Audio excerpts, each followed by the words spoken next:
Hello and welcome to another episode of my Football Manager 2019 career playing as the mighty Blyth Spartans. And you might notice, if you're observant and know this game at all, that I'm not currently on my Blyth Spartans career.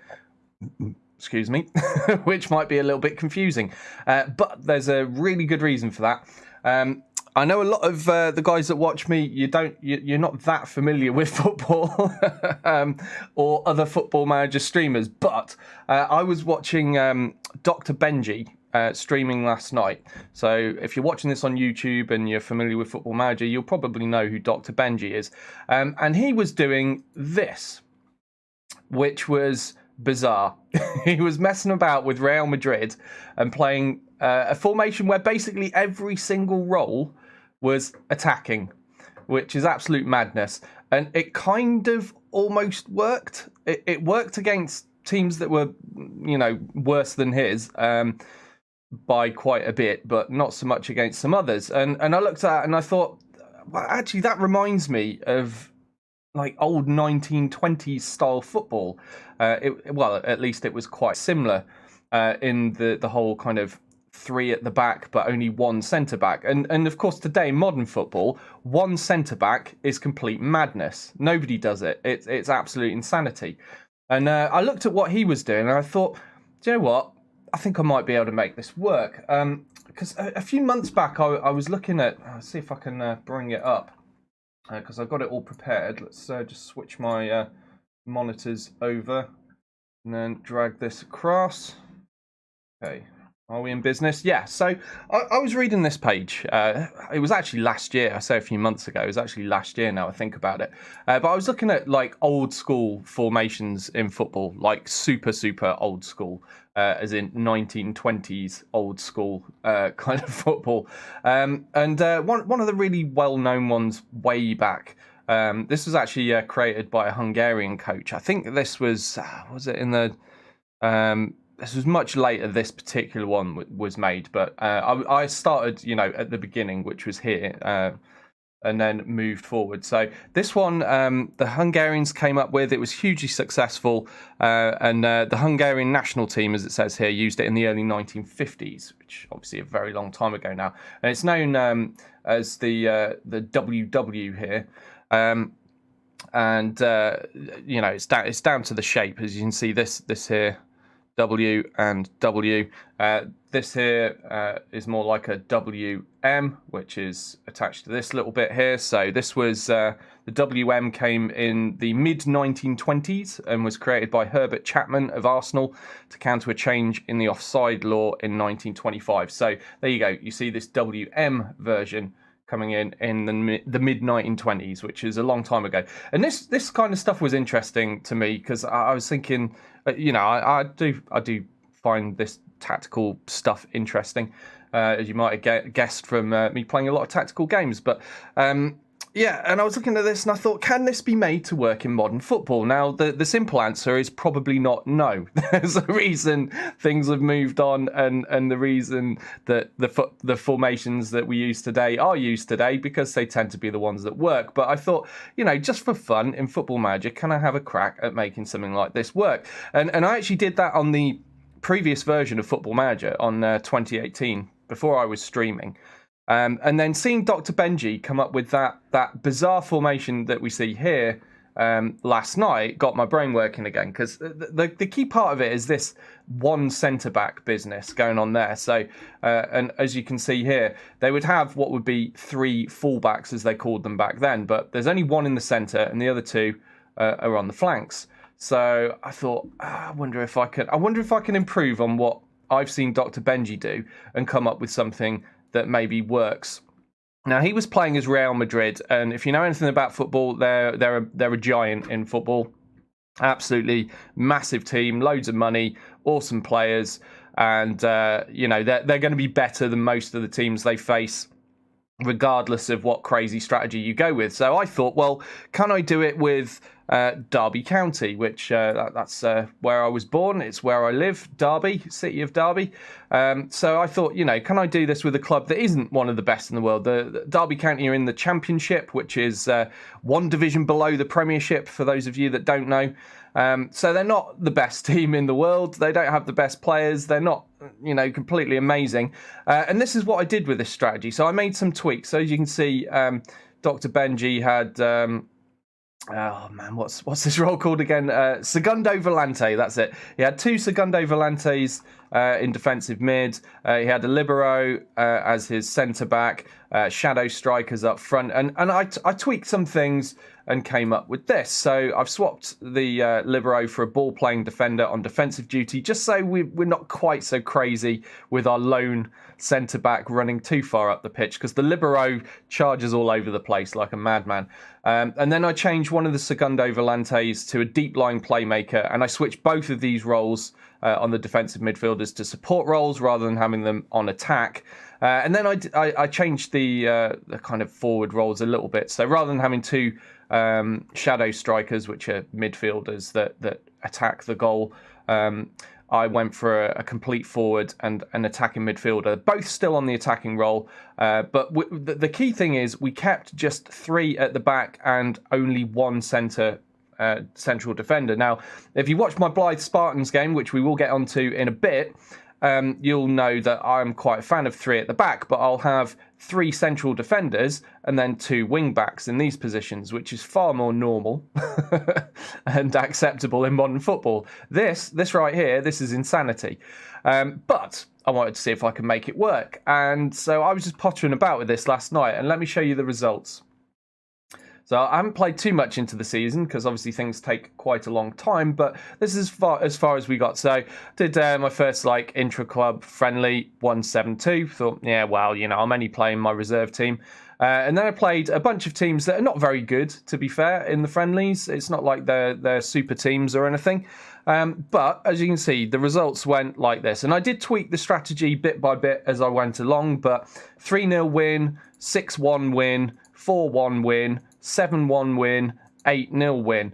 And I thought, okay, I'm playing friendlies against teams that are not quite as good as me, and I know this works against teams that are not good. I know I can beat teams with this that are significantly weaker than mine. But then the league starts. I thought, right, now here's the true test. Will it work in the league? And the first match I played was Reading away, and I won 5-3.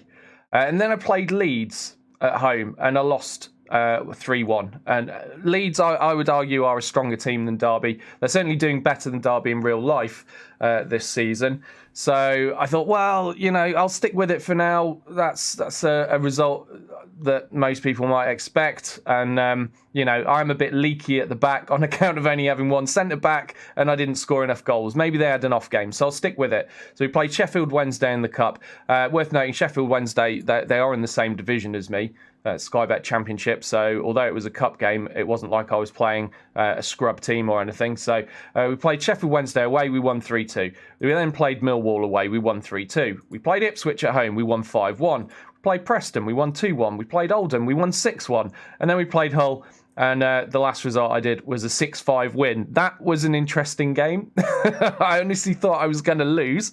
When you concede 5 goals, you don't usually expect to win the game. But we won the game. So that's as far as I got with it, because, eventually I had to go to bed so that I could get up in time to stream today. But, it was kind of interesting. I thought, well, where's this left Derby County, who in real life are kind of struggling down here in the table? After 6 games played, I'm top of the table. I've only lost 1 game. I've got a goal difference of +7, in spite of the fact that I leak quite a lot of goals due to my severe lack in the defensive areas. So it looks like it might have legs, and I was really tempted to carry on with it. And I thought, wow, that's really interesting. So I might come back to that at some point. But the downside of it is where we are with Blyth Spartans, which is in the Vanarama National, way down. I think I would struggle to get the kind of players that would fit the roles. I doubt I would find complete wing backs. It's hard to find decent ball playing defenders. I would be surprised if I found a Segundo Volante, and a complete forward is almost impossible. You just don't see them at the low end of football, because to be a complete forward requires a lot of talent, and you've got to be pretty well-rounded as a footballer. And if they were that good, they wouldn't be playing in the Vanarama National League. So, yeah. So I don't think I would be able to do this formation with Blyth, but it did tempt me to see if I could perhaps switch the roles around and make something that is approximate to this. But then I was thinking, oh no, will I ruin my career if I do? Will I ruin my season? But I don't know. I'm kind of tempted, but I would have to sign some new roles because I don't use inside forwards or attacking wingers in this kind of position. So I just don't have them in the squad on my Blyth career. But anyway, I just wanted to show you guys that because it was interesting. And if any of you are playing Football Manager yourself, it might be worth giving a try. Just let me know. See how this works out for you. Particularly if you're a team where you've got some strong wide players and a good attacking midfielder, see what you can do with it. Although I would recommend somebody who is completely amazing as your lone central defender. Richard Keogh's pretty good. He's not too bad. But yeah, I would recommend someone that's completely comfortable in the role and is an absolute superstar just because you've only got one of them. And, he will be in one-on-one situations with attackers quite often, and you want him to win those challenges rather than miss his tackle, and then you end up with your wing-backs having to run hell for leather to try to get back in time to stop a shot. So, yeah, make sure you've got a really good centre-back. But, yeah, it's interesting. And the instructions are here. You can see just on the side. I'll leave it up just for a second. Just for anyone that might be interested in trying to make it themselves and have a go. You see, it's just Gegenpress, basically. And Dr. Benji had these same instructions. I did for a time try with Get Stuck In as a difference here in the out of possession box. And it does work with Get Stuck In. And you do get possession back kind of quicker and more successfully. But obviously, you probably know by now that Get Stuck In results in a lot of cards. So, it's a double-edged sword. It can work out well, or you can end up with someone getting sent off before the match is done. So I've since decided it doesn't really need it, and I'm not going to quite go with that gamble. But yeah, so they're the instructions, pretty straightforward. And as I said, these are the instructions Dr. Benji had on his formation, if I remember rightly. I don't think I've changed anything. So the instructions are all the same. Positive mentality as well. But what I have changed is the roles. And of course, he was doing this, just to see what would happen if he had literally every single player on the field on an attacking duty. He won some games with it, but he did lose to Atletico Madrid, I think. He lost a game to, if I remember rightly, and that made me think, oh well, maybe it's not all that, and I'll do my own version of it, and that's what I came up with. So interesting. Give it a try. Let me know how it goes. Right. So now let's get on with the business in hand, and we will load up the Blyth Spartans career. Hey guys, how you all doing? Good to see you all in chat. Sarge, how you doing? You've come to see out what this so-called football's about, he says. Oh, I'm glad to have you, Sarge. Sorry it's not a Battletech day today. But hopefully you'll have some fun anyway. Oh, you caught Grom this morning. How's he doing? We've not seen him in ages.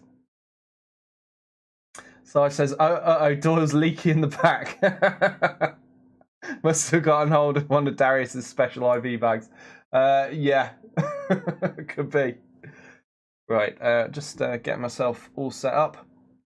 Right, okay. Sarge says, I guess I'll have to be the Blyth Spartans water boy with my special booster water. Yeah, I'm sure that'll be a good thing, Sarge. Let's have some drunk players. Right, so where were we? We are 10th in the league. I'm really tempted to load in that tactic as my third tactic. Yeah, screw it. Goodbye defensive strategy. You're on the way out. I'm going to load in. There we go. So I called it this 1920s inspired tactic. I've since decided I want to slightly relabel it actually, because it's more of hold on. It's more of a 3-3 3, 1. There we go. 3, 3, 3, 1. So I'm going to call it that. 3-3-3-1, 1920s inspired tactic. But yeah, credit to Dr. Benji in the first place for giving me the idea and sparking me off down this route. But yeah, as you'll see, if I just quick pick for this team, you'll see I just do not have the players to do these roles. Like the closest thing I've got is this attacking midfielder and deep line playmaker. I suppose O'Reilly in goal could just about manage his role, but yeah, as you can see, I just don't have the players to do it, and I don't think it's really worth risking while I don't have the players. But I thought I'll stick it in there in the bank, and then maybe it will remind me to start picking up some players as we move up to work towards it, because this season I'm basically just mainly relying off 2 strategies anyway, so I think we'll live without the defensive one. It hasn't worked for us so far anyway, that defensive strategy, so I'm not even convinced it's a good one. Right, where were we? Who've we got next? Filed away. They're 17th. Oh, come on, surely. Oh, they're favourites though. Well, I want to attack them. I don't care if they're favourites. I want to go out and attack them. So we'll get.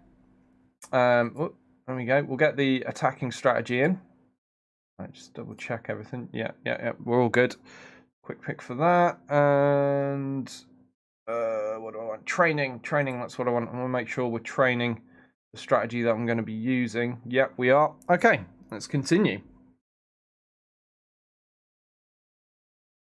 Hey Jimmy, how you doing? Yeah, not doing too badly so far. I've only just booted up this save because we're having a look at some crazy 1920s inspired strategy on another one of my save games that I was messing around with last night.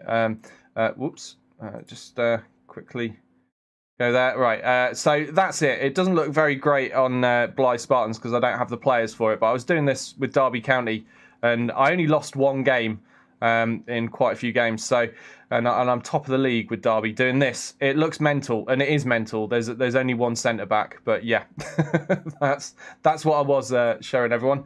But now it's time for some Blyth action.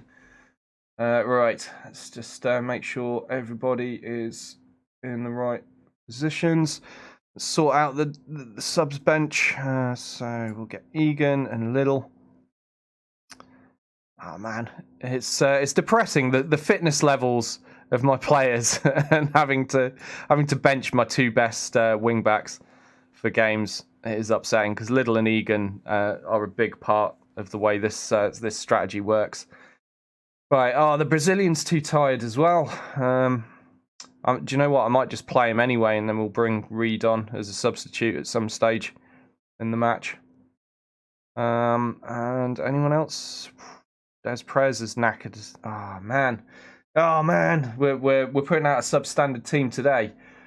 That could be bad news for me. Filed could be all over me.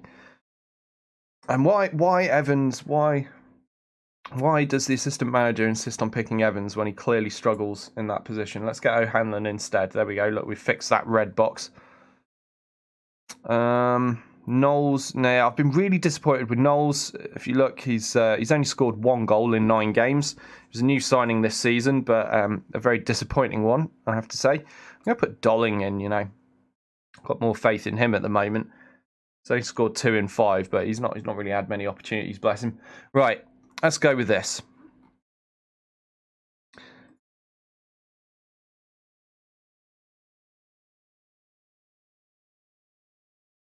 Yeah, I thought he'd be doing GTA. It's all the rage at the moment, Sarge. Like all the kids are into it.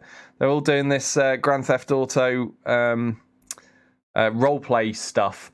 And Grom was talking to me, try to get me into it, but I haven't got around to it. I think really you need to be able to get on a server with the right kind of people that are doing it properly for it to work. And none of those types will know or care about who I am, so I didn't even try. But I can see why he likes it. It does look fun.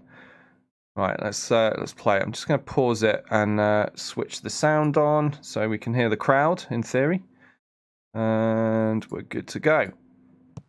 Okay, we can't hear the crowd. We've been through this before. We'll just come out and back into the match, and then it should be okay.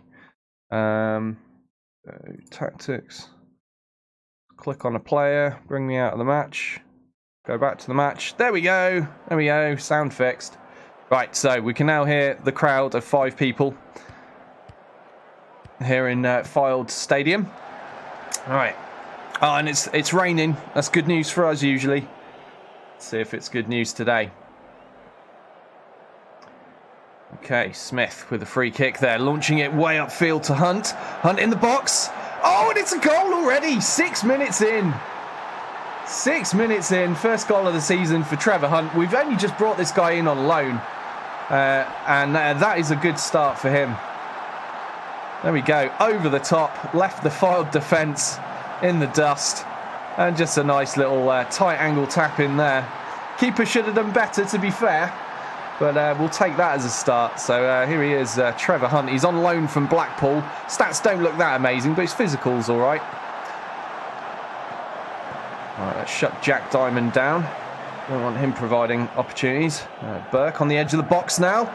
Oliver. Oh, and they score one right back. It's going to be one of those days. Gary Oliver with his second goal of the season. Technically assisted by Luke Burke, but Burke was taking a shot and it just happened to bounce off one of my players. That's unfortunate. Yeah, here we go. Look, shot blocked by number 14 there, but it just fell sweetly for Oliver and he banged it in. Lucky. That was just lucky. Right, we're going to go for a demand more. It's 1-1 already. Now Rowe with the free kick on the edge of the 18-yard box.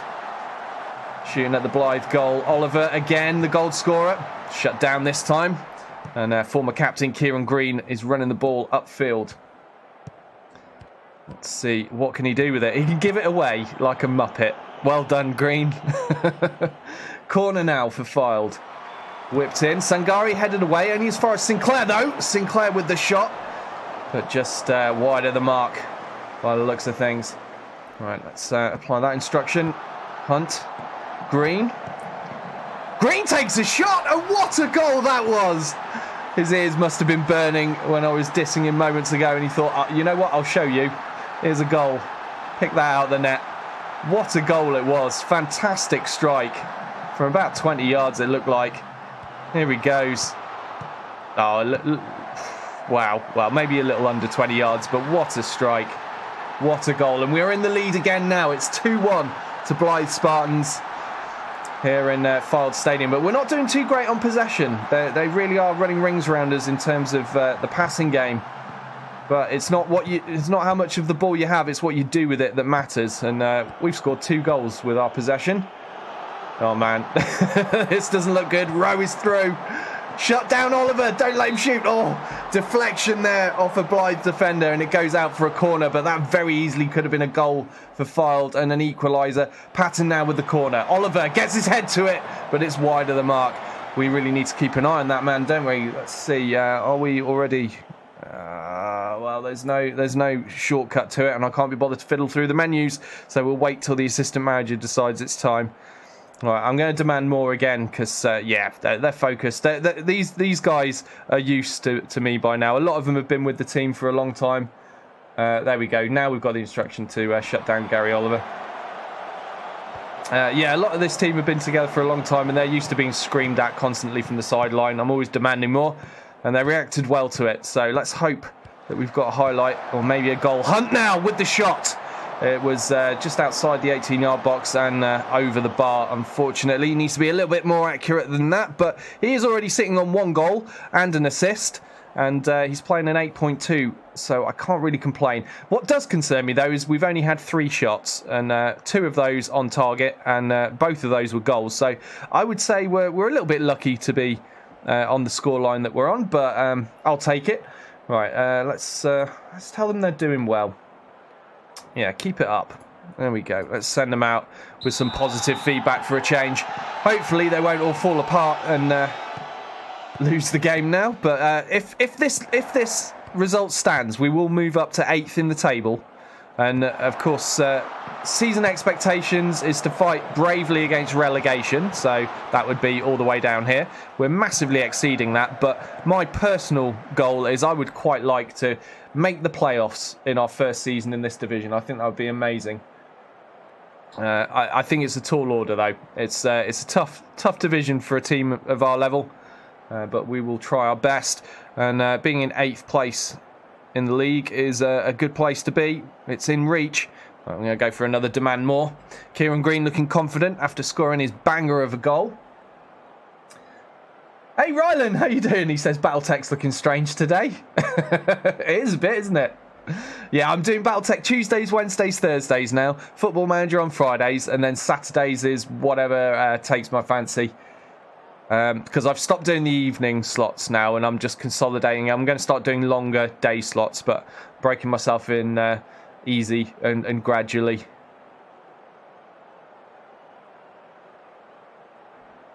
So yeah, I mean, I used to just do 4-hour streams of Battletech. I've now extended those streams to 5 hours, and I will probably end up extending them to 6-hour streams eventually. I'm just shifting my pattern, getting used to things gradually.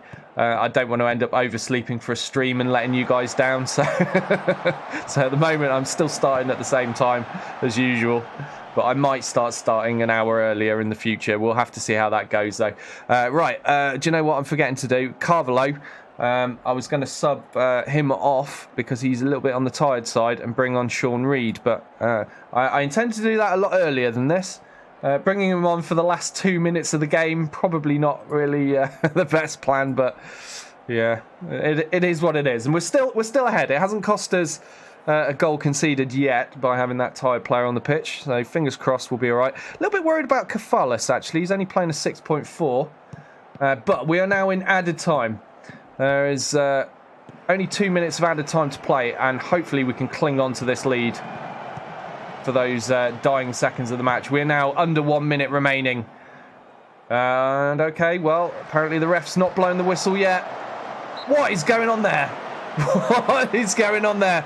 Luckily, that was a foul on my keeper, but that looked like an own goal attempt by Sean Reed just there. I've just brought him on for 2 minutes. I guess he was a little bit upset with me and thought, you know what, I'll have a go at my own goal. But yeah, very disappointing statistics. 4 shots, 2 on target, and somehow we won the game. By all rights, we didn't really deserve to win that, but we did. What am I going to say?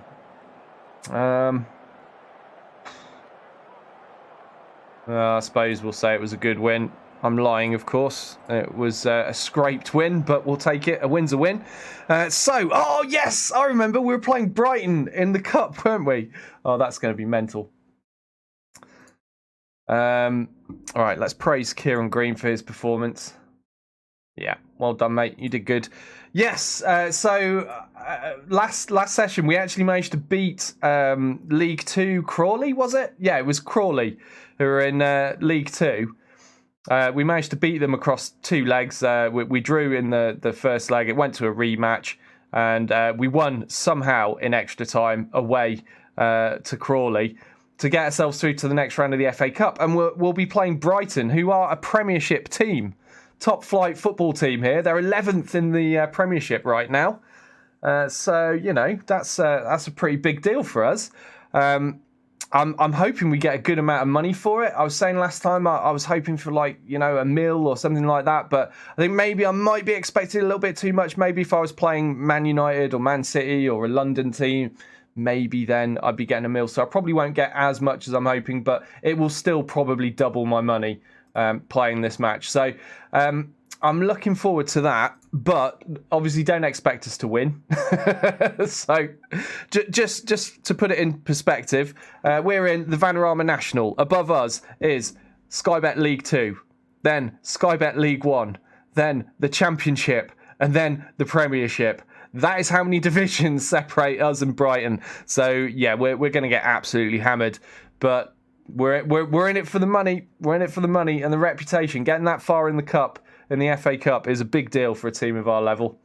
So we will enjoy our ass whooping, I guess.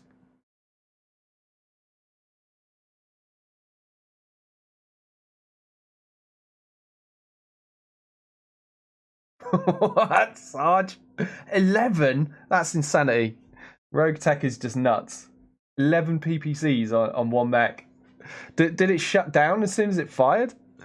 It's just crazy. Does it just instantly blow up? It should do. Right. We got player in team of the week, Kieran Green, probably for his fantastic goal. Right. Blyth could lose Lang. So we're going to have to offer him a contract. He's got 6 months left on his current deal. Right. He's currently on £525 a week. Well, I'm going to try and knock him down a bit. How's about 475? No, he doesn't like that. What about 500? Oh, nice. He settled for 500. Profit was made. We've reduced his pay by £25 a week. Right, Maguire waiting on contract talks. Yeah, we've got to do Maguire as well, man. He's too important to the club. He's currently on £600 a week and he wants 675. I think we'll struggle to knock Maguire down because, you know, he's asking for quite a lot more. Oh, hold on. Oh, he's willing to agree to what he's already on. I mean, he was originally asking for a £75 a week raise. So I'll take that as a win, keeping him on the same payment. And he's contracted for another 3 years. I'm fine with that. Right. These are shortlisted players that are nearing the end of their contracts. Who've we got? This Luke Wall, if I remember rightly, he was an interesting player to me because he could actually play left wing back. Yeah, there you go, just about. And honestly, like players that can play this at this level are quite rare. Stats might not look amazing, but they're better than most that I'll find at this level. So, what am I going to do here? So 6 months left on the contract.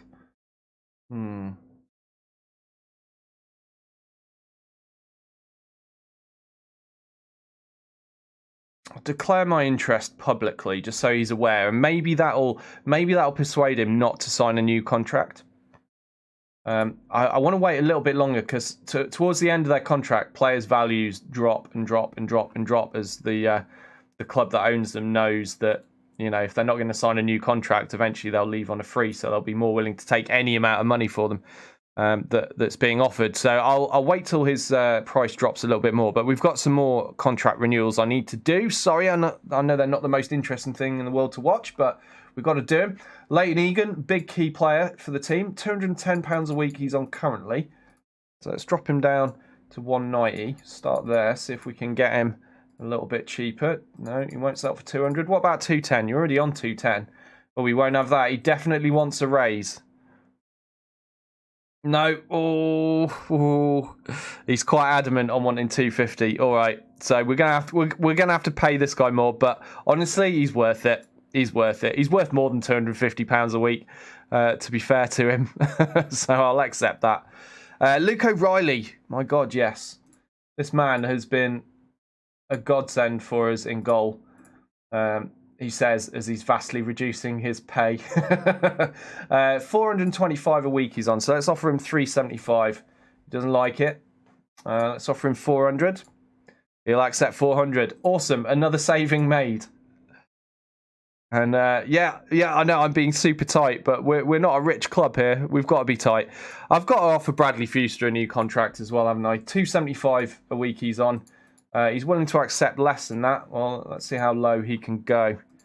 240 he'll settle for to play as a backup. And yeah, he's fallen out of favour as Bradley, but he's still got some potential, and he's still a decent fill-in when I do need him. Deshaun Bernard, he's been a little bit disappointing, if I'm honest, this season, but he's still got loads of potential, so we'll give him time. He's a hot prospect. He wants 350 quid a week. You're joking. You're joking, mate. How about 300? Come on. Ugh, he really, really, really wants 325. All right, well, at least we knocked him down a little bit from his existing contract. So he's on reduced pay as well. Severely reduced pay all round. Well, not quite so severely on that guy. Josh Dolling. I definitely want to keep Dolling. He's been impressing me when he does come on. And it's pretty rare, but...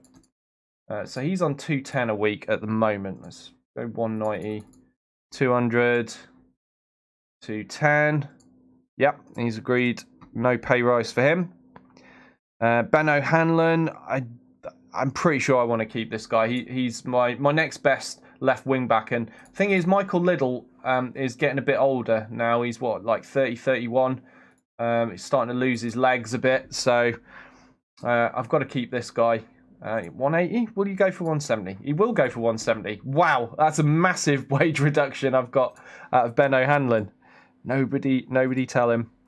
Don't tell him how much the others are getting paid. Right. Who else do I want to renew right now? Let's just do one more and we'll leave it there for now. Michael Liddell, yes. Yeah, there you go. As you can see, Michael Liddell's 31 now, but he's a first team player still, even at that age. £300 a week, but he's happy to be a backup. That's good, because that's probably what he's going to end up being if I find someone better. Yeah, all right, that'll do. £210 a week. That's a massive wage reduction as well. Oh, hold on now. I can't forget Kieran Green.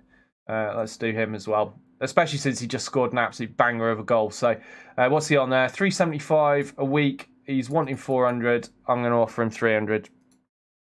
Doesn't like it. What about 325? He'll accept 325. Nice. Another saving there, £50 a week. So, yeah, reduced pay all round. Good news.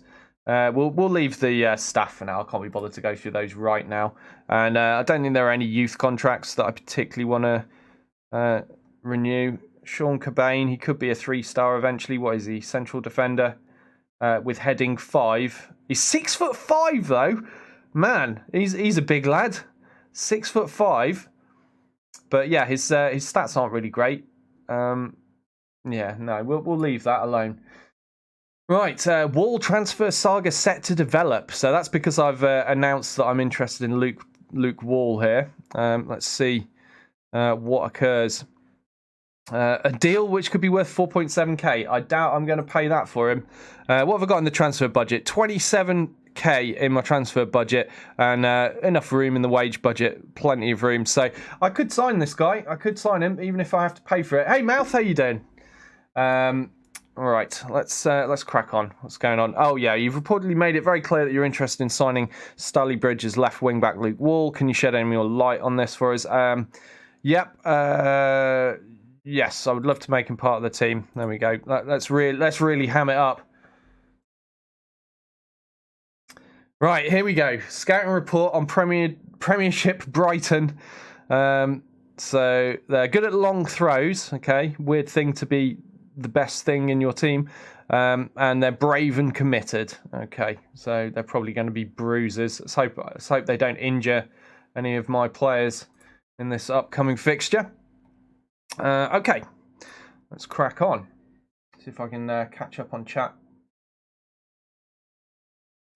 Catch is, I assume that is helpful information for you Americans out there. He says, for any baseball fans, this would be like low A team beating the Red Sox. It's probably a fair description, and as I'm sure you know, I'm not going to beat Brighton. There's absolutely no way. I'm also playing away, so even more pressure. I won't have the buoyancy of the home crowd behind me, all 5 of them.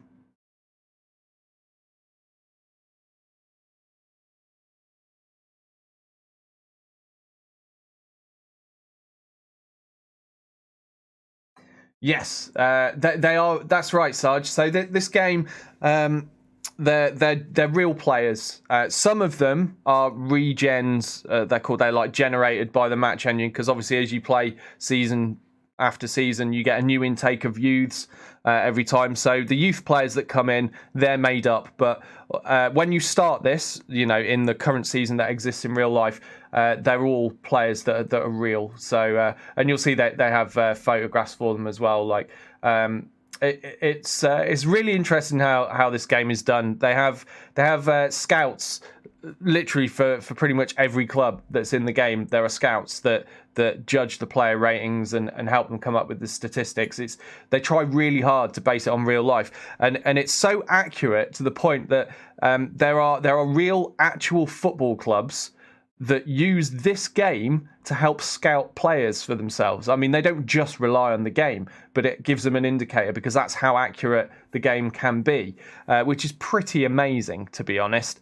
And a lot of the modern day, like the young kind of people working at football clubs as scouts will have spent many of their years playing Football Manager games and learning how to spot players through that. So they're all familiar with the game. It's pretty amazing that a game actually assists real life sports teams to find players. It's incredible. But yeah, so as you can see, Dan Maguire here, he's a real player for Blyth Spartans, absolute legend. Has a chance of becoming the club top goal scorer if we keep him long enough. But yeah, and here's his history. You can see his career history, his goals scored and his appearances and stuff like that. So yeah, they're real people. And as I said, if you look in the youth team though, you'll see regens. The way to recognise a regen is they'll have one of these computer generated faces which look really weird in this game. It comes up with some bizarre looking faces sometimes, but yeah, so that's a regen. Lee Duffield is not a real player coming in the youth team because we're in 2020 now, so we're in the future. So there are some regens knocking around, but yeah, all the players that start originally are real players, and the staff as well. So yeah, it's very much based in reality, which is cool. Roland says that's incredible that the game is that great of a simulation. Yeah, I think it is. I mean, there've been documentaries about it as well. I mean, I've definitely seen at least one where they talk about, you know, how big a deal it is really, and you know, like actual football players as well. They love to come and check their stats, and you know, there's a guy that I used to play competitive MechWarrior Online, as most of you know by now. One of the guys that was on my team was a genuine real life professional footballer in Sweden, and he is in this game now. Where we are in the future now, he's probably retired, and also I don't want to, you know, reveal who he actually is in real life to you guys, so I'm not going to show you who he is, but I'm telling you that there's a friend of mine that's actually in this game, and that I found that really cool. It's like, imagine if you yourself are in a game and you're like, oh, I'm going to look up me, that's me. For me, it's like, oh, I'm going to look up my buddy. Yeah, look, oh, he's pretty cool, you know. So yeah, it's quite awesome. Right, let's continue. Gecko says, Madden games regularly get the winner of the Super Bowl. Simulator games can be very realistic. Yes, yeah, it's really cool. Like, I mean, again, I've been playing these kind of Football Manager games. It wasn't called Football Manager way back then, but since pretty much the start. And my first experience was round my friend's house when I was a kid, and we'd both sit around his PC playing Football Manager together. You know, we co-manage a club. You know, seeing what happened, how our tactics were working out, signing players, searching for little gems. Yeah, I've loved the game ever since. And one of the things that I like the most now is the match engine. Now, a lot of people complain about the match engine because it's not perfect, and it's not perfect, and it'll take them a long time before it is, I'm sure, but it's good enough. You know, it does the job, and I really like being able to watch what's happening, because when this kind of game first came out, all you had was text across the middle of your screen. That was it. So and you had to read the text really quickly and then imagine in your head what was going on.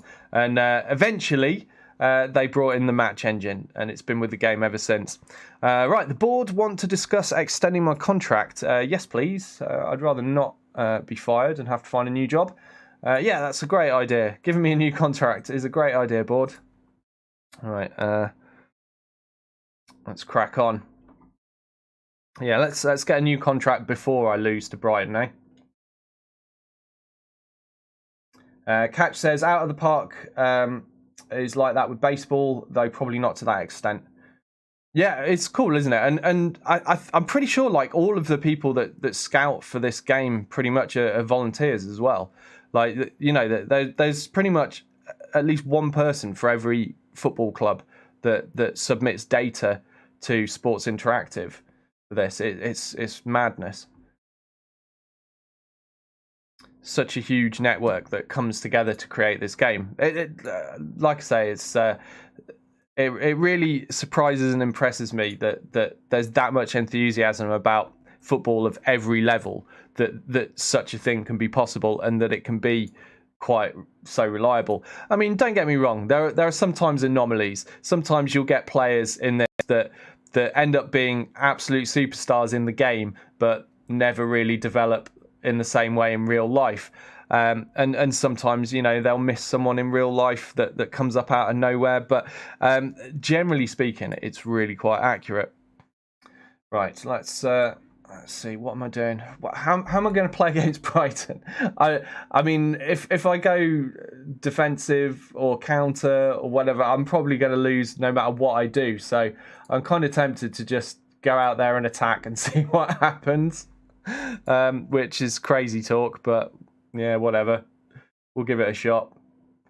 And you see these red boxes are appearing because, not because these guys can't handle the role, but because the opposition I'm going to be facing is going to be so much better than my players. You'll see in the text, it says Wes Atkinson is somewhat inferior to each of the players on an individual level. So, Brighton's overall strength compared to our team is what's making these red boxes appear. It means I'm going to get absolutely hammered in these areas, but whatever. I can't be bothered to fiddle around and change anything. So we'll take our whooping, because I don't think I'm going to be able to get a win against a team that's like 4 divisions above me. Right, Bradley Fuse has signed a new contract. Deshaun Bernard has signed a new contract. That's cool. All right, who have we got coming up after Brighton? We've got Cambridge and we've got Leyton Orient. Cool. We beat Leyton Orient last time we played them. Can't remember what happened against Cambridge, though. Egan signed. O'Hanlon signed. Contract renewal talks. Yep, cool. I'll accept this. Yeah, you see, league expectations are still fight bravely against relegation. Well, I think I'm doing that. What are they paying me now? £875 a week. Sweet. Finalised deal. You see, one day maybe we'll reach the Premiership and I'll be on the big money. Right. I love this club. Blah blah blah. Go away, press. Can I keep the good times rolling? Yeah, I'm hungry for long-term success. We're going to try anyway. And we've already won 1 league title. We got promoted.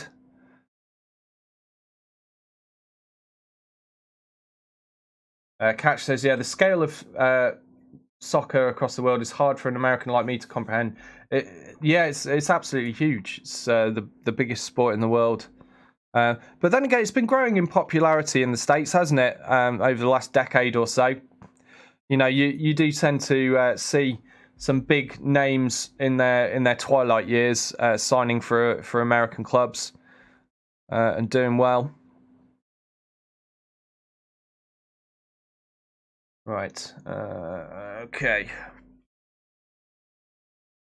Oh, Egan's suspended. Oh, that's gutting. So I can't have him. Look at this. Look at this luxury. I've got 7 subs I'm allowed. Not used to this. Whoops. Let's just switch things around a bit. Kefales. Let's take him off. Let's get another midfielder on. What's wrong with Cavallo? Oh, he needs rest. Whatever. You're too good to rest, mate. I can't rest you. I haven't got another right back. I need another right wing back. I could do with signing one, but I remember I've looked a couple of times. There just isn't one worth me signing at the moment. But for times like this, I'm not going to have one on the subs bench, and I haven't got anyone really that can play in that position. Never mind. Let's swap Nicholas for Evans, and then maybe one of these two can bodge their way through that position, but whatever, we'll see. Right, so time to go in and get our butts kicked. This is going to be interesting. So what I'm doing is not sensible. Just, for the record. I should probably try to park the bus and play for a 0-0 draw, but I'm just going to go out and attack them. See if we can score a goal against a Premiership club. If we can score a goal, I'll be happy. But we're not going to win this. We're never winning this. no matter what I do. And we're off here in sunny Brighton. Atkinson. Oh, it looked like he actually bumbled his way past his man there. Green with a corner kick. Lang now on the edge of the box. Closed down too easily there, though.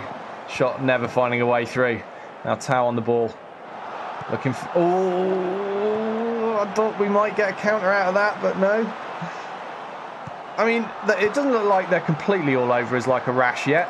Maybe there's hope. Bernardo. To Dunk. Dunk knocking it forwards. Cropper. Montoya on the wing. Come on, close him down. Oh, Tao in space. And there's the first goal. 2 minutes in.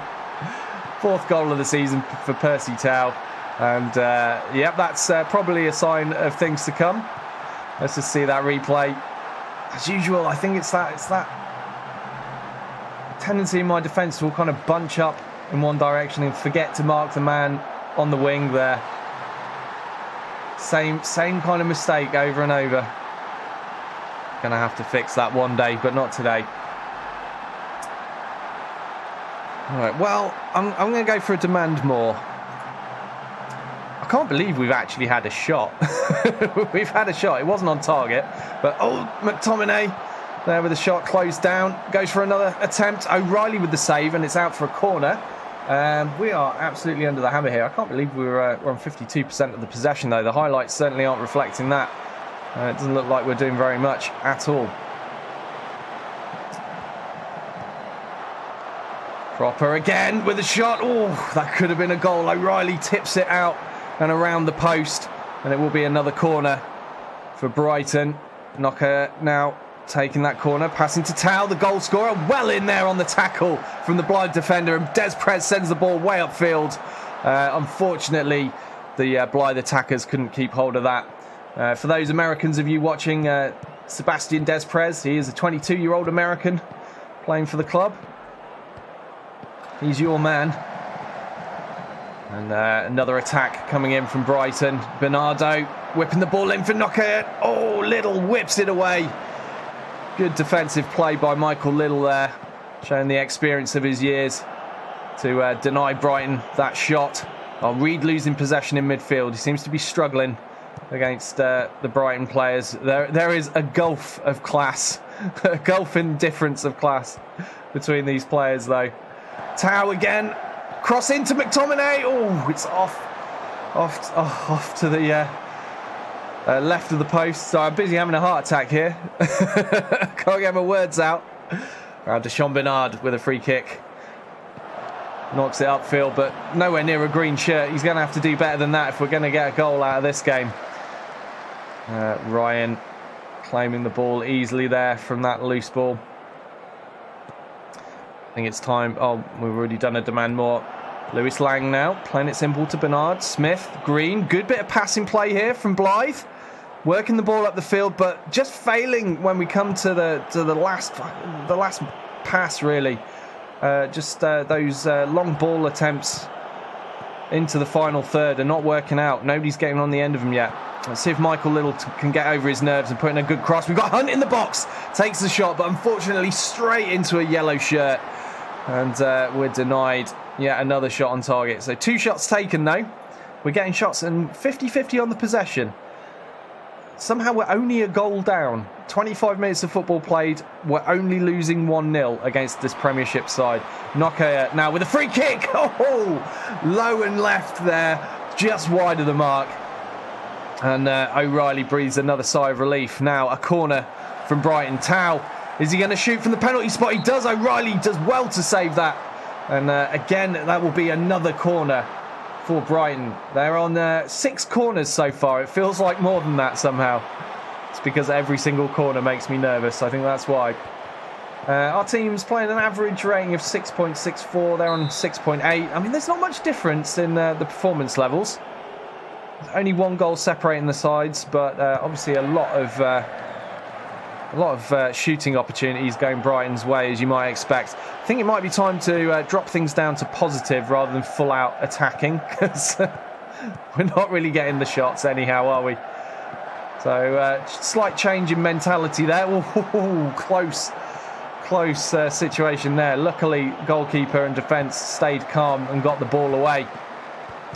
Smith now playing it long, looking for Hunt. Trevor Hunt, still not quite used to the long ball strategy of Blyth Spartans. He's a new addition to the team here on loan from Blackpool.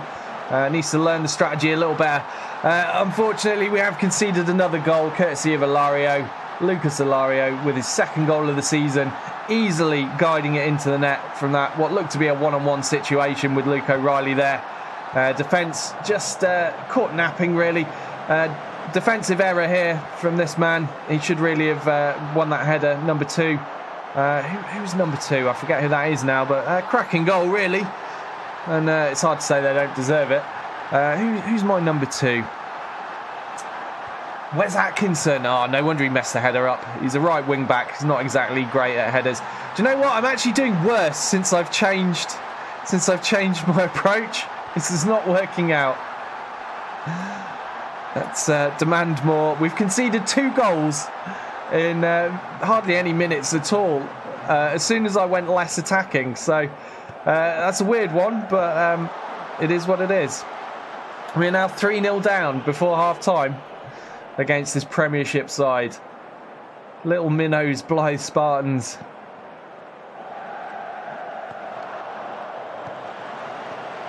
Ilario, the goal scorer. Tau, also a goal scorer this game. Putting a cross in. Little with the defensive header. Oh, well blocked there. Now Sean Reid on the counter. What can he do with it? Oh, he's looking to thread the ball through for Dan Maguire, but unfortunately it was cut out by a man in a yellow shirt. And no joy for the Blyth Spartans. The misery continues as there are now 5 minutes remaining until half-time. That header was close. Bernard, can he get it away? He's decided he's gone for a dribble. Now Dan Maguire. I think that's the first time I've seen Dan Maguire actually have any possession. Playing a good ball to Michael Little on the left wing there. Little shut down, but that will be a corner for Blyth Spartans. What can we do with this? What can we do with this? Kieran Green whipping it in. Finds only Dunk, unfortunately. And the move comes to nothing. Now throw-in. Bernardo for Brighton. McTominay. Dak.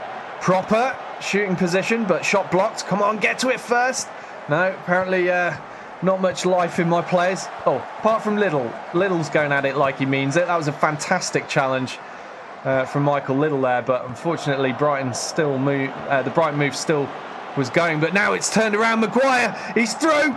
Oh, he's bottled it. Gets a shooting opportunity and he absolutely failed. Looks like it took a deflection though, so we do have a corner. Another terrible corner from Kieran Green. Of course, those of you that have regularly watched my Football Manager career will know set pieces are a massive weak spot in my team at the moment, and probably will be for a while. It's a shame. I could really do with a goal right now. I just want one goal out of this match, just so we come away with some dignity. But as the half-time whistle goes, we find ourselves 3-0 down against Premiership Brighton. Nobody should really be surprised by this result. We have had 3 shots, nothing on target. And 49% of the possession means we're not doing too bad at keeping the ball. And considering we're playing an attacking strategy against a far superior opposition, I think things could be going a lot worse. Although the scoreline isn't exactly amazing, is it? But do you know, like we'd only conceded 1 goal while we were playing attacking. It was when I switched down a notch. I went down a gear to positive, that we conceded 2 goals, like almost back to back. I think that was the mistake. Hunt now to Little. Michael Little, so far for me, has been the star man.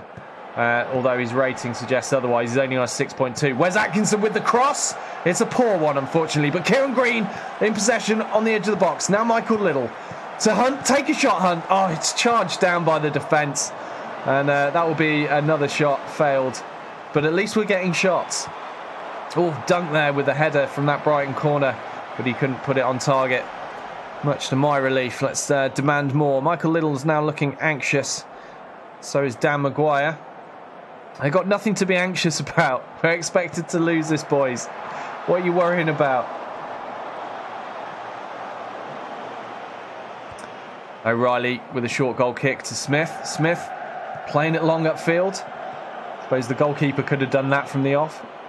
Lang playing it back safe to O'Reilly. Again, upfield. This time finding Hunt. Hunt looking for a through ball for Dan Maguire. Doesn't find him, but the defensive header was poor, and Dan Maguire takes possession anyhow. Unfortunately, not for very long, as his pass attempt thunders off a yellow shirt. Michael Little again with a tackle, dispossessing Brighton. Hunt is through. What can he do with this? Can he play it to Dan Maguire? He can. Maguire is there, and he scores a goal for Blyth Spartans against Brighton in their own stadium. We have scored a goal against the Premiership side, 4 divisions above us. Massive difference in squad value, massive difference in wages, massive difference in quality, and we have scored. Look at that. Dan the Man Maguire, what a goal. I'm sure you'll remember that for a long time. Slots it in beautifully to the bottom left corner. But Hunt really made this with this incisive pass. He had 3 defenders on him, and Maguire makes a good run, receives the pass and bangs it in. What an absolute delight that was. O'Reilly making a good save there. Very nearly could have conceded goal number 4 while I'm still celebrating our goal. I very much doubt we will score more than that. But I said at the start, I was setting out, I just wanted to score a goal against the Premiership side, and we've done that. I've overwhelmed the team. Apparently they didn't like my feedback. What did I even say to them? Did I demand more or did I praise them? I can't even remember. Whatever I said, I've upset everybody. But never mind, I'm happy. We've got a goal. Dan Maguire now rating moving up to a 7.1, reflecting that fantastic goal. And what's going on here? Maguire is through. Also, I mean, part of that move, Hunt was taken out there. That looked like a foul to me, but I guess we played advantage. Dan Maguire had the shot opportunity. Unfortunately, not scoring this time. Now, Reed on the edge of the box to Bernard. Bernard threading through Kieran Green. He puts a cross in. Can't quite find a green and white shirt, though. And the move comes to an end. But there's hope. There's hope. Look, come on. If this strategy can get me opportunities against a club this much better than us, then it can't be that bad, surely. Right, let's encourage them. See if that works this time. Right, yeah, let's tell Des Prez to ease off tackles. We've picked up a few yellows now, thanks to probably my get stuck in approach. They do tend to go in like psychos sometimes. So some of the players are fired up now. I've given them some encouragement. Let's see if that has a positive result. Des Prez on the ball now to Lang. Lang playing it forward. Headed away by Dunk. Now Bernardo looking for a long ball. I'm not really sure Brighton need to be playing long ball strategies here, but whatever. Smith playing it back safely to Luke O'Reilly. O'Reilly upfield. We are losing that midfield battle. Not really a surprise. Their midfielders probably taller, fitter and better at headers than ours. So it's par for the course, I suppose. But another shot opportunity there for Brighton, but saved once again by Luke O'Reilly. Very pleased to be offering this man a new contract. As I said, he's a godsend. I mean, on paper, he's not that amazing, but he's pulled off so many desperate saves for us. I've been really impressed with that man. Sorry, just got to pause there because Trevor Hunt has just picked up a potential knee injury, which is terrible news, especially since he's not long been with the club and is actually pretty decent at playing that pressing forward role.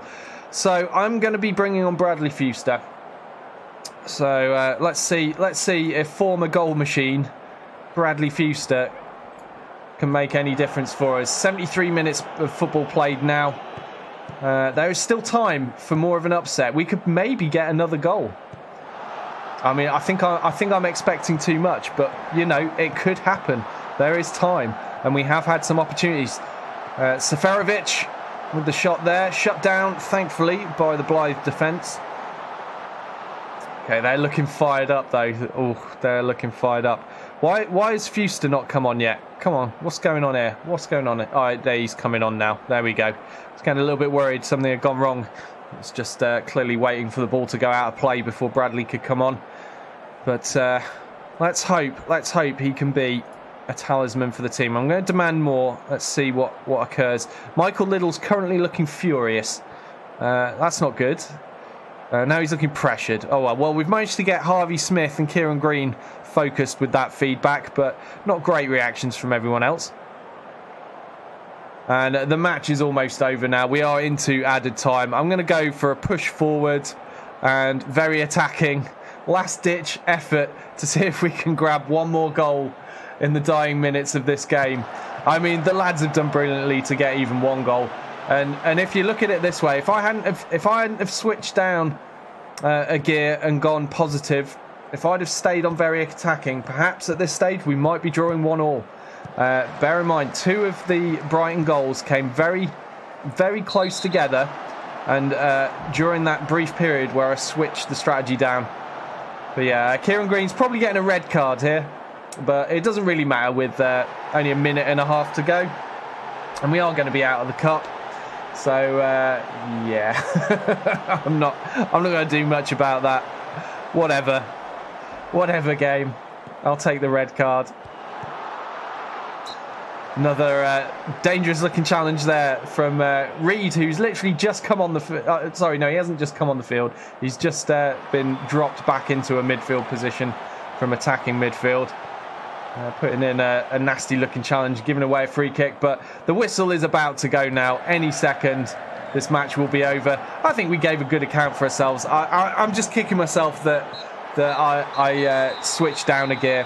If I'd have stayed on attacking, maybe this would have finished up a draw, and maybe we would be playing a second leg in Croft Park against this Premiership side, but it's not to be. The final score 3-1, and I think Dan Maguire did brilliantly to score a goal against a Premiership club there. And let's not forget Trevor Hunt's role in that with the assist. He did very well. Okay, let's tell the boys they did well.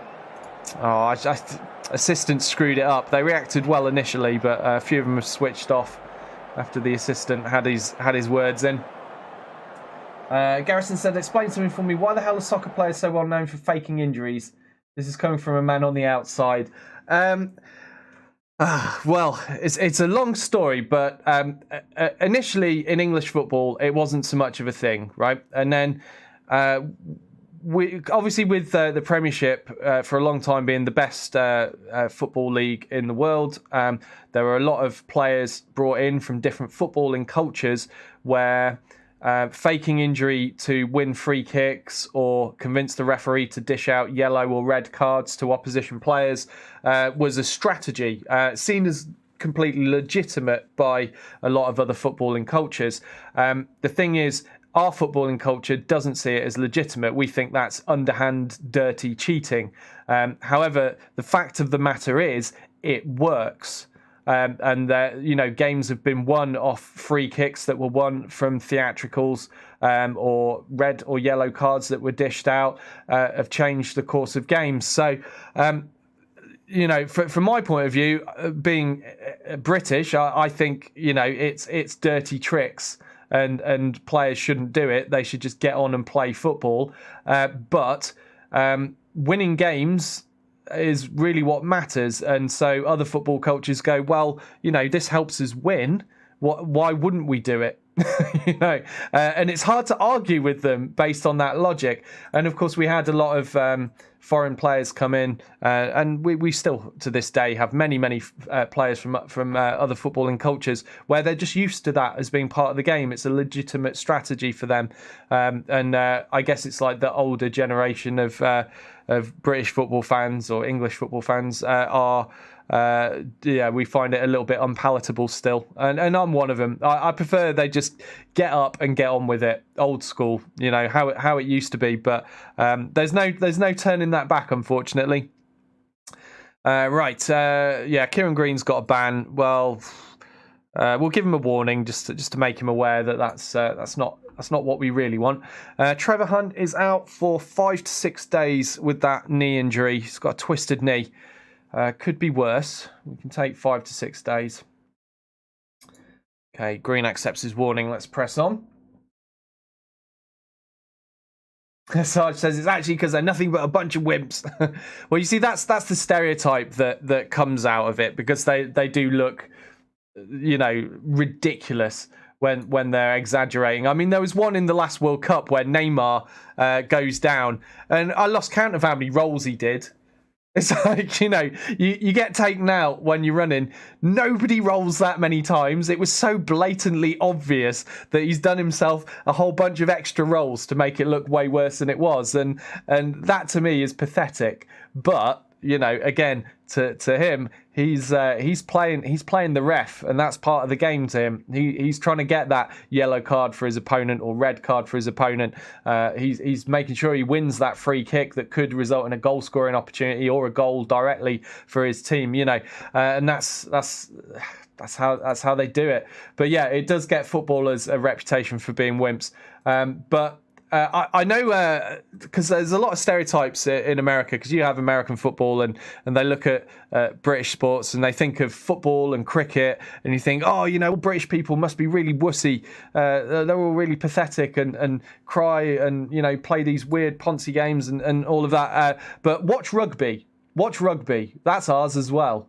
If you find football and cricket look a bit too pathetic, watch or play rugby. That's a proper sport. You can take your American football with all your pads and your helmets, remove all of that, and play more violently, and there you've got rugby. And also, there's no throwing the ball forward for easy times. In rugby, you're only allowed to pass backwards. So, I suggest checking that out. And then perhaps your view of people from the British Isles might change a bit, because, English play rugby, Scottish play rugby, Welsh play rugby, Irish play rugby, as well as obviously, a load of other teams the world over. But I'm just talking... our little islands here.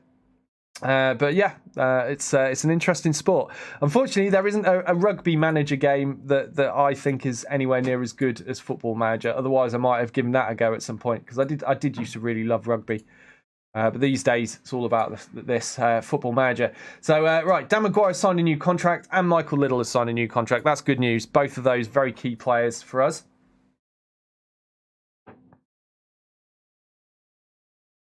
Sarge says, American football players would never fake an injury. Wink, wink. I don't know that much about American football. The last time I saw American football was probably the 1990s. That was that was the last time I saw American football. In fact, maybe even the 80s, maybe even longer ago than that. I remember when I was in primary school back in the 80s. There was a kid in my school whose dad was American, and he loved American football. What was the team he followed? What's the one called? Raiders. Somewhere Raiders. They're black. They wear black. Come on, one of you Americans help me out here. There's someone Raiders. Oakland Raiders. Is that it? Do they wear black? Is that their team colours? Because that's all I remember is like he was really into that, and then there was his best mate was really into the Miami Dolphins, black and silver. Yeah, thanks for helping me out there. Yeah, that was definitely them. So there's a couple of guys I used to hang out with in primary school way back, and they were into the Oakland Raiders and Miami Dolphins, and I think that was probably the last time I watched or played any American football-based game. It's a long time ago. When it comes to sports from the North American continent, I like ice hockey way more. That's a sport that interested me a lot more than American football. Sarge says, football in the 60s. Now, that was real football. I assume, was that before they brought all the pads in?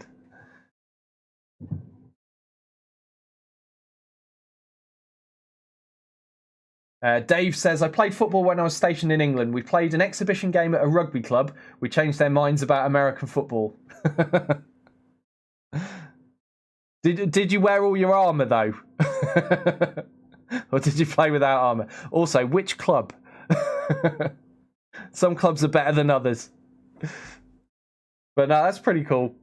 Where I went to university, we had an American football team. There were some people I knew that were into American football, and they had a team there. Right. We've got Cambridge coming up. Paul Lewis is their key player. He's a midfielder. Primarily box-to-box by the looks of it. Okay, let's hope we don't get outstripped in the midfield. Right, we're facing a difficult challenge against Cambridge. Where are they in the league? Let me just have a quick look. Am I blind? Oh, yes, I am. There they are. So they're a couple of places below us in the league.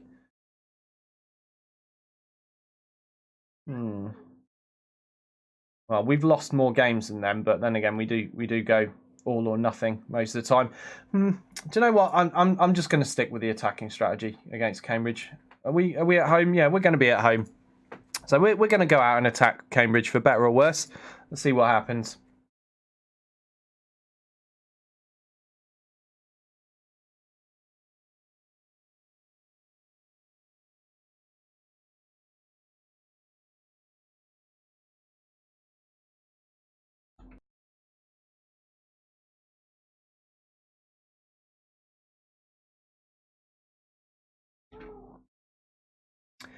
All right. Oh, there we go. Look, for those of you from BattleTech, there's Nexus.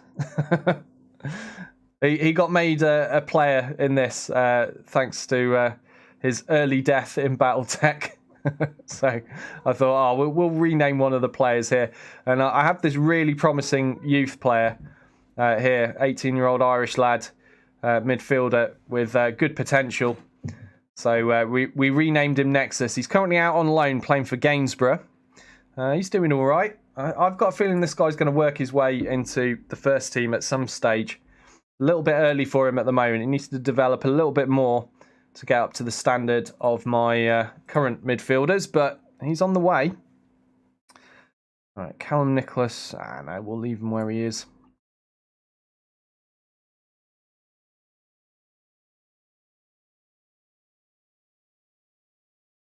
Garrison says, I've recently suffered a concussion. Can't even get the word out. I think I've had too many concussions in my time as well. Yeah, that's one of the downside to contact sports, isn't it? The head and brain injury potential. But one thing I'd say between rugby and American football is, do you not find that if people are wearing loads of padding, that perhaps they'll feel more comfortable going into each other even more riskily and even harder than if they weren't wearing padding? I've often wondered about that. Right, Hunt is still recovering from his injury, so he's not going to be fit to play this game, and Michael Liddell needs a rest. Right, let's just get the assistant to do a quick pick, see what we come out with. So Bradley Fuster's getting the nod alongside Dan Maguire. That's good. Where's Carvalho? Is he still knackered? Yeah, he is. What's his natural fitness? 10. Not amazing. I mean, it could be worse, but yeah, I suppose that probably explains why he can't play so many matches in a row. Des Perez, tired, but we'll keep him on the bench. Lang can be our centre-back on the bench. I need to bring in Egan, and I need a left-back. Michael Liddell needs a rest. Should I just bring on Evans? Or should I put Liddell on? I'm going to put Liddell on the bench. Screw it. He can rest while he's sitting on the bench, surely. Right, so Kieran Green, he's only on 86%. So I will end up needing to bring Des Perez on at some stage. Do you know what? That means I can't really have Knowles as my sub because I need someone that might be able to play attacking midfielder centre. Josh Dolling can just about do that. So he's on the subs bench. Right, that's what we're going with. So, bit of a risky approach, considering the scouting information I've had that Cambridge are probably a lot stronger than us as a team, and we're going to struggle according to the press. But you know, we'll try. I like attacking football. I don't like boring defensive football. So we'll start out attacking, and if it goes horribly wrong, we can always switch to the counter strategy. So here we are at home now. Good old Croft Park. Let's give the team a morale boost. Yeah, okay. Team talk had zero impact there. Atusi said, I've played both, certainly went harder with pads. Yeah, you see, it makes sense, doesn't it? Because you feel a bit more protected, don't you? So you're going to go in harder. And I think that could increase the risk somewhat, couldn't it? Although there's one sport where I think pads are completely acceptable and essential, and that's if you're a goalkeeper playing ice hockey, full mask, pads, the whole works. Oh man, I think it's perfectly fine because you have like a rubber puck being smashed at you at 100 miles an hour. I think you need it. Right, here's the replay. So Carroll for Cambridge tried to get a pass through, but it took a deflection off a defender, and that just really set up Cambridge for an attacking move here. Halliday receiving the pass from Weir and then just smashing it into the goal. I feel we're a little bit unlucky there, just the way the ball went, and that's an early goal for Cambridge. So we've already got a deficit to make up for. Reed in the box. Shot deflected out for a corner there. Let's hope that we can regain momentum. Kieran Green taking the corner, looking for Bradley Fuster. Bradley Fuster not even trying to jump for that as he's surrounded by two Cambridge defenders. O'Hanlon now to Kafalas. And the move comes to an end. Let's take that instruction. Close down Bradley Halliday. Team looking composed at the moment. I'm going to demand more because 18 minutes of football played. Hope for more shots than this. Playing attacking football. Okay, Sangare with a free kick. Oh, that was close. That was close. Just wide of the mark there. Managed to get it around the wall, but didn't quite have enough curl on it to get it inside of the post. But that was an opportunity for us there. It shows there is hope. There is hope. Team looking focused so far after my demanding more. Now a free kick for Cambridge. McGee will take it. Oof, whipped in dangerously there. But again, wide of the mark. The set piece takers on both sides still needing to get their eye in. Buddle now to Atkinson. Sean Reed. What can this creative man do? Just plays it short to Green. Now Sangare. Back to Buddle. Green again. Patiently looking for a way through the Cambridge defence, and they possibly found one here with O'Hanlon whipping across into Maguire, and Maguire's header saved by Mitov there. But that was a good opportunity. Good bit of football, good manoeuvring, and resulted in a decent opportunity for us. So there's every chance we could at least equalise in this match, but we need more shots than we're getting at the moment. Neither team producing any clear-cut chances, and I still insist Cambridge's goal was pretty lucky. Halliday now with a cross. Ooh, Njengo there with a dangerous header. Gathered comfortably, though, by Luke O'Reilly. Safe hands at the back for the club. I'm going to demand more again. So we are having slightly more possession than our opponents here. But these statistics on the shots are no way going in our favour so far, are they? Anybody playing particularly badly? No, we hit half-time now. And I guess we'll go for an aggressive bollocking. Show me something else in the second half. Let's send them out fired up. See if they can walk through walls now. Sean Reed to Lyons. Lyons now. Sangare. Kafalas. Playing pretty safe and simple so far after the kickoff. But the first highlight goes the way of Cambridge. It's a corner. Kafalas heads away, but only as far as Njengo. Now McGee. Gardner-Hickman, Holmes. He's back to the goal at the moment, but he is supported by Gardner-Hickman. Being pretty patient here, Cambridge. Not taking too many risks. Looking for their opening, and they're being marked pretty tightly by the Blyth players so far, which is good to see. We don't want to let them get through, though. Adams there playing a ball out wide and left to Njengo. Whips in a cross. The ref has given a penalty. Oh, this is not our game, is it? This is not going our way. So, the Cambridge number 9, Butterworth, will take the penalty. Oh, O'Reilly guessed the right direction, but it was a very good strike. Right into the bottom left corner there. Very good penalty. But I'm not convinced they deserved a penalty. I'm not convinced. I didn't see enough going on in the box there. But we find ourselves 2-0 down. 50 minutes gone. Let's tell Sangare to ease off tackles. He does have a history of picking up red cards, so Let's hope today isn't one of those days. O'Hanlon now finding his counterpart Atkinson on the right wing. Atkinson with a cross to Maguire. Oh, come on, referee. What's going on here? What is going on here? An own goal is disallowed for offside. What on earth? I've never seen that. I've never seen such a thing. Sorry, I had to pause that. I've never seen in my entire life an own goal disallowed for offside. But Dan Maguire was in an offside position and the ball deflected off him. So that's why it was disallowed. Them's the rules. But that's the most ridiculous thing I've ever seen. What on earth? So we almost had a goal back. I can't believe it. I felt we deserved a penalty there. That's why I was screaming at the referee.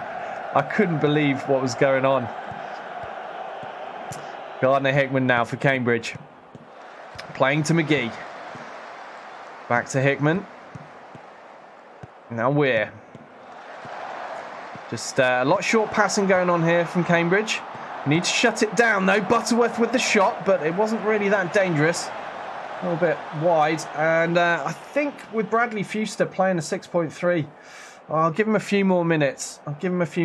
But I'm feeling like I might take him off. And we'll give Josh Dolling a rare opportunity to shine. See if he can score some goals for us. Butterworth now. What a strike that was. Unbelievable. I mean, defenders all around him just really not doing anything about it. And Butterworth making a great run. And fantastic strike at the end of it. Off the end of that Carroll long ball. Here he is, Butterworth, the number 9 for Cambridge.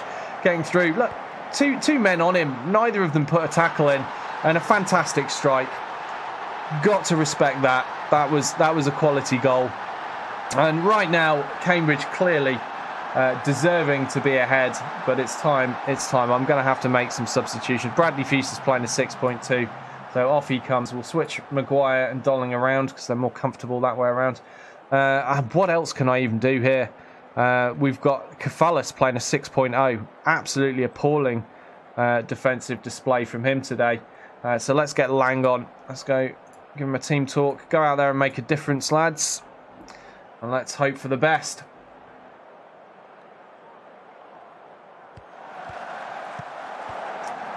So we are in so much trouble. I don't think we're going to be able to win this game. 70 minutes of football played, 3-0 down. We're going to have to hope the game after this is a game we can use as a recovery match where we can scrape a win. Sorry, that was tense times there. As Cambridge are hammering shots towards the Blyth goal. And yeah, this is coming to nothing. 82 minutes gone now. We've only had 4 shots and 1 on target.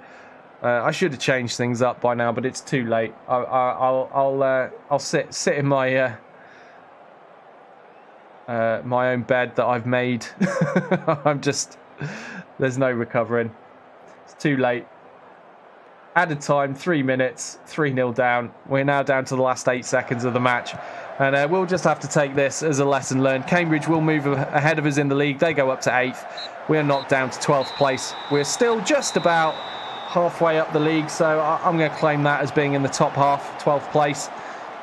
League consisting of 24 teams. But yeah, very disappointing display there. And yeah, penalty given away as well. Not what we want to see. So yeah, performance was disappointing. Let's give them a bollocking. So we've got Leyton Orient at home next. Now they're where are they? Are they still below us? Yeah, they're still below us after that match. They're 14th. We're 12th now. So you know, arguably they're having a worse time than we are. So I'm going to continue with the attacking strategy. See if we can overwhelm Leyton Orient. Get ourselves a much needed win for this session. We've already got 1 win. Didn't we win the first game of the session? Yeah, so we beat Fylde. It was a scraped 2-1 though, so it wasn't really a good win, but it was still a win. And we lost to Brighton, obviously Premiership side there.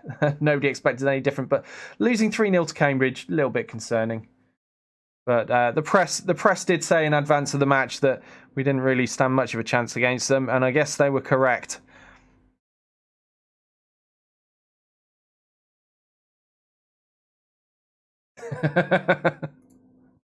Garrison's saying they can get back in there and keep playing for their effing millions. Oh, my guys aren't on millions, mate. My guys don't get millions. I think who's the best paid player at my club? I think is Dan Maguire. What's he on? £600 a week. Yeah, he's not on millions.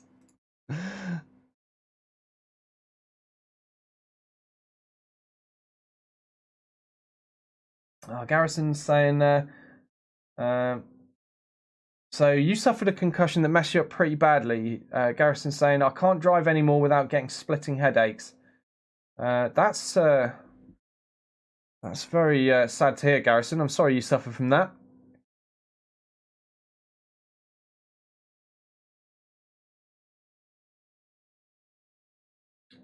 Sarge says, my favourite defensive player was Conrad Dobler of the old St. Louis Cardinals, king of the clothesline. Was that before they made it illegal, or was it always illegal? Very dangerous move. Right, so key player for Leyton Orient is James Henry. He's a winger. Okay. Could be a problem for us. Right, Leighton Egan, yeah, let's time his first team. Luke O'Reilly. It's about time my first choice goalkeeper in his second season for the club got told that he's a first team player. yeah, you're not backup anymore. You've played almost every single game possible for 2 seasons. What's this advice? So Kieran Green's playing disappointingly. Well, Des Perez wasn't fit enough to play, so unfortunately Kieran Green was playing in his place. Right, Blyth are slight underdogs in this game. Okay, so that's much more promising than how the situation against Cambridge was. Let's give Leighton Egan some praise. Criticise Kieran Green's training. He's not training well enough. Right, okay, that'll do me for now. Asaj says yes before. Oh, was he the reason that move got made illegal then? Is that what it is?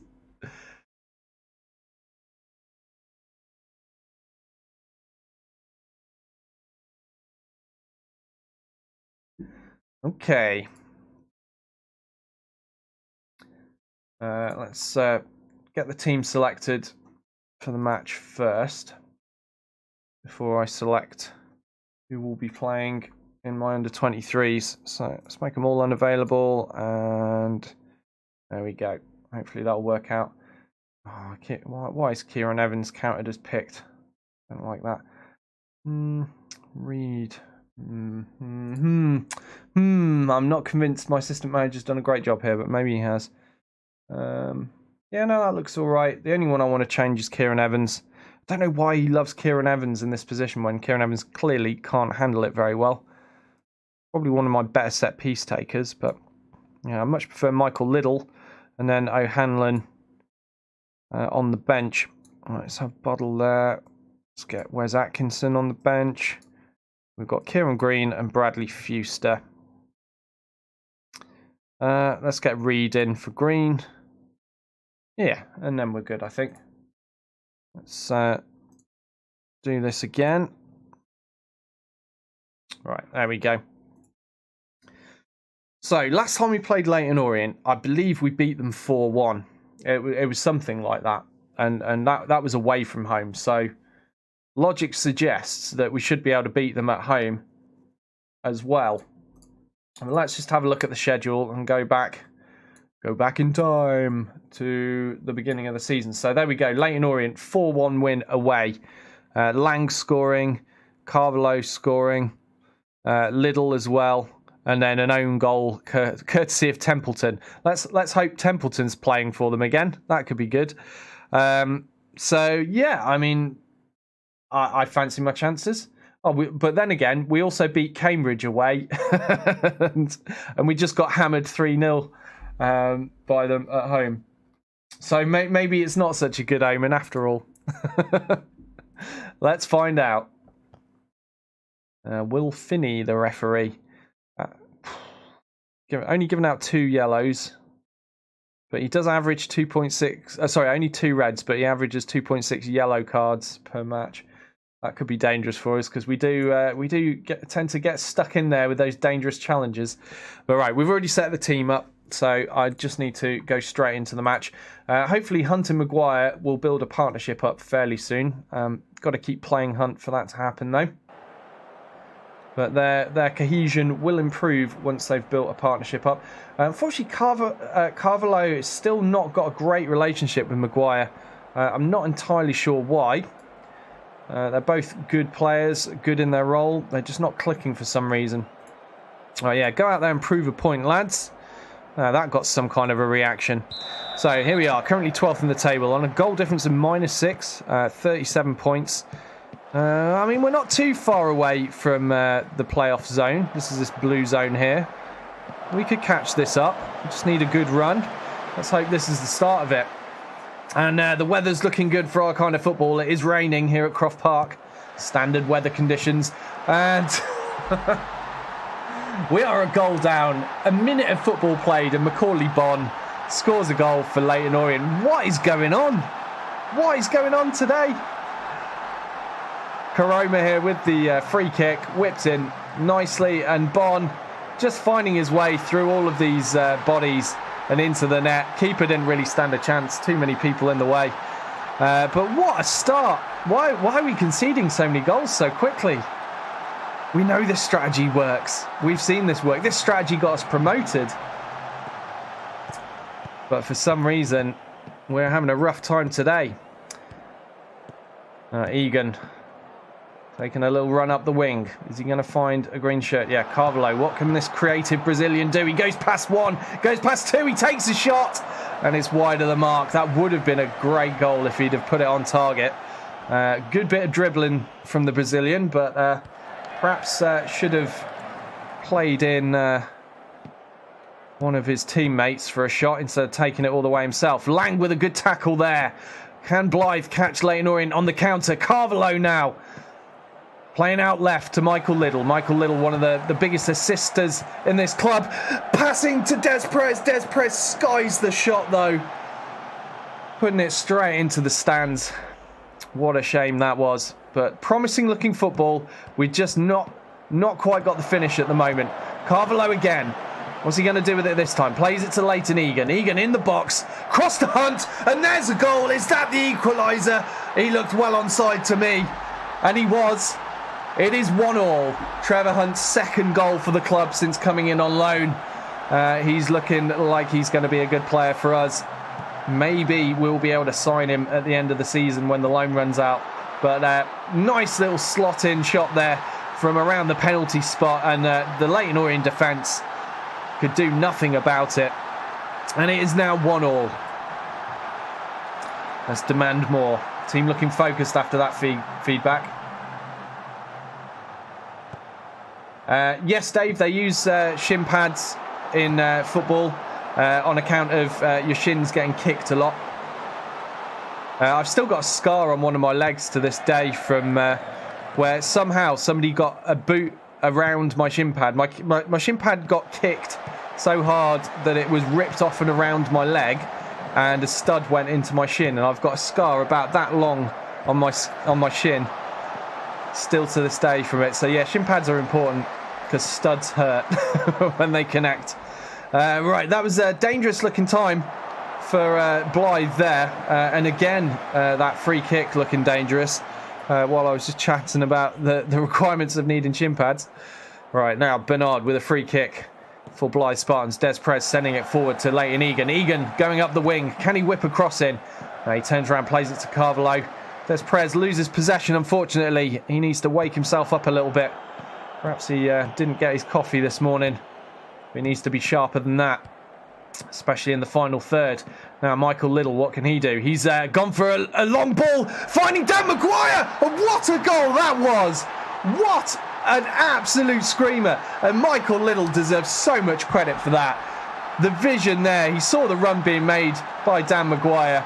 Sangare there to Michael Liddell. Liddell sizing up his cross, and bang, away it goes. Finding a burst of pace from Dan Maguire into the box. Smashed into the goal, and we are now ahead in this game. The score is 2-1 to Blyth Spartans. And both our strikers have scored, one each now, Dan Maguire and Trevor Hunt. But man, that was all about that cross from Michael Little. And here's another, looking for the header. Dan Maguire doesn't quite find him, defending well there, Leyton Orient. But Des Perez keeping possession. Now Egan with the cross, Dan Maguire on the volley. Unfortunately, directly at Leighton's keeper Amadou there. And he does manage to gather that comfortably. Let's praise the boys now they're ahead. Oh, just not in time. It's now half time. So dead even on shots taken and shots on target.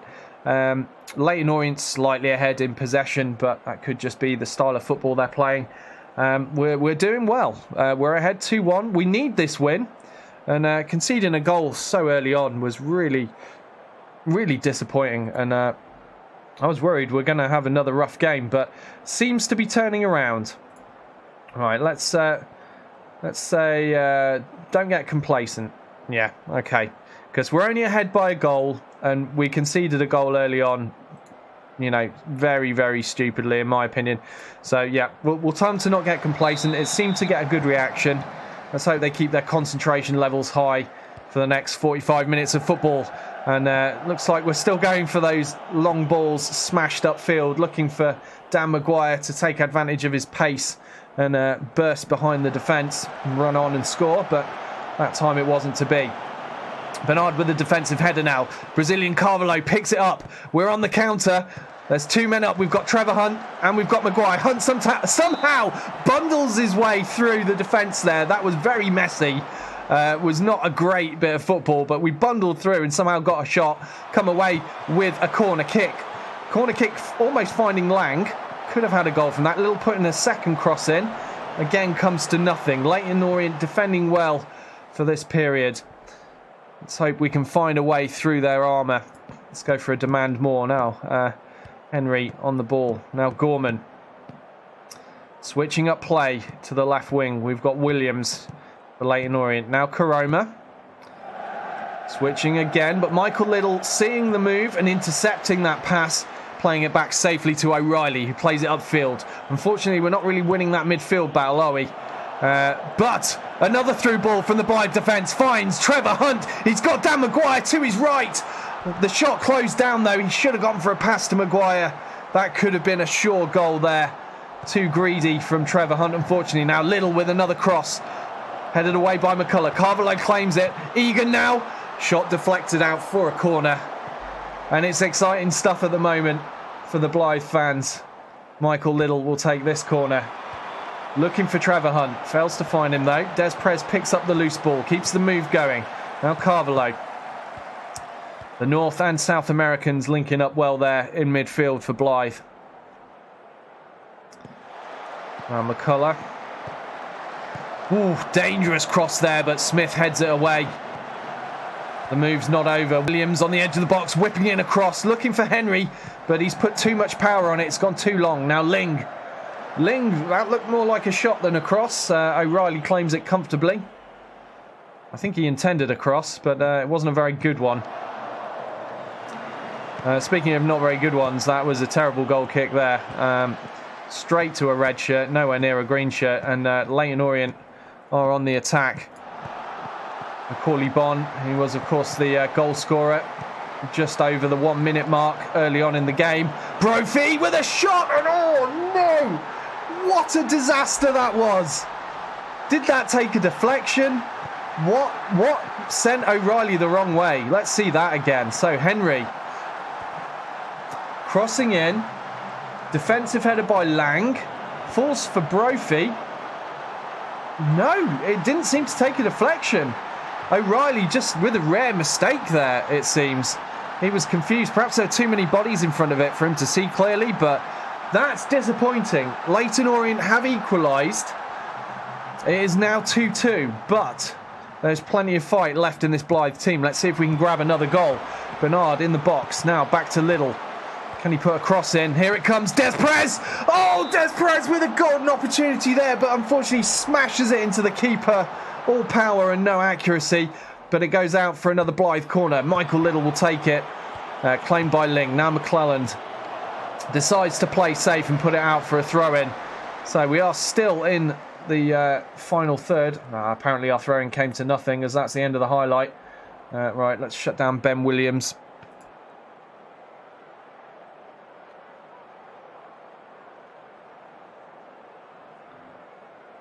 Oh man, keep demanding more. Keep demanding more. What I think we need. So we've now had more shots than they have. I think, you know, this match is in our favour. We just need a little bit of momentum. Samling needs closing down. Yep, fine with me. Egan's getting a little bit tired. We're probably going to have to sub him off. And he's also picked up a yellow card. Time to ease off tackles. Okay, 82nd minute now. Des Prez with a free kick. Ooh, it was on target, but not quite enough power to beat Amadou. Okay, let's make a substitution. 1 minute remaining, but I'd just rather avoid Egan picking up a red card in the dying minutes due to being tired and already on a yellow. He's possibly going to make a mistake. You never know. Now, Des Prez with another free kick for Blyth. Possibly our last proper goal opportunity, and that was unfortunately wasted. A little bit too high for anyone to get ahead on. And it looks like we are going to have to settle for a 2-2 draw with Leyton Orient.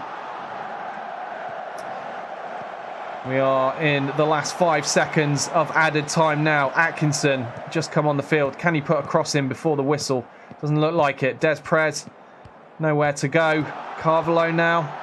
Sangare, go on, shoot from there, Sangare. Tries to find Michael Little. Not enough power on the pass, and it was intercepted. The whistle is about to go any second. We are watching the last few kicks of the game.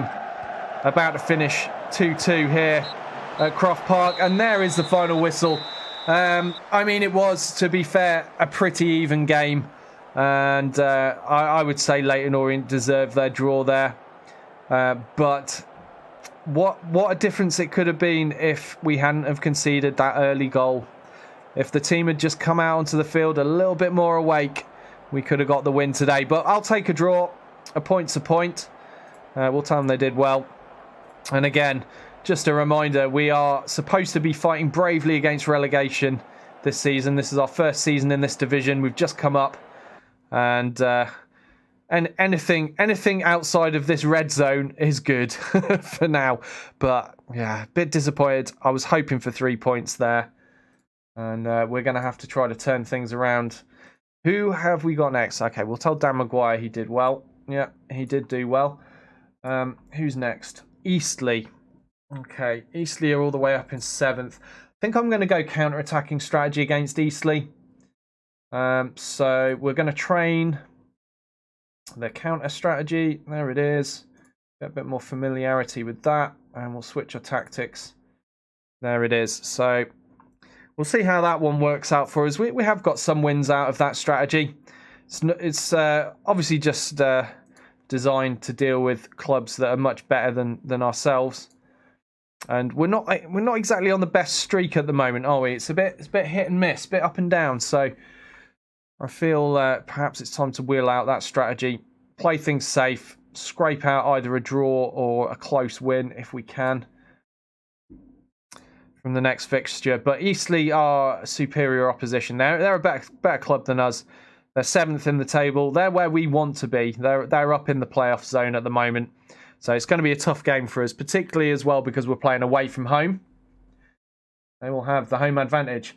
Thanks very much, Garrison. Catch you later, mate. Good luck with yours too.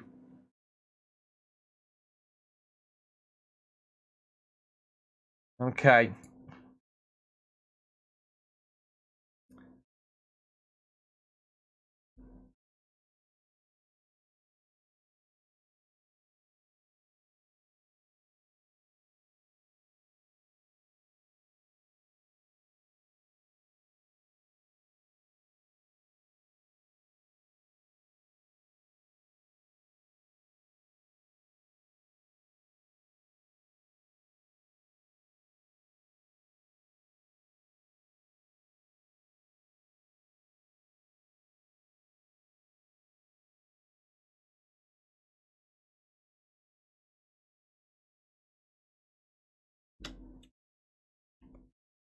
All right. Sorry. Quick nose blow and drink.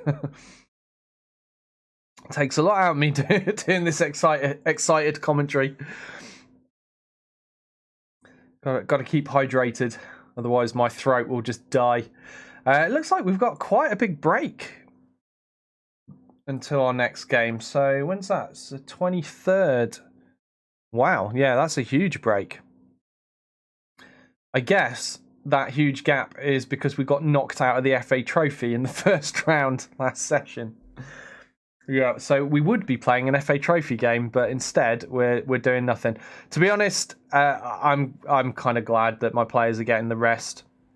It'll mean they'll be in better physical condition than the Eastleigh players when we come to play them, because they'll have, I'm sure they'll have had to play a cup game. I doubt they went out in the first round. So we'll take a positive from that. Seems like they need one of my type training sessions, says Sarge. I need the players fit and healthy enough to play football afterwards, though. I'm not sure your training sessions would leave them in any condition to play football. I think that it'd leave them in a condition of needing therapy, maybe.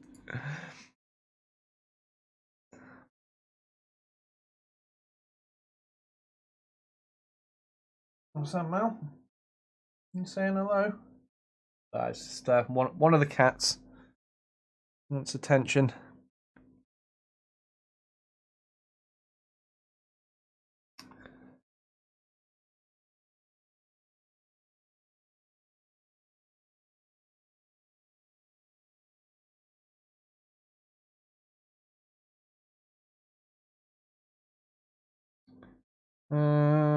That's League One news. League One, that's way above us.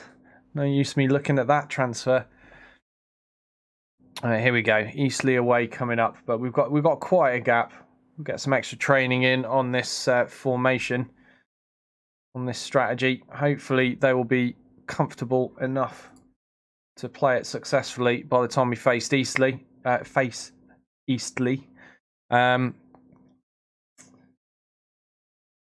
What's this? At least our under 23s are playing a game.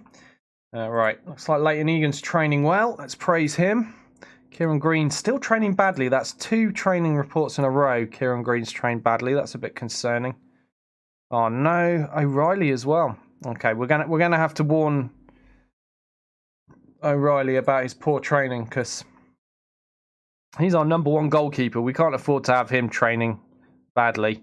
And Lewis Lang, he's our captain. Again, he needs criticising.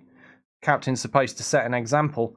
But speaking of setting examples, Leighton Egan, Dennis Carvalho, they're doing pretty damn well. So we'll praise both of those guys. There we go. So hopefully lift their spirits up.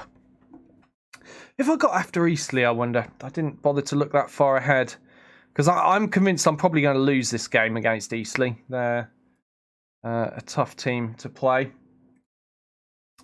Right, let's...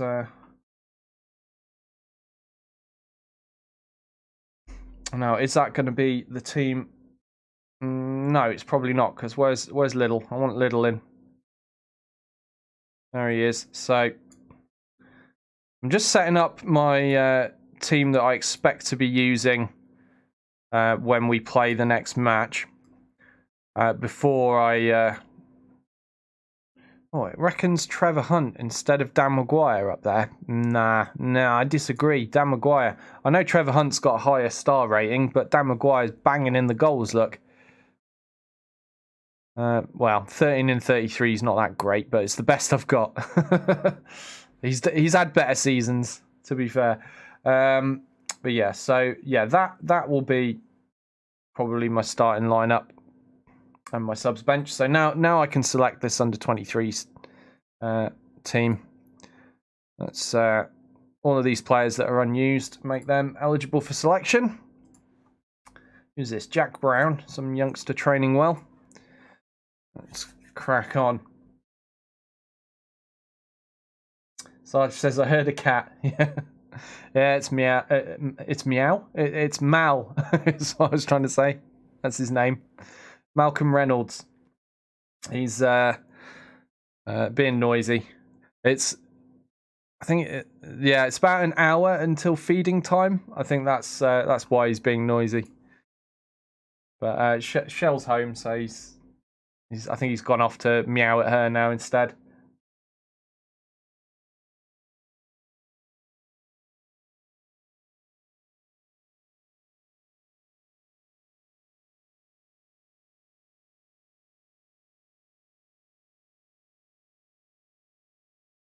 What does the orange jersey stand for?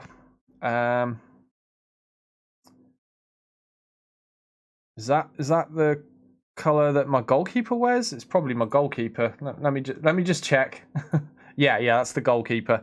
I couldn't remember what color the goalkeeper shirt was for a minute there. I was like, I'm playing green and white. Orange, yeah. So it's the goalkeeper. That's all. So they stand out. Josh Dolling injured. Oh, that's not great. Only out for 6 to 8 days though. Injured after sprinting. He's twisted his knee by running too much. Never mind.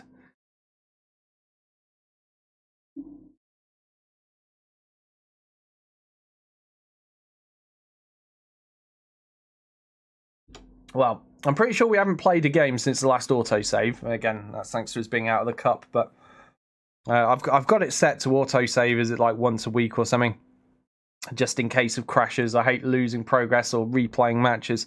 That being said, I have said before, this version of Football Manager, so far, I've not had a crash at all. There's not once has this game fallen over on me and broken, so I'm pretty impressed with it.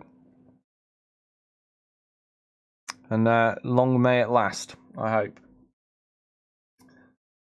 But it still doesn't stop me wanting to do the paranoid saves, though. So, play previous versions. There's nothing worse than losing your progress, or you play a match, you win the match, the game then crashes on you, you have to replay that match and you lose the replay, and you're like, oh man, I've been cheated, I won this, why have you cheated me out of this win game? So that's why I like the paranoid saves after you've played matches generally. But yes, okay, Ryan Hill is Eastleigh's key player, midfielder that we know absolutely nothing about. I can't be bothered to scout him. We've got enough midfielders. Okay. And we're still almost a week away from our Eastleigh fixture. Hopefully there won't be too much news between now and then, and the game will cycle through pretty quickly.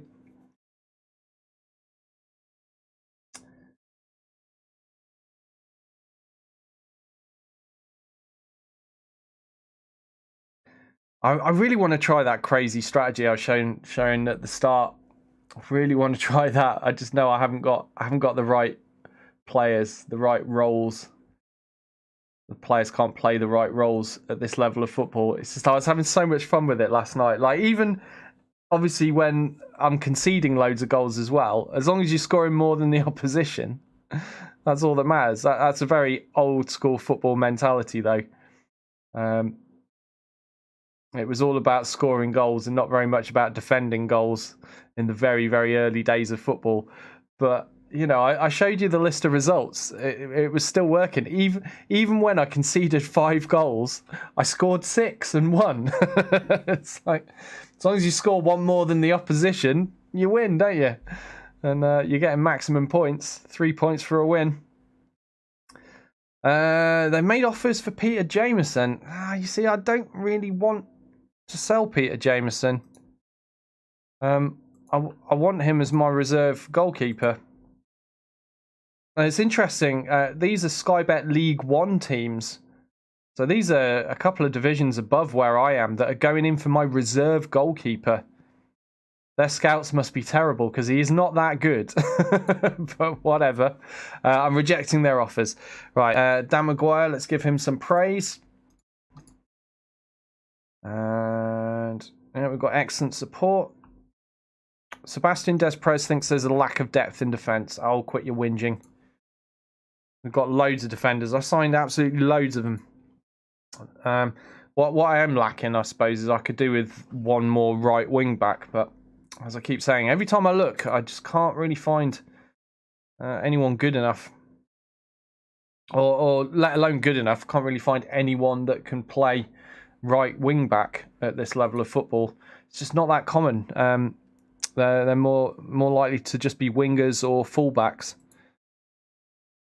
It's a bit more of a specialist role playing as a wing back, but I do like it because for me, instead of using fullbacks and wingers, I can go for wing backs, which are a little bit more attacking than the fullbacks, but not quite as aggressive as wingers, and that frees me up positions I can use elsewhere on the field. So instead of needing 4 players of my team in total to cover these wide zones, I'm covering it with just 2.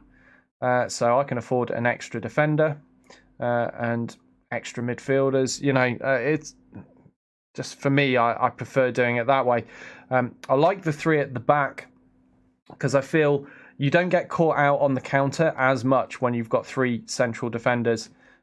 Most often, most teams will have 2 or 3 attacking players that will be left up the field, or will try, to be in a position to counter. And in which case, I've got 1 for each of them. Plenty of players there. Plus, I've got these wing backs as well as bonus. So when defending, in theory, I'm kind of like when defending, I've got 5 players across the back if you're counting these wing backs, which is a pretty safe way to go defensively. We've also got the midfield will obviously drop back as well. And then when I'm attacking, these guys push forward, and that gives me more players on the attack. I mean, obviously, my usual strategy being this. You'll see that translates into 4 players on the attack, counting these wing backs, plus a 5th attacking midfielder. So yeah, it's all about getting the numbers in the right place at the right time. But I just like this kind of formation at the back. I'm a big fan of it, which is why I use it. But then, that crazy strategy I was showing you, it goes from one extreme to the other, having loads of players at the back to just having 1. So I go from 3 centre-backs to just 1 single centre-back. Just insanity. Let's have a look at that again for those that might have missed it. But there it is. I'm looking forward to being able to try this. One day Blyth will have the players to do this. But yeah, just a single defensive centre-back. He's playing as a ball-playing defender, but yeah, it's just absolute madness. But then you get even more players in the attacking part of the field because these guys are attacking. So, I've already got 4 up there, plus I've got 5, 6, and then attacking playmaker as well, making 7 players, all pushing up on the attack. The Segundo Volante as well will push up to a certain degree in attack. Deep line playmaker will just kind of slot in behind a little. But yeah, it's just stupid numbers of players on the offensive, which is why it gets so many goals. But as I'm sure you would expect, it leaks a lot of goals too.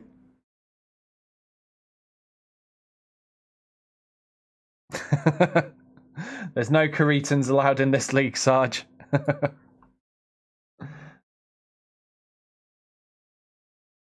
Oh, nice Tasku saying, just got my 2nd fire starter. Them enemies in trouble now. Fire starters are great Limex.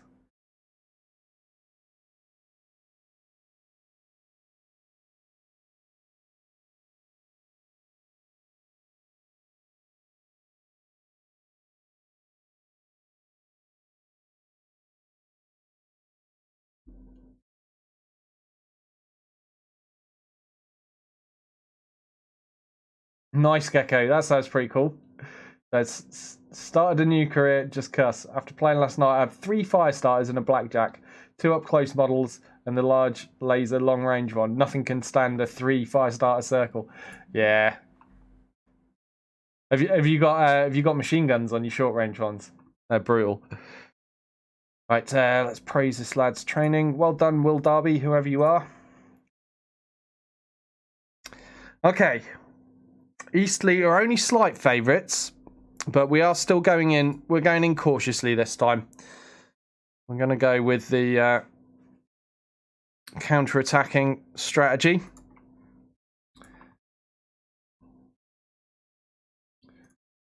Praise that training there. Okay. The match is almost upon us. It is now 1 day away. Yeah, machine guns are way better, aren't they? I love them. 6 machine guns on a fire starter. Brutal amount of firepower.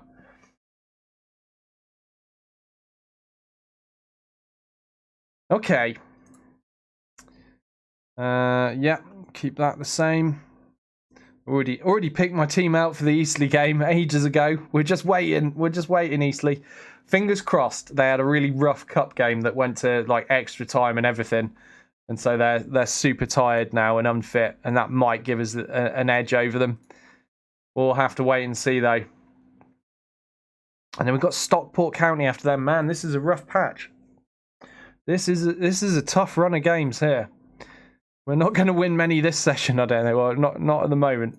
Still, session's longer than I used to do, because I used to do like 2 or 3 hours of Football Manager when I was just doing the evening slot.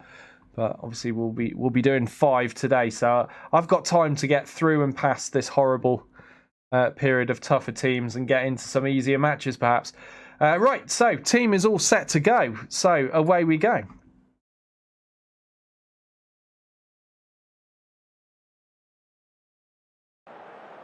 Yeah, I do that as well, Tasku. Yeah, I think it's just more of a challenge, isn't it, when you've got to equip your mechs from scratch. They don't just automatically get built and have all the weapons. It just didn't really make much sense having it that way in the first place, did it? So I'm glad that you can change that option, and I do. Right, okay. Away we go. Away at Eastleigh. And now let's have a quick look. I just want to see their player stats. No, they don't really look tireder than we are. Maybe Bailey Clements is a little bit. But yeah, most of them look about as fit and healthy as my team. That's a shame. Right, let's go for an early demand more. Come on, boys. We need a result here. Now, there probably won't be as many highlights with this strategy, because we do tend to try to time waste a bit, pass the ball around patiently. But hopefully we won't be conceding many goals. This is looking dangerous. Oh, Robinson there with the shot just wide of the post. That is not what we want to see. Des Perez now with a free kick for Blyth. Smashes it straight into the Eastleigh wall. Smith gathers the ball, plays it back to Little. And not a lot else happens with that move. Now we've got a corner. Kieran Green will take. Whips it in, finds Lang. Lang, Sangari on the rebound. And that looks like a goal for Blyth Spartans. 24 minutes in. And we have a goal. Only Sangari's second goal of the season. Midfielder joined us, when was it, last season, I think? There we go.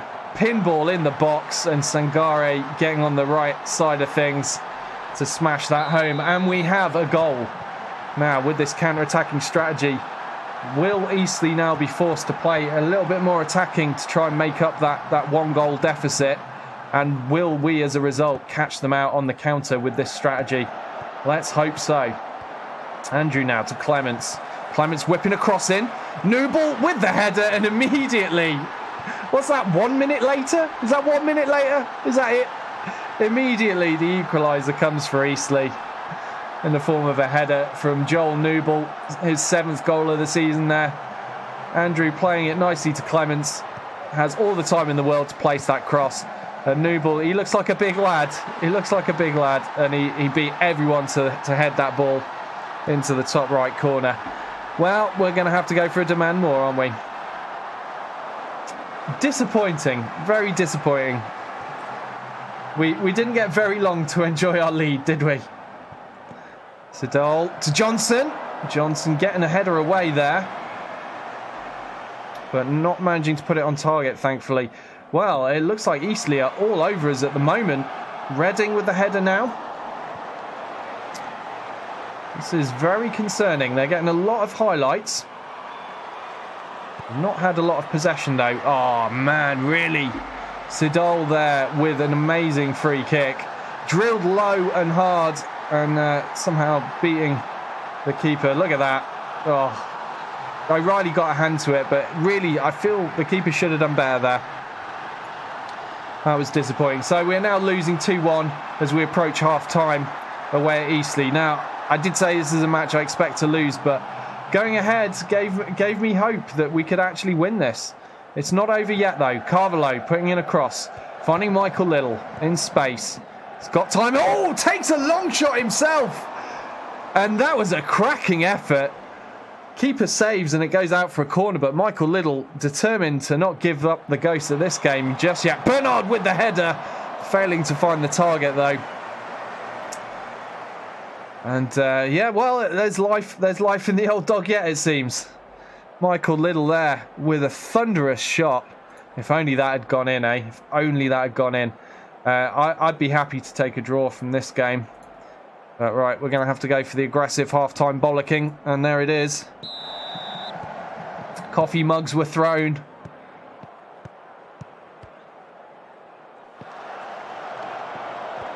Sharp now.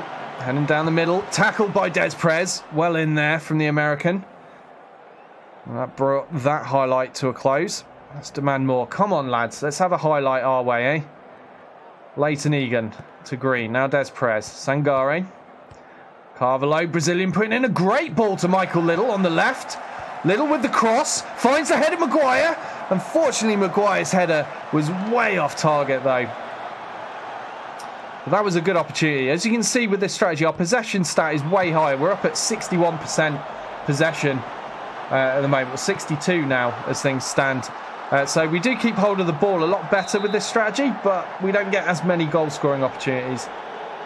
But at the moment, I'm feeling hard done by to be losing right now. I feel we at least deserve a draw. We're not that far behind them on shots. They have not had any clear-cut chances, nor have we, though. All right, now Maguire picking the ball up in midfield. Bernard sending it all the way back to Luke O'Reilly. Now Lang. Egan to Green. Carvalho again with that nice little pass to Michael Little. Repeating what they did in the first half. Little there with another shot smashed towards the goal. Unfortunately, way wide of the mark, though. I think Little needs to be putting in crosses rather than taking shots from that position. But he seems determined to turn over the deficit himself. Oh, no! Oh, what a calamity that was. What is going on, lads? What is going on? Newball there with the header. Comes off the bar.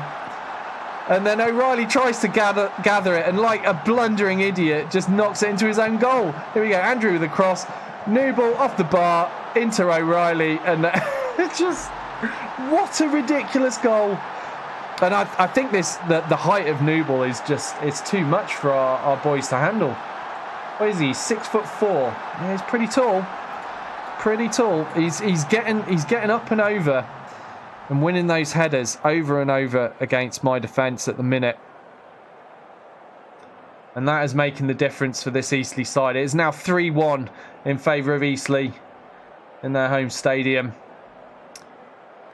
They were 7th in the league before this match. Will they have moved up? I expect so, but we will certainly have moved down after having another loss. Smith! Oh, we got a goal! 87th minute.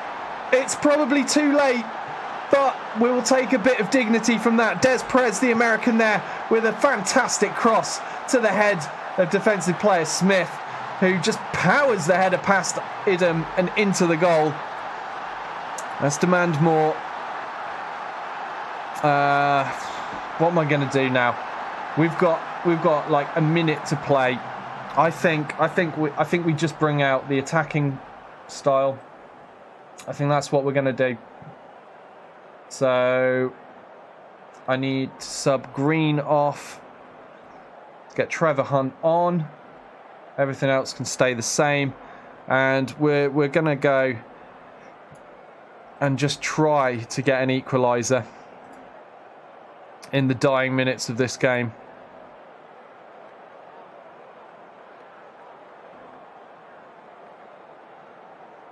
Let's go very attacking.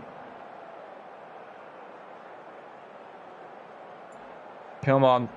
Seconds remain. It doesn't look like we're going to get the equaliser. Come on, Smith. No time for dithering. Get it upfield. Come on, Hunt. Win that ball. Referee! Oh, no. Apparently that was a clean tackle. I thought Hunt was going to be through. We've got a corner. This is possibly the last kick of the game. Michael Little whips the corner in, and Idem comes out to claim it, and that will be it. It's over. We've lost the game, but we've lost with some dignity retained. We scored 2 goals. But no points. No points from this match, unfortunately, for Blyth Spartans. There goes the final whistle. Eastleigh move up to 6th in the league. And we will have a look where we've dropped down to. Yeah, we're going to sympathise with the team. That was a tough result to take. I think we just got a little bit unlucky there. Just a little bit unlucky.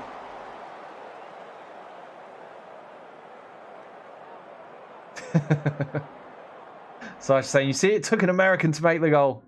It's okay. You're allowed to be proud of the American player, Des Perez. He's a good man for us. New signing this season as well.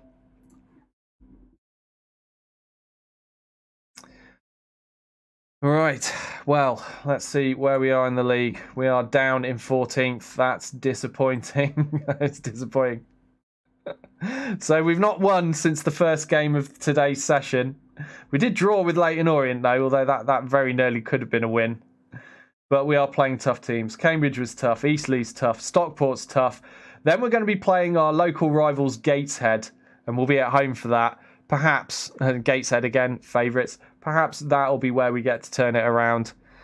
Stockport are down in 13th.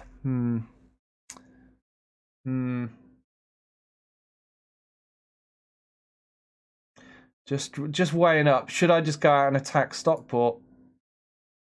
I'm going to. I mean, we so nearly got the result we wanted out of using that counter-attacking strategy.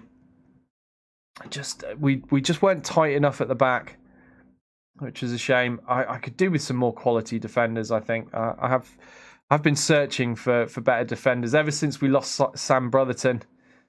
Since his loan ended, I've been looking for someone that will match his level of ability. It's so hard to find at this level of football, and unfortunately, we couldn't sign Sam Brotherton in because he wouldn't get a work permit, which was unfortunate. As Tasku clipped that goal. Nice one. He deserves it. That was appalling. That deserved clipping. Right. Stockport County next, but we're away again. It's going to be a tough fixture.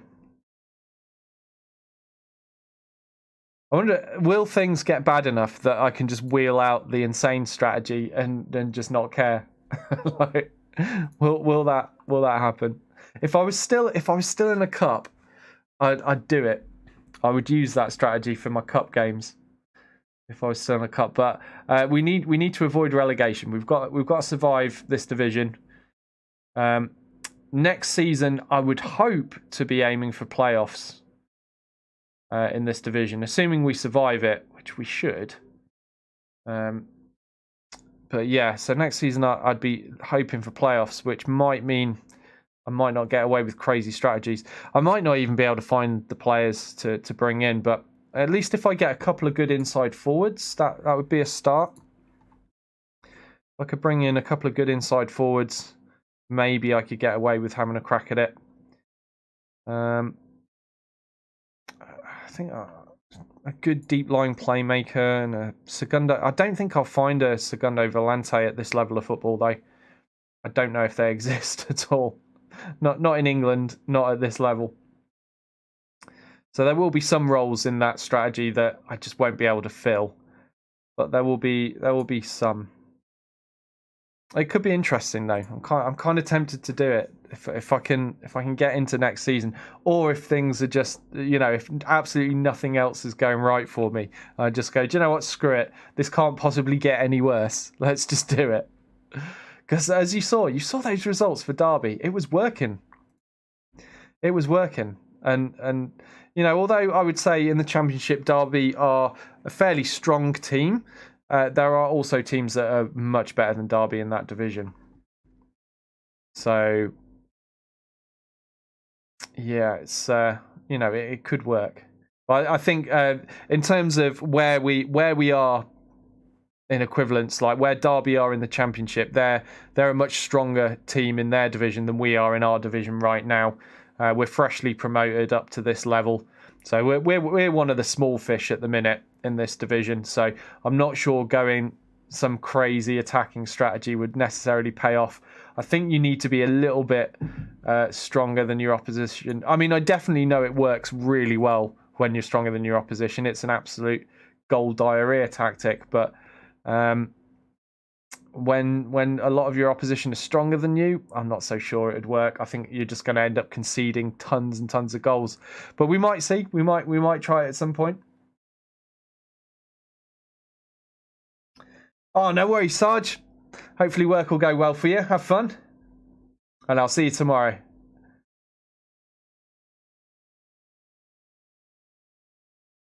Right. Stockport slight favourites. Okay. Well, if I remember rightly, Eastleigh it described as slight favourites for our away match just now. And we didn't manage to win with the counter-attacking strategy, so I don't see why switching up would be harmful. Try something different here.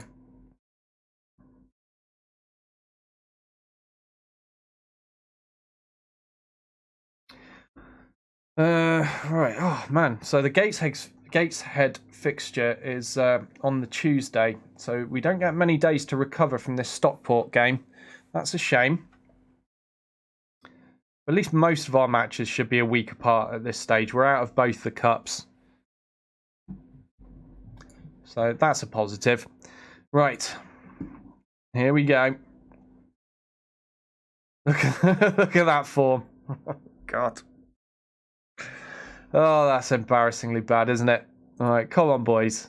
Pick yourselves up. We're better than this. All right, let's do a quick auto pick and... Liddell's fit enough. Let's get... Why does he love Evans so much? Craziness. Right. Our assistant manager's got a thing about Evans. He always wants him on the field. I want Reed on the bench.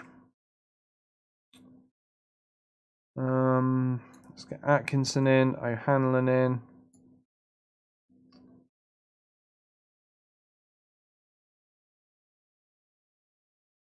Let's get Buddle in. Okay. I think that'll do as a bench. Oh, hold on a minute. What's going on here? Why is Dan Maguire being left out? I mean, I suppose his recent form's been pretty shocking, hasn't it? Maybe if I have a word with him.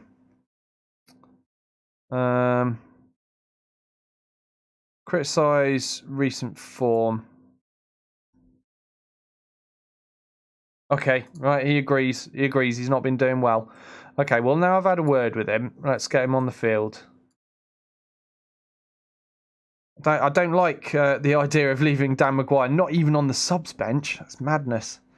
Okay, and then, yeah, we'll keep Fuster on. I mean, the assistants pick Fuster because his recent form is great. So, you know, form is important in this game, but I'm, in this case, going to completely ignore it and play Dan Maguire instead. But I've just had words with him, you know, so that might help.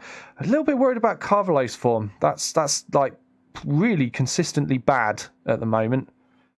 But then again, Reed's isn't really any better, and that's my other alternative for this position. I do, of course, have Callum Nicholas, but he's just lacking in quality. He's so much worse than those other two options. It's just not worth my while. Okay, this is what we're going with. We're doing it. Let's get in there. Still worrying kind of defensive relationship going on between my three centre backs. I need to get that sorted next season. Maybe I need to find defenders that are going to work well together. All you can do really is sign players and hope they gel, and if they don't, you've got to try and do something about it. But the new signings I've brought in at the back this season not gelling well enough. Egan now. I had to check. I had to do a double take. I was going to say, I thought we were playing away, and seeing all this rain, I thought, oh, are we at home after all? No, we are away. We're playing at Stockport.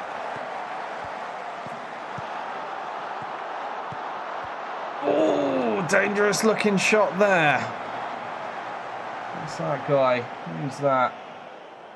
Dimiao. Have to keep an eye on that man. Right, let's go for a demand more early on. Looking pretty bad on the possession. Only 5 minutes so far played though. Coming up for 10 now. And here's attacking working for us in the first 10 minutes. The answer appears to be heck no. It isn't. We've not had a single shot yet. Carvalho's picked up a yellow card though. So, you know, that's something. If winning games was about picking up yellow cards, we'd be much higher up the table. Carvalho on the ball now. Smashing it up the field. Looking for Maguire. Fails to find him, but Dimiao now with the ball forward to O'Rourke. Oh my God, what a play that was. And O'Rourke on the volley, beating O'Reilly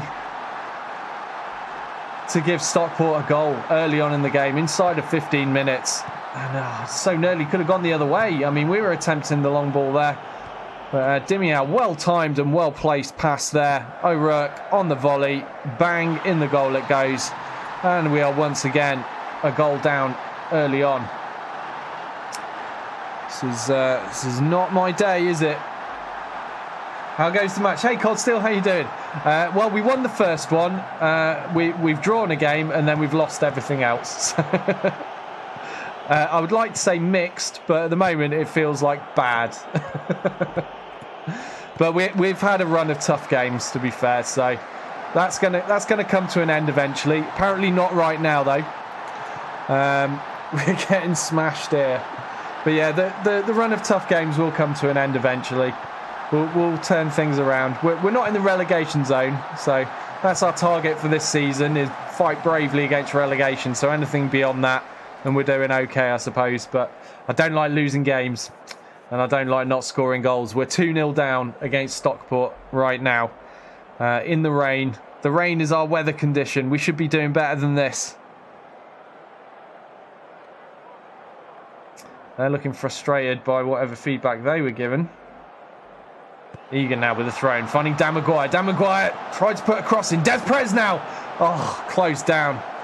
Unfortunately there. Got excited. Thought we might have a goal. We definitely need something before half-time. Come on, boys. Carvalho's playing a 6.0 and he's on a yellow card. This is shocking stuff from him. I suppose that's because he was part of giving the ball away that resulted in that first Stockport goal. And maybe he can improve. No worries, Cold Still. It's alright. Things can only get better.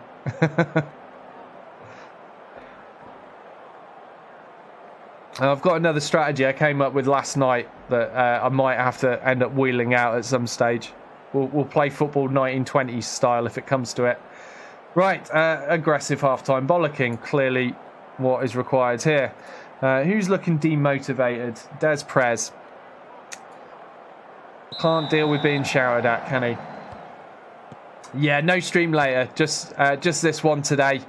Usual daytime slot, so... we'll be finishing around 8 PM UK time.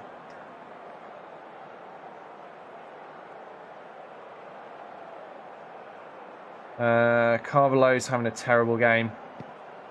I might have to take him off. Give him a few more minutes, but oh man. Yeah, do you know what? We're doing it. We're doing it. We're bringing out the ridiculous strategy because I'm already losing 3-0. I'm not going to win this game now, am I? I've been dying to mess around with this, give it a shot.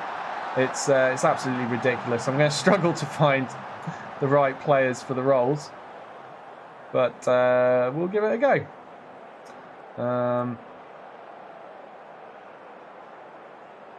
Lang can play there. Yeah, Lang can play there. Egan and Little. Smith, I need to get. Oh, Sangari can't handle that. Oh, in fact, who's the best I've got for that role? Des Perez. Okay, well, let's get Des Perez in there. What about this role? Also Des Perez. Damn it. I could bring Sean Reid on. Yeah, we'll get Sean Reid on for Smith. Right, we're going 1920s style. Right, what about advanced playmaker? Des Perez or Sean Reid. Let's do that. Sangari really can't handle deep line playmaker though.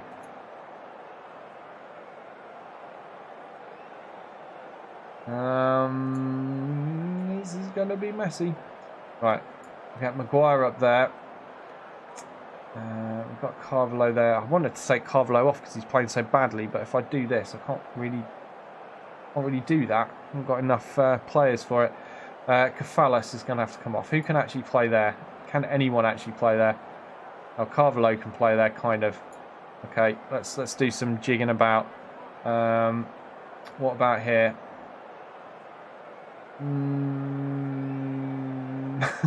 This is a real struggle. Okay, all right. Let's put Sean Reid there, and let's jig this about. How's that look? No, that's worse. That's worse. Let's do that, man. Trying to get a team to squeeze into a formation that they really can't play. But honestly, things can't get any worse. We're 3-0 down. We're already screwed. So I'm just going to bring it out. That's that. And here's the replay of that goal. Sears, Gray. Nice cross. Mulhern in plenty of space there. Nobody there to stop him, and an easy tap in for him. So 3-0 to Stockport. Let's see how this insane strategy works when we're 3-0 down.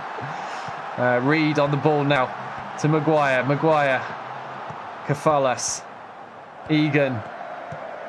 Sangari. I just want to zoom out a bit so you can see just how insane this is. Look, I've got nobody in my half of the field. We'd be better off playing Kefalis in a more familiar position. Yeah, I know we would, but we can't. Just going to have to deal with it. All right, let's demand more. We got a corner. Little takes it. Sangari off the post! We nearly got one back. We nearly got one back. This isn't looking that bad, is it? We've looked better with this insane 1920 style strategy than we've looked. We look better off with this than we've looked with our more reasonable one. But we're not going to win the game. We're certainly not going to win the game. At least we look like we nearly scored twice, though. I'll take that. Okay.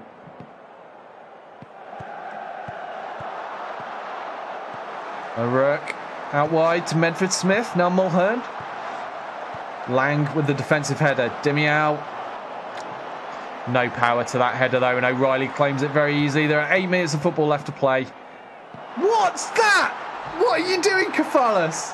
What are you doing? Did you see that? Did you see that? But O'Reilly rolls the ball out. Granted, he probably shouldn't have rolled it to Kefalis. He was being marked pretty closely by this guy here. He goes for the backpack. Keeper's not even looking. Keeper's walking back to his goal line, thinks his job's done. And O'Rourke nips in there and scores. What a ridiculous goal. Well, I said it can't get much worse. We were losing, and we're still losing. O'Reilly coming way out. Look, he's the only player in my half. That's how insane this strategy is. Maybe if I'd have played this from the start, things might not be so bad. Maybe I'll play it for the next game. We'll see. Oh, no. Herdman, he's through. He's scored. All right, maybe it won't work. It worked really well for Derby County, just not working well for Blyth Spartans. We don't have the talent. Yeah, error in midfield there. And Stockport able to catch us on the break. Number 4 failing to make a challenge. Free shot on goal and well scored. It's 5-0. Little with the corner. Sangari. Oh, off the bar again. Come on, stop hitting the woodwork. Oh, and now Blyth through on goal. We had nobody stay back at all. He's failed once. He's failed twice. O'Reilly's a hero. Still doesn't make up for that error earlier, O'Reilly. That was appalling. Can't believe it. Cannot believe it. Bray now on the attack. Egan goes in hard, and that's going to be a red card for Egan, I think. And off he goes for an early shower. Things are going from bad to worse for Blyth, and I'm not even gonna bother putting anyone in place. There's so little time left. Little now with a corner, possibly the last kick of the game, and it is. It's full time. We've lost 5-0. Well, we were losing 3-0 anyway before we switched up to Crazy Town, but yeah, we'll forget about this match and move on to the next. We got Gateshead next. Now, do I play sensibly, or do I go 1920s craziness? I mean, it didn't work against Stockport, but things were up against us. I might actually try it. I might try it. We're having a bad enough session that I think I might actually just bring it in. I'm gonna do it. Let's go training. And let's train it. The 3-3-3-1 1920s inspired tactic. And for those that might have missed it, Dr. Benji gave me the idea when I was watching him last night. What he did was very different, though. He had 2 shadow strikers across here, 2 segundo volantes here, and a libero here. So different approach. I've made some changes, done what I think would work a bit better, and we've got a ball playing defender. And switch these to support roles and a deep line playmaker here. As I showed at the start of the session, it's working out with Derby County. I'm top of the league with Derby County playing this strategy, but I didn't believe that a team at the level of football I'm at with Blyth Spartans would be able to get the right players to do it. So I didn't think it'd work for them. So far, we've only used it once, like just now switched to it in that match, and it didn't work very well. But we'll see. We were 3 goals down already. We conceded 2 more by switching to that strategy. But if I'd have played it for the full match, it could have been worse. Who knows? But I've got a feeling that I'm going to try it against Gateshead, our local rivals. It's a really important game. We're at home, and it's a game that we need to win. But I'm going to play a risky strategy, just because we're on a bad run. Things are not going well for us right now, and when things aren't going well, you've got to try something different. You never know. You might catch out the opposition and do something they're not expecting. They might not know how to react to.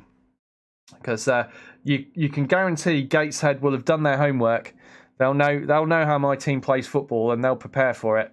But they won't be prepared for the 1920s style craziness that they're about to encounter. My main concern is that my players aren't going to be talented enough to keep the possession, to reduce the opposition's chances of getting in behind my one lone centre-back. And also that I might not have a centre-back that's good enough to pull off that job. One thing I was tempted to do, though, as I said earlier on, is maybe try that formation, but switch the roles up a little bit to roles that lower league players can handle a bit more easily. So that's something that we might do. We'll just see. We'll see how it goes in its basic form first. In a form that I know works for Derby County. And then if it's going horribly wrong, we'll start switching up some roles. See if we can tweak it as we go and get it into some form of working strategy at this level. What I've got to be careful of, though, is I can't mess around with it for too long, because if I'm just losing game after game, I do still need to make sure I don't get relegated. I won't get sacked as long as I don't get relegated. That's the aim of the club is to fight bravely against relegation. I mean, I might not even get sacked even if we do get relegated, but I don't want to go down a division again. We always want to be moving forwards, don't we?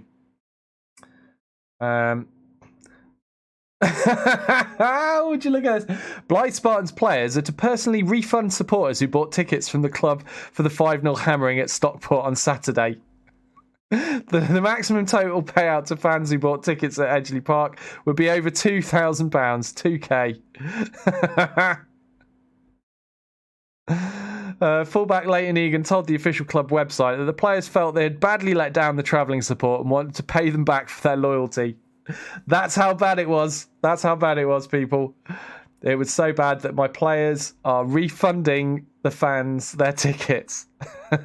Does that ever happen in America? Has that ever happened? Be interested to know. Right. Here we come, Gateshead. Brace yourselves. Cold still says no way.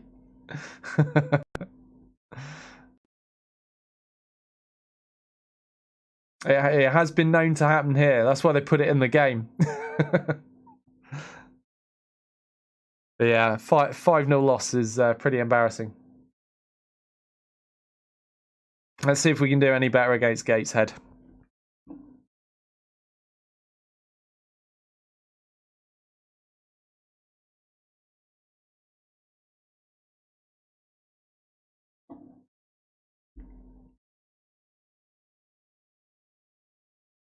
Well, something big is being calculated here. I don't know what. Let's hit browse, see if we can wake it up.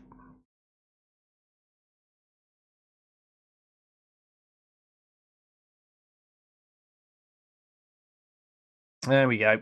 Now things are happening. Oh, is it sorting out contracts, maybe?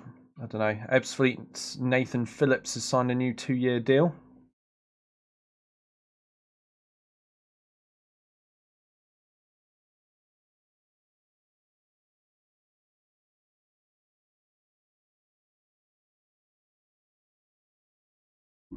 There we go, finally. That was taking its sweet time, wasn't it? Oh, look, we did double our bank balance from playing Brighton. I forgot to check after that. So we were on about 200k at the time. We're up to 400k now. I was hoping for more, though. I was hoping for like a mil, but I know I've played like Tottenham before in a cup match when I was a low league team and walked away with like an extra million in the bank.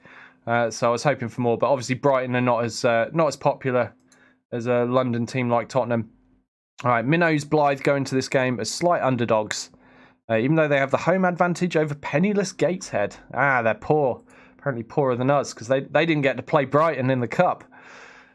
Right, so they're complaining about the pitch. Yeah, whatever. Our pitch is a mess. There's no denying that.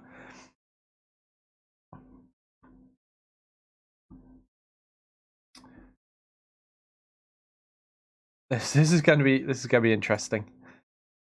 I have no idea what's going to happen. I have no idea how bad this game is going to be. Also, yeah, it's only a couple of days since we last played, so players are going to be tired, which is a concern, and I might not be able to put out my absolute strongest side, but we'll see.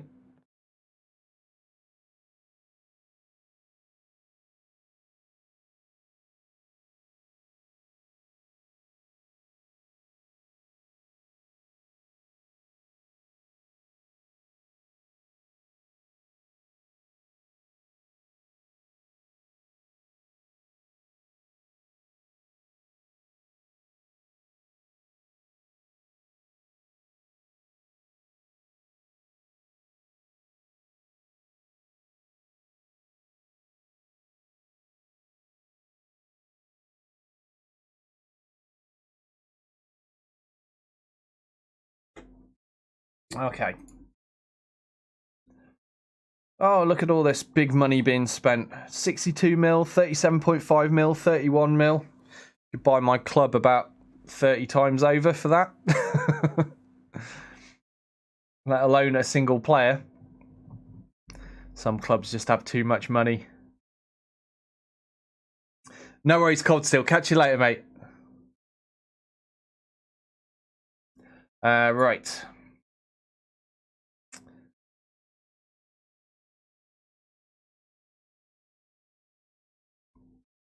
The moment of truth. Will the 1920 style craziness work? Okay.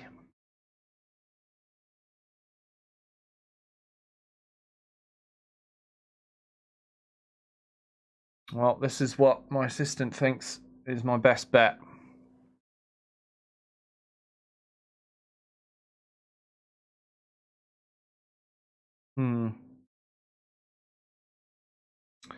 Is Little not fit? No, he's not really, is he? He's a bit tired after that last match.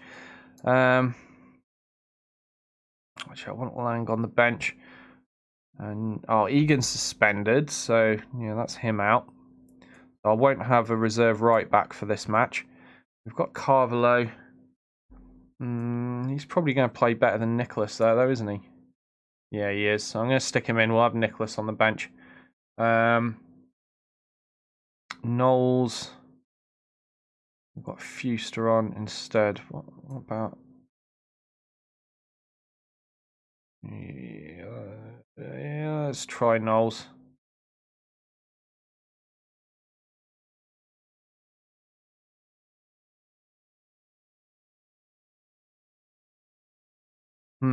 Okay. Oh, Dan Maguire's not even on the bench, is he? Nah, do you know what? Screw it. We'll have Maguire. Now, let's see about changing this up into roles that they can actually handle. So what if I go advanced forward there, and instead of this, I can go fullback on attack. Gets these a little bit more comfortable, doesn't it? Wing back on attack. But you, can you handle wing back on attack? Yeah, all right, let's do that. So we're getting rid of some red zones by doing that. Yeah, that's never getting any better. Maybe I have to swap those around.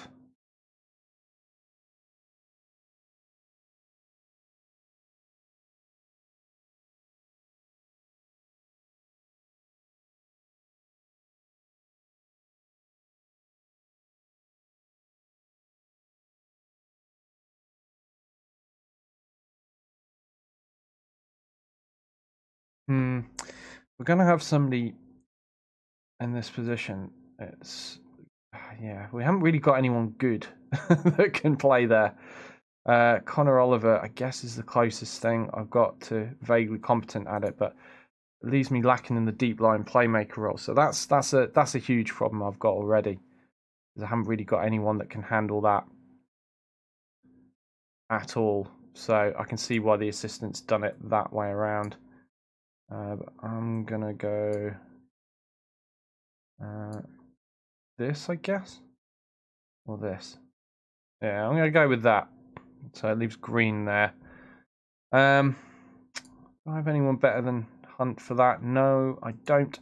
Okay, I think that's as good as I'm going to be able to get it. So I've made some tweaks to it that may end up being disastrous, but I've removed some of the horrible red zones, not enough of them. Who's my best ball-playing defender? It's definitely Harvey Smith.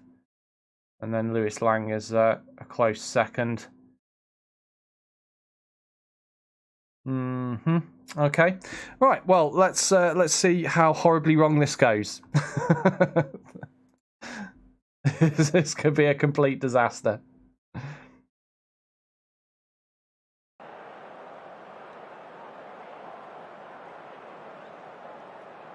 Go out there and prove a point. Yes, prove a point that this tactic might work. That would be nice. That would be really nice. Well, like I said, I already know it works for Derby. But we've made some tweaks. Let's see if we can make it work for Blyth Spartans. I'd love to get a strategy like this working for a low league team. I'd love to, but we made some changes. All right, Smith with the corner kick. Why is Smith taking a corner kick? Why is Smith on corners? Hold on a minute. He's my only centre back. Why have I got Smith taking corners? This is unacceptable. Just give me a second. Set piece takers. Oh, it's because I haven't got anyone doing them. Right, let's. No, not Smith. Let's get all these picked quickly.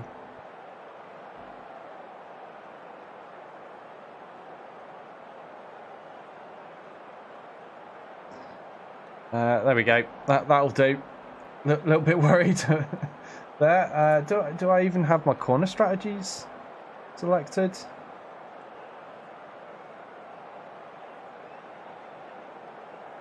Yeah, I think I do. Yeah, all right, let's go back. Confirm the changes. All right, because that's dangerous as hell. I can't have my one. I've got one central defender. I can't have him taking corners. Oh, he's still taking corners. Why are you taking corners still? I just told you not to. O'Hanlon! Oh, we've got a goal! 5 minutes in, we've got a goal, courtesy of O'Hanlon. All right, that's a positive start. I mean, we could still concede 7 goals before this match is done, but Des Perez here to O'Hanlon. O'Hanlon smashing it into the goal there. Keeper just left stranded, didn't know what was going on. What a goal that was. From the left back there. All right, let's demand more. Corner coming in. Oh, and there's the equaliser. We're still fouling. They're defending set pieces. I'm going to have a look at my defensive corners positions, because clearly we have issues there. So I've not got people positioned well enough. Yeah, I think I need another man over here. But yeah, Smith unfortunately letting us down there, and it's 1-1. But it's far from over. 13 minutes into the match, 2 goals already, and there's a red card for Gateshead. That's great news. We're against 10 men now. Hunt with the shot, comes back off the post. Ball still in play. Carvalho picks it up, but yeah, we are now against a 10-man Gateshead, and this attacking style could overwhelm them if they're a man down. We'll have to see though. Foden claiming the ball there. Now another highlight for Blyth, it seems, or is it? Tinkler in possession, sending it upfield. Smith intercepting on the halfway line now. Atkinson moving forward. Carvalho. Green losing possession. And there is our solitary central defender picking the ball up, saving us from an attack there from Gateshead. Carvalho trying to whip a cross in, but Grassini claiming that. It's pretty much revolving around long balls at the moment. O'Hanlon playing to Atkinson. Now Carvalho. Atkinson again. Can he find a way through? Oliver. Des Perez with the shot. Saved by Foden and out for a corner kick. Kieran Green steps up, whips a corner in, but it's terrible. And Mellish heads away to safety for Gateshead. O'Hanlon now with the throw to Kieran Green. Headed back to O'Hanlon. Can't beat his man. But the ball comes back to a green and white shirt. Des Perez there with an error.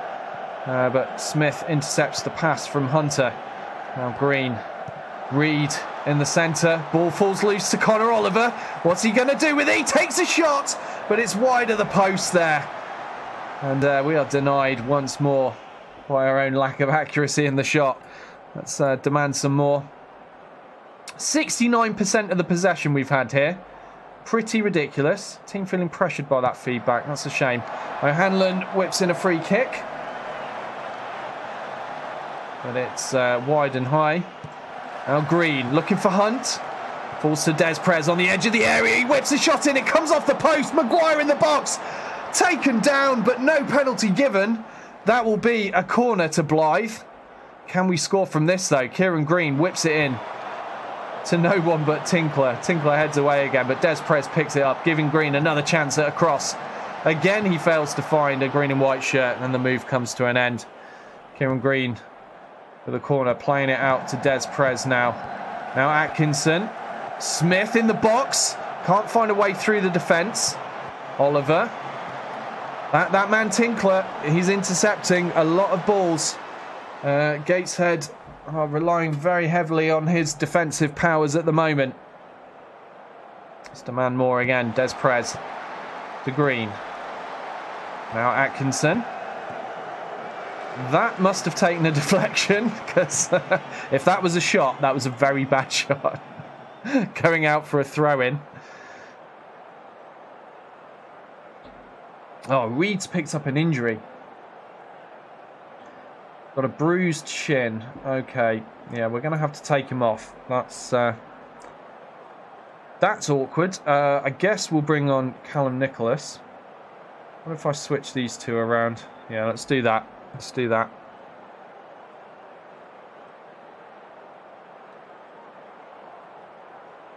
Bad news for Sean Reid. Let's hope that's not a long injury. As we're approaching half-time, the scoreline is 1-1. Using our insane central defender, 1920s inspired, ridiculous tactic. I think I think we're probably doing better than we would have been doing with the other strategies at the moment. We've kept Gateshead down to a mere 2 shots and only 37% possession. Granted, they've had a red card, 14 minutes. That's unfortunate for them. But let's hope we can take advantage of this. Let's give them an aggressive bollocking. No, in fact, let's go out and avenge what happened last time we played Gateshead.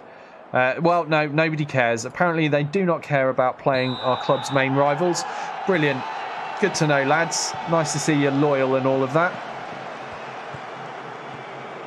But we kick off in the second half. The sun is shining in Croft Park. Will the sun shine on our result? Can we get a win out of this game? Carvalho now to Atkinson. Atkinson to Maguire in the box. Shut down though. Carvalho's attempt also shut down, and that will go out for a corner kick. We have Kieran Green stepping up to take it. Looking for Nicholas, but denied by the Gateshead defence. And that move comes to an end. Let's demand more. Atkinson with the throw to Green. Green can't control it. Connor Oliver putting in a cross. Hunt on the end of it.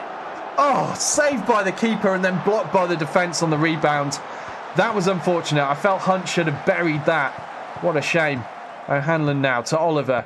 The move is not dead yet. We are still keeping pressure on this Gateshead area. Atkinson. Oh, Tinkler again. He's playing very well. He's having a good game. Apparently the stats disagree. He's playing 6.2, but every time we're getting a highlight, this is the man that's clearing it for them.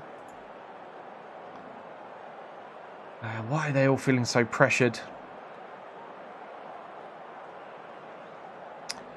Perhaps they need some encouragement instead. Smith with the corner. Why is Smith still taking corners? Never mind. Maguire burying that shot. We have now taken the lead. I told the instructions, I told it to stop Smith taking corners, but apparently he's still taking them. A little bit worried. But yeah, Maguire there just about scuffing that in past the keeper, and that's his 14th goal of the season. We are now ahead. We've just got to keep hold of this. Kieran Green to Oliver. I would like more goals, to be honest. O'Hanlon. Oh, hits it low.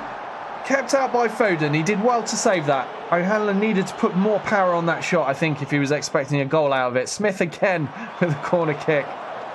Atkinson. Back to Smith. It's concerning when you have one central defender and he ends up taking all your corners. That's... you know things aren't right there. Right, let's demand more. So, I mean, it's not as good as things were for Derby, but then I've got players better suited to the roles, and the roles are different. I've had to kind of change the roles to more simple things to get Blyth to do this, but maybe it's just because I'm against 10 men. That might be the only reason it's working out. But 26 shots produced and 62% of the possession. It's not looking too bad. It's showing promise. It's our best result for about 5 matches. Connor Oliver in the box now. Shut down by the Gateshead defence. Atkinson, can he put a cross in? No. Nobody seems to be able to get past these white shirts. They're playing very defensively now, Gateshead, being well aware that they're down to 10 men. I think is the obvious explanation for it. Foden with the punch out. Only goes as far as Des Prez, though. Green looking for a way through. Tackled by Bone. And upfield to Hardy. Now they've caught us on the break. This is where the strategy has its problems. And there we go. The defence should have done so much better there, though.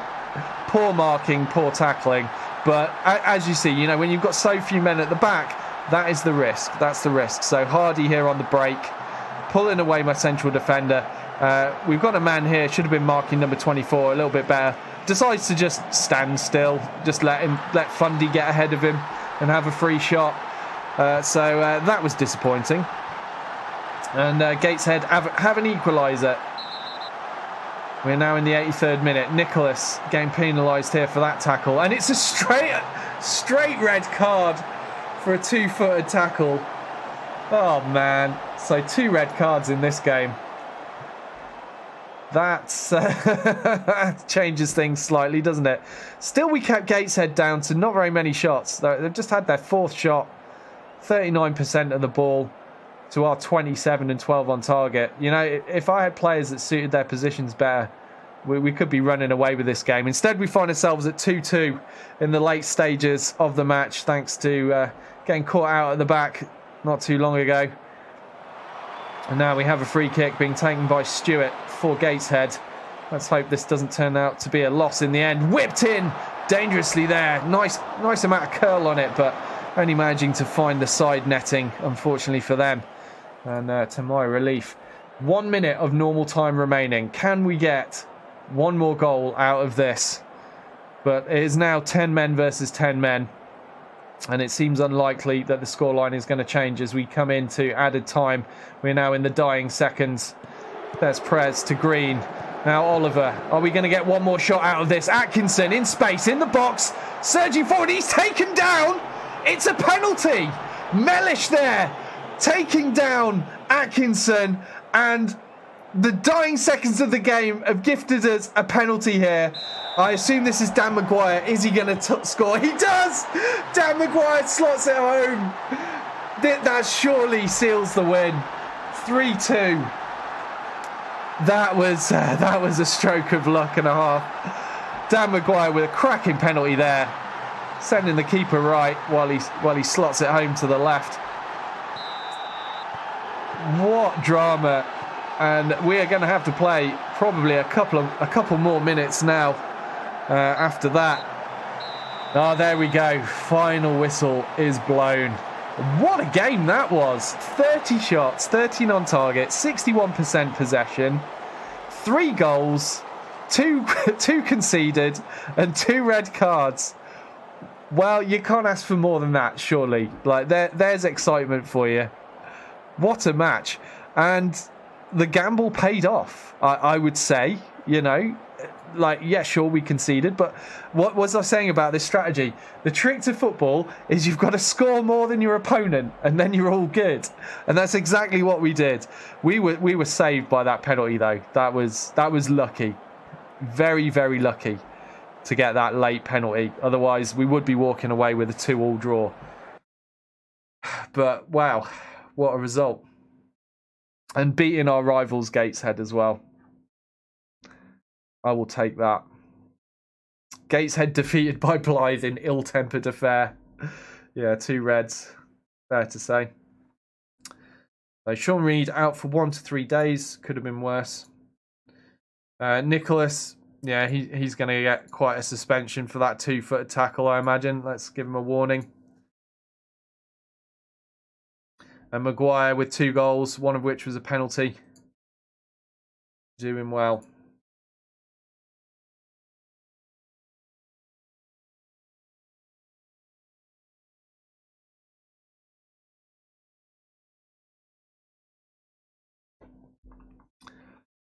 Whew. I'm exhausted after that. I don't know about you guys. I feel like I'm well on the way to an early heart attack. Gateshead given controversial red card. Well, it may have been controversial, but it went my way, so I'm not going to complain about it. Of course, they picked that up only 14 minutes into the game, and that helped us out a lot. So it's really hard to say if the strategy was working or not, but, you know, we got to win. We'll take it for now. Wonder, is it worth me signing some players to make that work even better? What have we got? I mean, we've got the budget, we've got the wage budget space. I could sign some players. So what do I really need? I guess inside forwards and Volante Segundo. Segundo Volante. Which way around is it? Segundo Volante, that's it. Foreign words, all confusing. So I very much doubt I'll find one of these at this level, but I might be able to find inside forwards. And I can make do with the wing backs. on attack rather than having complete wing backs for now. I can make do with those. So let's have a quick look. See if I can find any inside forwards. The player search. Let's clear this.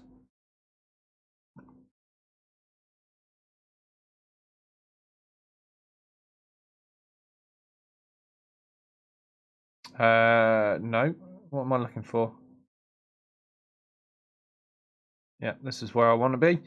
Inside forwards on attack. Okay, now we're never going to find those level of statistics, so we're going to drop it down a bunch. Okay, now we're getting players showing up. Let's have a few more. Okay, let's go with that. Right. So he's in League 2, but he is listed for 3.5k. Will he come to our club? No. There's no point in getting this guy. He can't actually play in the wide role that I need him to. So let's edit the search again. We'll select these wide areas. Just make sure we're getting the right kind of players. Let's see. Wanted by Gloucester, out of contract, playing in the National League North at the moment. So it would be a step up for Max Harrop if he came to our club. Looks quite terrible. Not a single bit of greenage there at all, but let's.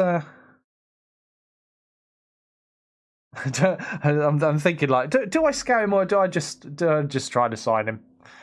Like how bad can he possibly be compared to the guys that I currently have that just aren't comfortable in those roles at all?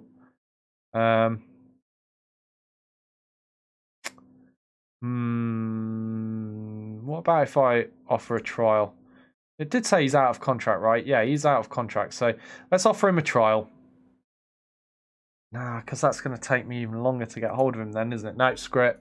We're doing it. We're gambling. We're going to sign a possible lemon here. You want... No, that's way too money. You could be terrible. No idea what you're going to be like. Yeah, 200 quid a week will do. Right. So we've only signed him for a year, so, you know, if he turns out to be absolute toilet, we can get rid of him, can't we? Jordan Nicholson. Now, he looks a little bit better. And he's transfer listed by Darlington for 2.5k. Let's make an inquiry. So I reckon we can get him for less than that. Now, I need someone that can play on the right side, though. So what have we got here? Ruben Noble Lazarus. That's pretty epic, doesn't he? He's a Grenadian or Grenadian? Grenadian.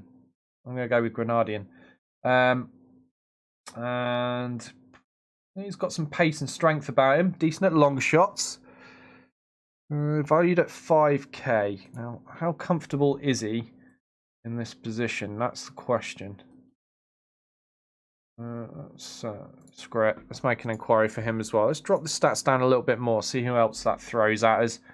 Right, Ben McKenna. He's a free agent. Northern Irish. Yeah, I mean, he looked all right. Let's try and sign him. That's 240 quid a week. About 190. No? 200. 210? Good. Deal. Again, just signing these guys for 1 year at a time. So, you know, if they turn out to be completely terrible, it's not the end of the world for us. Right, so what have we got? We've got this guy who's left-sided, and we've made inquiries on, who was it? This guy and this guy. Okay. Yeah, all right, that'll do. Now, the other role I was after, let's clear this out. The other role I was after was one I don't think I'm going to find. It's the Segundo Volante. Where is that? Segundo Volante, and I got it on a support role. Let's okay that and drop all these stats. See if anybody at all appears. Right, okay, we've got some. Let's go up one. Terry Galbraith looks like top of the picks. He is transfer listed, but he doesn't really play the defensive midfielder role very well. So we're looking at Casper Hughes now.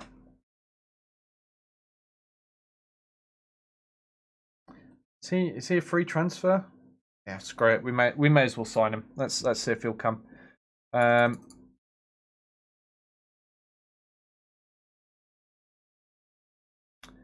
200 quid a week. Yeah, there we go. Okay, we are getting our way through our wage budget, aren't we? Another one was a deep line playmaker I wanted. So I'm just gonna go for that one guy there because I doubt we'll really find anyone. But deep line playmakers, that should be a possibility at this level of football. I mean, we won't find good ones, but we should find people that can play that. So we've got Matthew Warburton. Yeah, no. I want I want people that can play deep line playmaker from the defensive midfielder position. So that counts all of those guys out. Let's see who we've got here. Casper Hughes, who we've already gone in for the Segundo Volante role. There's Steve Irwin, though. Different Steve Irwin. He's out for 2 weeks with an injury. Well, that's all right. Oh, he's from Rivals, Spennymoor. Might be nice to steal him away. He's 30 years old though, so you know he's not gonna be with us forever. He is transfer listed, 16k. Let's make an inquiry. He's injured for 2 weeks, so we need this to drag out a little bit so he doesn't fail his fitness test. But he's not going to be injured forever, is he? Let's drop it down a little more. See if anyone else shows up. No, these guys are literally it. That's it. I've dropped the stats down to 1. Nobody else is appearing. That's all I'm getting. Okay. Right. So what else was there? Advanced playmaker. That was one. So let's just have a quick look for that. Midfield roles. Advanced playmaker on attack this time. Just see if we're missing any little gems. Casper Hughes again. Steve. Yeah, all right. That I get the idea. I get the idea. Game. That's all I'm getting. Let's move on. So when's our next match? Oh, we've got a good amount of time until our next match. So I'm going to keep training this strategy because our familiarity is not very high with it at the moment. So let's try to get used to it. See if we can make this work. Who have we got next? No, that's scouting. I want schedule. Yeovil. Oh, okay. Yeah, well, that it's probably not going to work out for us against Yeovil, I would say, because they're a much better team than we are. But it says we're favourites. Like, what's going on here? Yeovil are 7th in the league right now. Look, we're down in 12th. Apparently, we're favourites. All right, bookies. If we're favourites, I'm going to keep that strategy going then.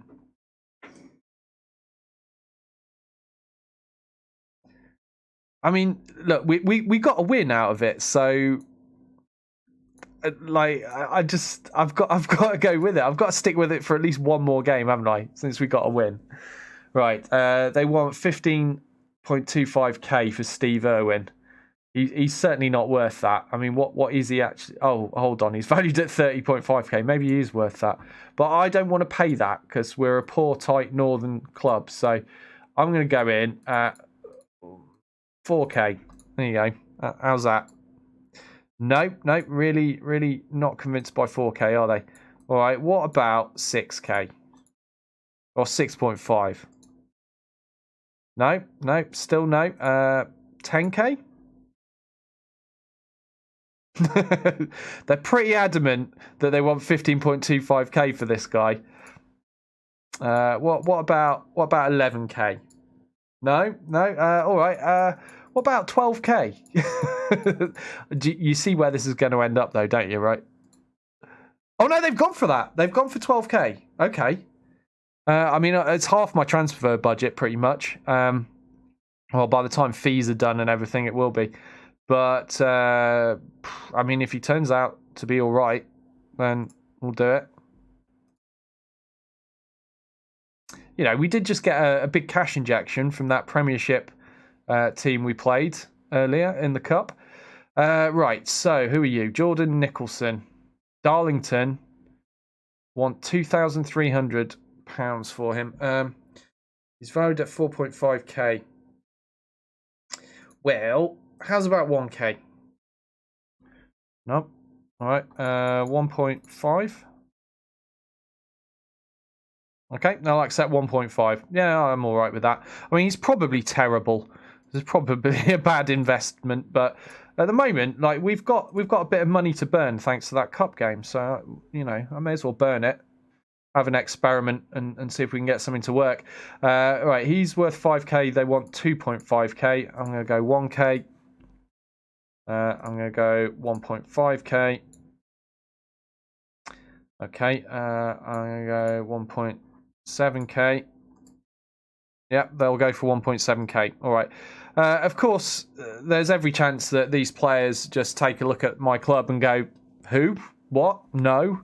They might not even discuss terms. Well, it looks like Jordan Nicholson is willing to discuss terms. So he's currently getting paid £475 a week. He wants £450 off me. I'm going to offer him £375. And then 400.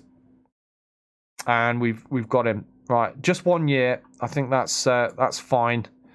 We don't want to give him longer contracts in case these guys are terrible. Ruben Noble Lazarus, he wants 500. He's currently on 325 and he wants 500 a week. That's a bit of a jump, mate. Like, you obviously think a lot of yourself. 350? No. All right. What about 375? No. All right. What about 400? No, he's now really annoyed. All right. Clearly quite money driven, this guy. Oh, screw it. I'll sell for 450. It's only for a year. Again, I can get rid of him. No problems.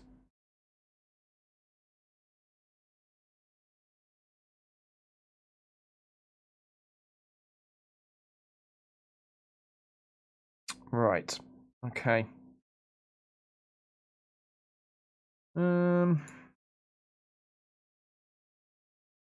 Yeah, let's sort out who's playing first. All right, yeah. All right, we'll go with this. Where's Liddle and why is he not being selected? Is he a little bit too tired? He looks all right to me. I'm sticking him in. Okay. We'll have Carvalho on the bench. Got Knowles, Green, Lang.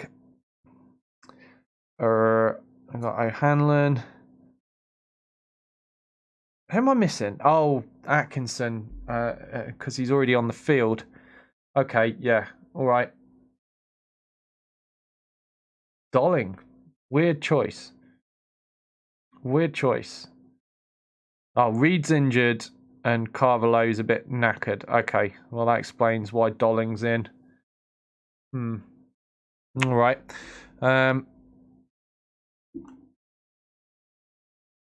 Oh crap! I forgot to make those players available for the under-23s. I've hit continue. Quick, let them play. Right, they're unavailable, and these are available. There we go. I think I caught that in time. Catch says, "Oh, nice, the throwback tactic or throwback tick." I see what you did there. And I like it. Yeah, we're going since we're having such a bad run today. We're going 1920s football. It's happening again. Inspired by Dr. Benji, who I was watching last night, who did some crazy strategy. Just for those that are wondering, his was different. He had 2 shadow strikers there. He had 2 segundo volantes here, and they were both on attacking duty. He had a libero on attacking duty here. These were complete wing backs, and the mentality and the instructions are basically the same though. I think they might be identical if I remember rightly. But yeah, and he was doing that with Real Madrid, and I thought, well, I'm going to do my own version, see if I can make an improvement on it and get it to work with a team that isn't, better than everyone else. And I'm top of the league with Derby County from testing it last night. So we're having a crack at seeing if we can lower the standards even more and get it working with a Vanarama national team as we are right now in our 3rd season with Blyth. We've moved up 1 division, and I'm trying to get this to work because I was just having a crappy session, and I'm quite excited about this strategy. So we're just messing about with it. We got one win out of it so far. We've used it once and won once. We did bring it in halfway through a game. We were losing 3-0 and then went on to lose 5-0. So, it's not all roses. Right, let's go for 8k bid for Steve Irwin. No, they're not having it. All right, 10k. Still not having it. All right, 11k. Oh, come on. Don't be tight. We haven't got lots of money. Really? Like, you stubborn. Right, there we go. 13k, I guess we've knocked them down a tiny bit. I mean, he's valued at 29k, but he's 30 and he's injured. Come on. He's obviously over the hill.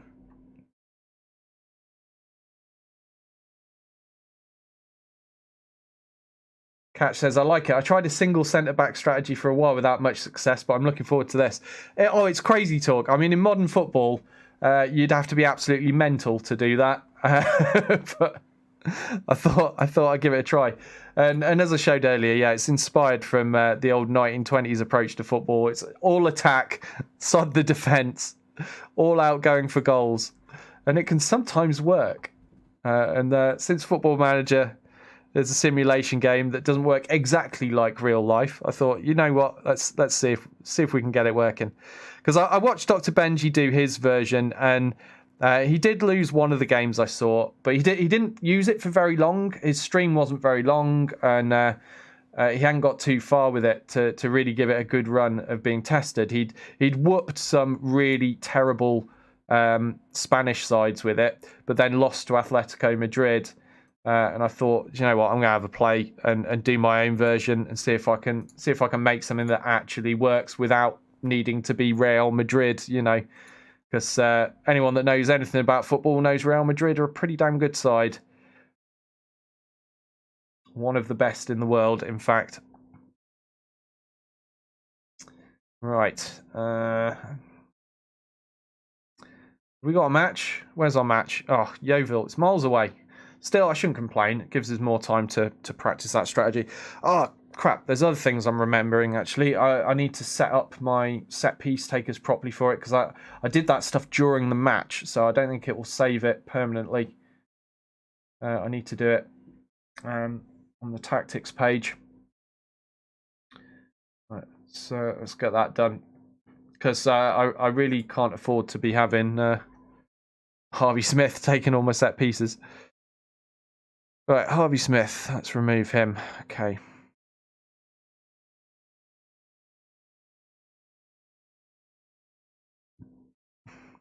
I do love this quick pick feature. Saves so much time now. There we go. And no, I don't want anyone special doing throw-ins. We don't have any talent for it. We've got Kieran Evans, is all right at them, but yeah, sod that. Right, our penalties set up. Yes, they are. Okay, I'm fine with that. Just check my corner routines. Oh yeah, that reminds me. I was going to try to fix this up, wasn't I? Because we're just struggling a bit with the corners at the moment. Get him back there.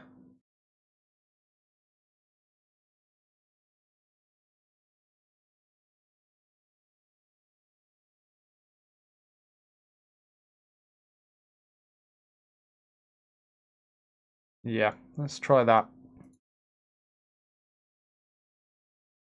We'll do. Oh, hold on. This is defending, yeah. Yeah, it is. We'll do the same from the other side as well. Can you stop? There we go. Yeah, is that really where I want him? Yeah. Do you know what? Do I want another man back there? Okay, this might not work, but let's go with this.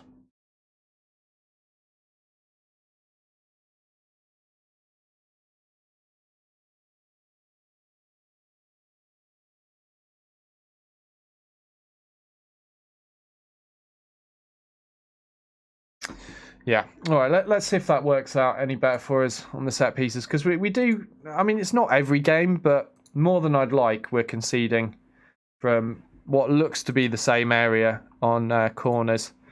So we'll see if we can close that gap up a little bit in our defence on them.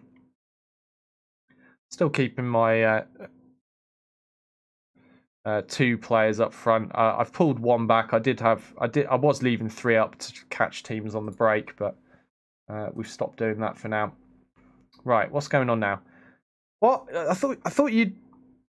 Oh, did they just get bored of discussions? I thought they'd agreed to 13. Man, they really are being stubborn, aren't they?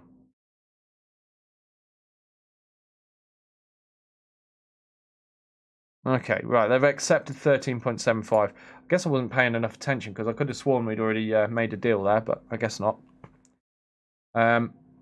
Right. Steve Irwin, I can now discuss contract. He wants 525 a week. Well, sorry, no, he's on 525 a week. He wants 575. You'll be lucky, mate. This is Blyth Spartans. 500 quid a week. Yeah, that'll do.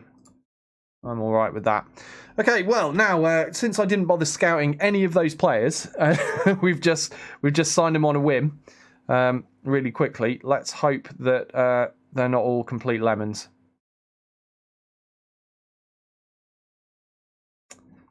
Okay.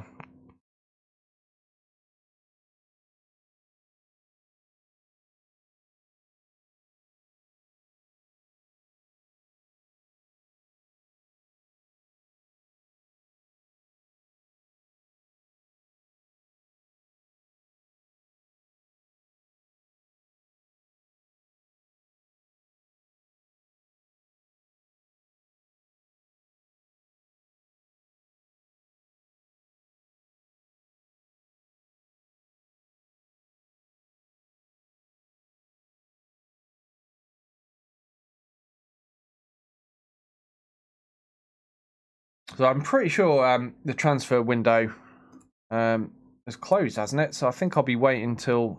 Hold on. Are they going to arrive now? Let's see.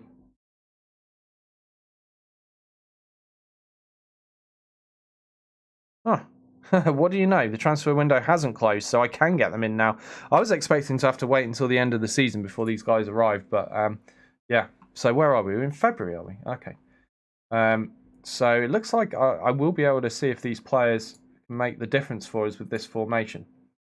Blyth face possible takeover. There's a fans group who want to take control of the club, and they're going to approach Chairman Tony Platten for a deal. Okay. I hope they have money. Give us more money to play with. I'll be fine with that. Right, yeah, we've got Max Harrapin as well. Come on, don't all be terrible, please.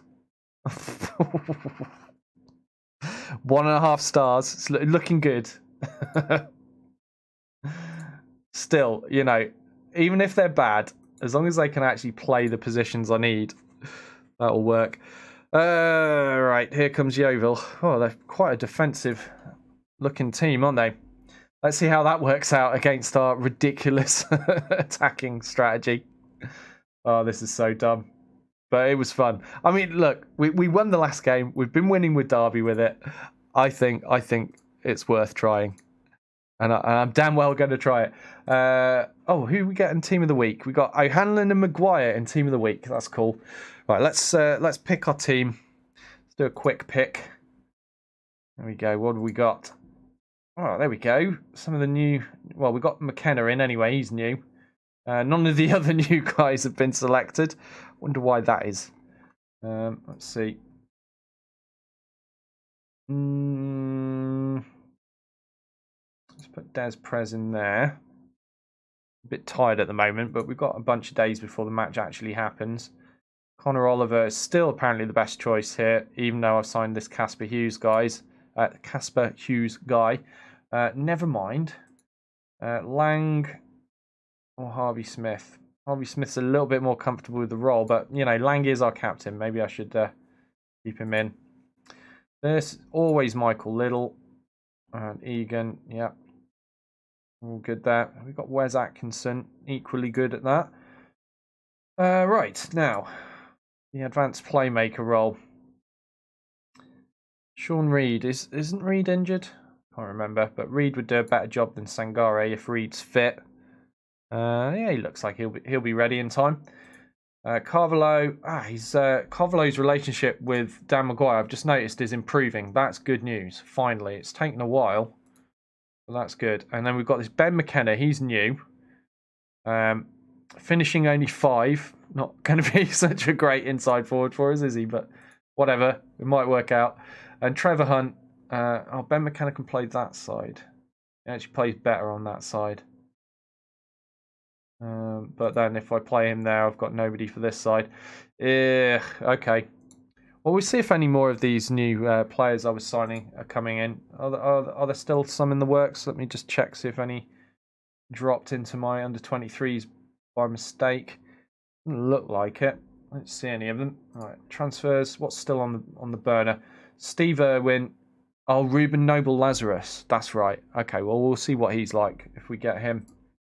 Okay, so now I can select for under 23s. Oh, look, our squad size has drastically increased. Do I want it? No, we'll make him unavailable. We'll just keep him straight in the first team. Give him no time at all to warm up and get used to the club by playing for the reserves. Straight into the first team. Right. Yeah, Callum Nicholas. I'm not going to appeal that ban because he went in for a full-on psycho 2-footed challenge. So he deserves his ban. And yeah, we'll just say no more about it.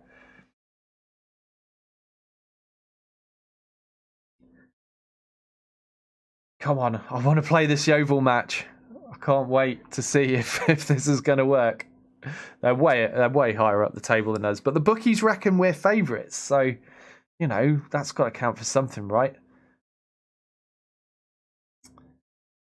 Fans trust I Blyth takeover. Yeah, can we? No. There's transfer restrictions, but I already had deals in the making.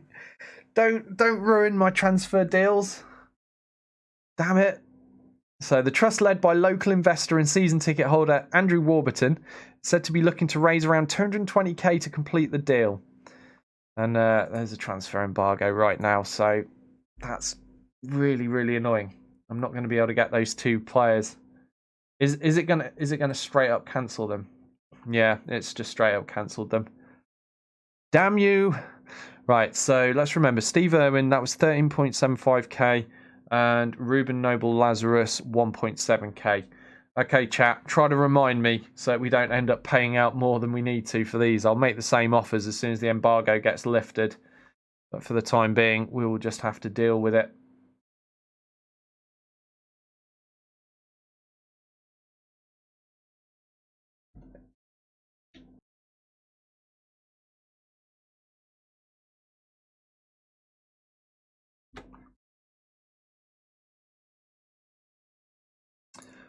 Josh Donning and Dominic Knowles playing. So Knowles scored a goal, played an 8.1.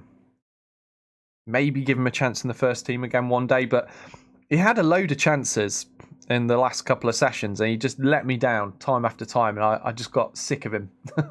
Had enough of his shit and decided he's now a bench warmer permanently.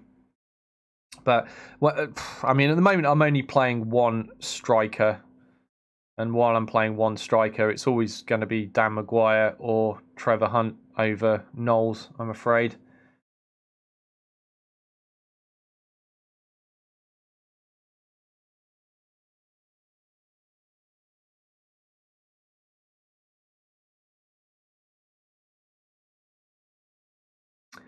Tell you what, if I'd come up with this right from the start of my Blyth Spartans career, I could have been playing it from the beginning, and I wouldn't have had to leave Robbie Dale out or sell Jarrett Rivers. I might have been able to train Jarrett Rivers into being more of an inside forward, and Robbie Dale can already do that. But then again, by this season, Robbie Dale would have retired anyhow, I think. So still would have needed somebody new.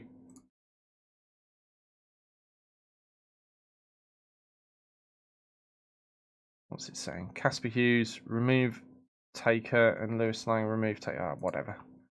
Okay, all right. Well, now it's saying we're slight underdogs, so the press have changed their mind now. So they thought we were favourites initially, but now Yeovil are. I think that's a bit more of a realistic prediction because I would say Yeovil are favourites. There's no way I'd say we are, especially with our league positions and the fact that Yeovil have been in this division a lot longer than we have. Just in our first season in it. We've got some players training badly there. Right, come on, here we go. The match is upon us. Let's see if this works. Oh, we got Torquay United after that. They're bottom of the league. Oh, so even if this goes horribly wrong, even if this is an absolute shitstorm of a match and we lose badly, we've got bottom of the league Torquay to play. Now, last time we played them, I think was a bit of a disaster, if I remember rightly. Did we only manage to scrape a draw against Torquay last time, earlier in the season? Do have some vague recollection. Oh, yeah, there you go. We scraped an away draw. We should have hammered them. But, yeah, I mean, we'll be playing them at home next time, so hopefully we'll hammer them on Saturday the 20th. But first, Yeovil Town. Let's get this out of the way. And we are going to go with the 1920s inspired stupid tactic of stupid with just one centre-back. 1920s and, I should say, Dr. Benji inspired. But in my defence, I was using 1920 strategies last year. So I feel I'm well within my rights to do this. It's very similar to strategy I used on Football Manager 2018. It took a lot of experimenting to try to get it to work, which is why this time around it was a little bit easier because I've already been through the ringer on the previous Football Manager game, trying to make that style of approach work. But it's all about like scoring goals. That's it. Like you've just got to score a lot of goals because you will concede goals. There's no question about that. You will always concede goals because you are so poorly numbered at the back. But let's see if we can score enough to outdo Yeovil. Has the match been postponed? What happened? Did I miss something there? Not paying attention, but the fixture seems to have disappeared, so I'm guessing the match got postponed. That's a shame, because now we've got to wait even longer before we can play a game. Yeah, match postponed. Damn it. Okay, well, we get to test it against Torquay, which is a far more appropriate team to test it against anyhow, so screw it. It's not the end of the world. It's just annoying to have to wait longer for the match. I guess another waterlogged pitch incident.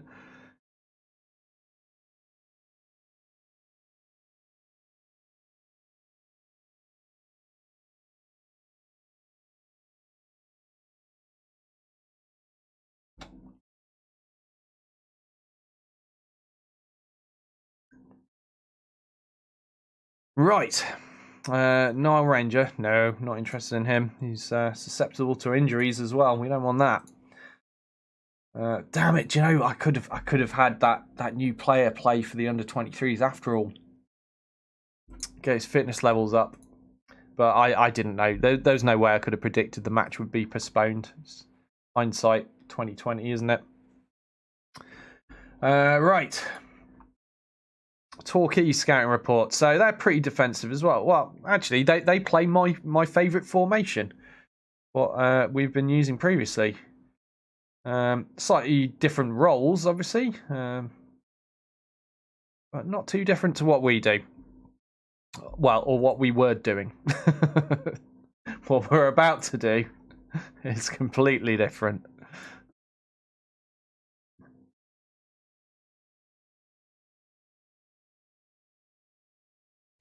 Right, I just want to race through stuff now because it's been ages since we played a game. Thanks to that Yeovil match being postponed.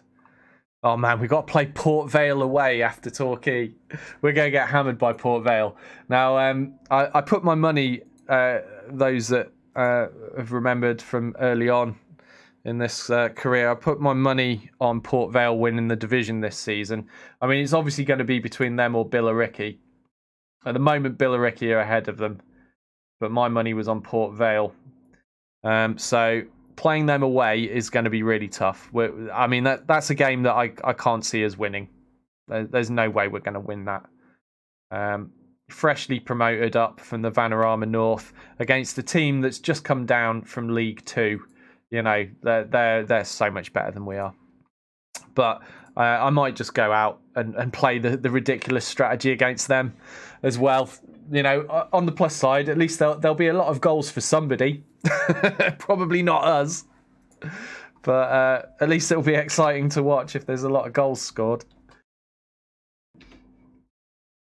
So yeah, we'll see. I'll make that decision closer to it, but I'm definitely going out with the 1920s style against Torquay.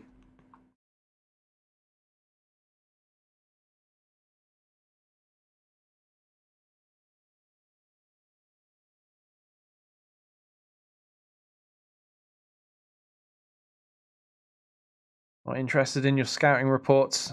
We've just signed a whole bunch of players we didn't even bother scouting, most of which are awful. Oh dear.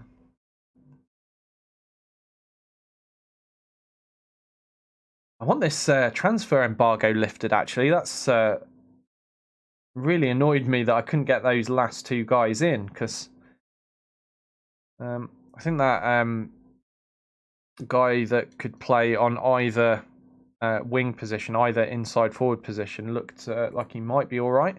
We won't actually know until he comes to the club, but has it gone off my list now? Yeah, it has. Let's hope he was on my short list somewhere. Is he? Where's my short list?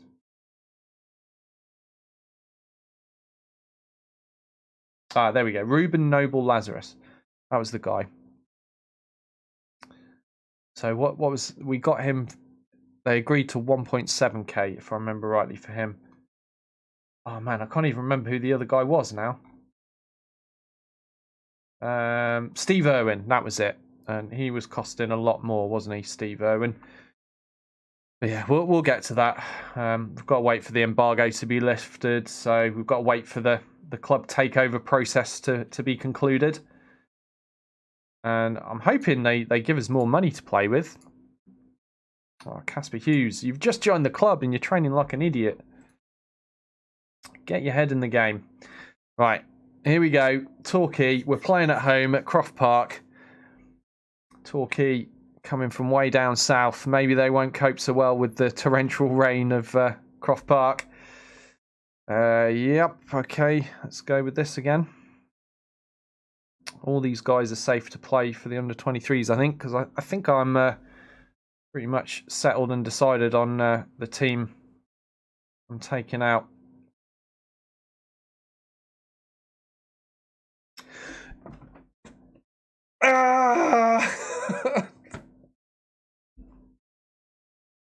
All right, I see how it is. Torquay match postponed due to a waterlogged pitch at Croft Park. I told you, it rains so much. Can we get the supporters club out with the buckets, please? Can we drain the pitch? Start bailing out our pitch. Oh man, now I've got to play Port Vale.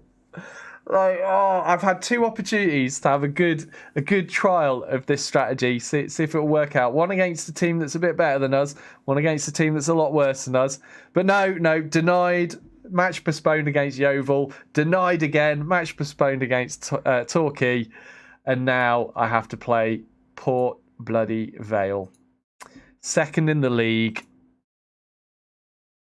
They're going to demolish us. They're going to absolutely demolish us. But screw it. Since the game is, just denying me the opportunity to play this strategy against more appropriate teams, I'm just going to play it against these guys regardless. Damn the consequences.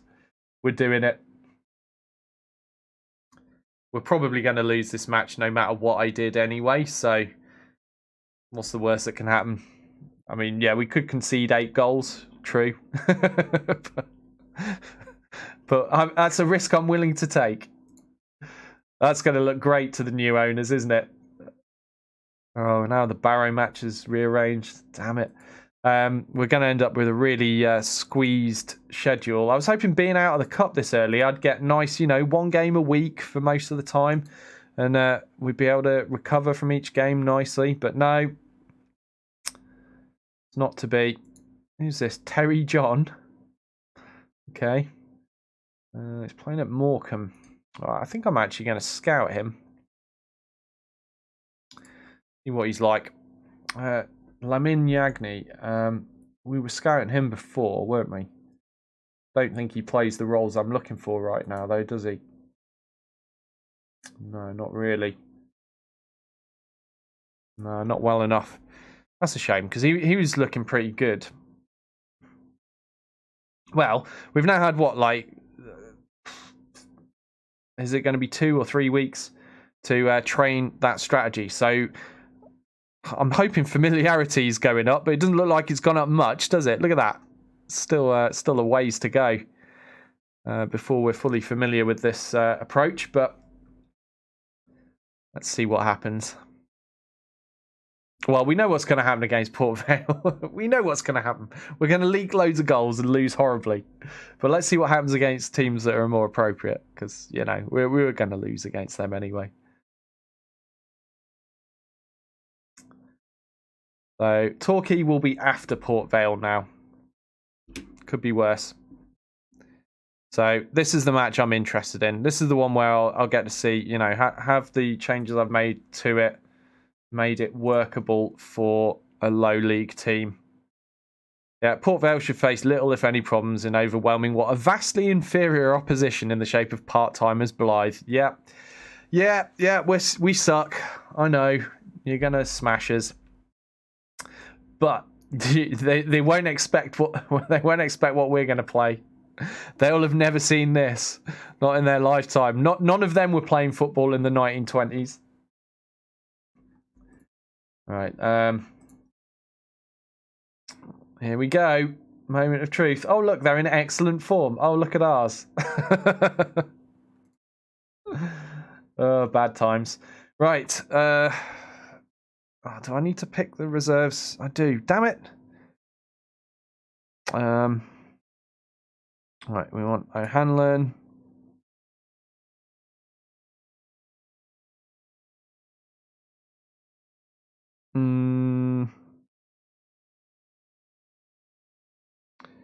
What's this Harrop guy like?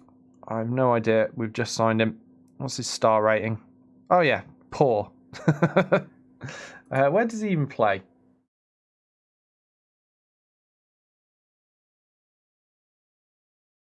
Okay, I've signed him to play as an inside forward, but he can't actually play either of those. This is what you get for not bothering to scout. This is what you get. Never mind. It was bound to happen. Yeah, I probably got the best I'm gonna get. At least we got this McKenna guy. He's possibly promising. I'm very concerned about his finishing of 5, but the rest of it, he might be all right. Right. Well, I guess it is what it is. This is what we're gonna field today. Well, why am I even thinking about this? We're going to get absolutely smashed. We're going to get absolutely smashed.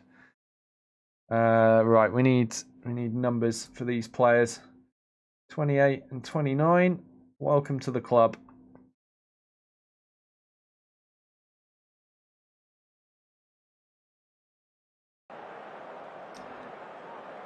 And here we go, the moment of truth. We are at Vale Park.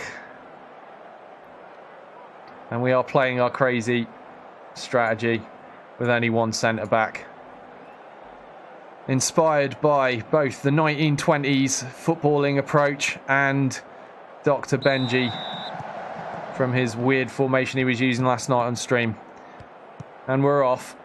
And it's raining, so yeah, good weather conditions for us. We like the rain. All right, I'm just going to get in there with a demand more immediately. Right, corner for Port Vale. Is this goal number 1? Yes, it is. Nathan Smith with his second goal of the season. off that corner kick there to his head and then the back of my net. Here it comes. Whipped in nicely. And yeah, just completely unmarked. Candlin's head, sorry. And Smith's foot. So, yeah, perhaps I need to change the corner defence strategy even more. Okay, throw-in now by Egan to Reed. Egan playing it back safely to O'Reilly, but it's not very safe, is it? Oh my God, what was that? A calamity of errors resulting in a second early goal for Port Vale. I'm going to blame the wet conditions for that, but that was terrible control by the keeper there. Egan thought he was playing safe. He was, until O'Reilly does this, and Candlin nips in and takes that. Well, I mean, that was nothing to do with the formation. That could have happened with any formation.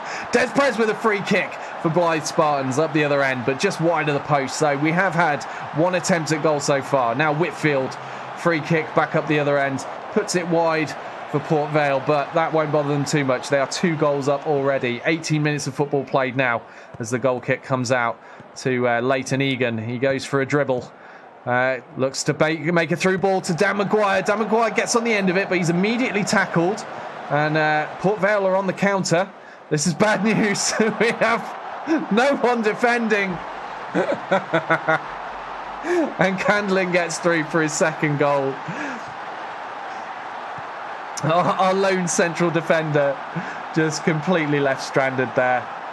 He comes to Lang. Lang plays the pass. Candlin wide open in space, and there's the goal. 3-0 down, 90 minutes played. Well, I expected to get hammered here no matter what we did, but I'm just going to stick with this. I want to see if we can get some attacks. Maybe we can pull some goals back. Not with passing like that, we're not going to.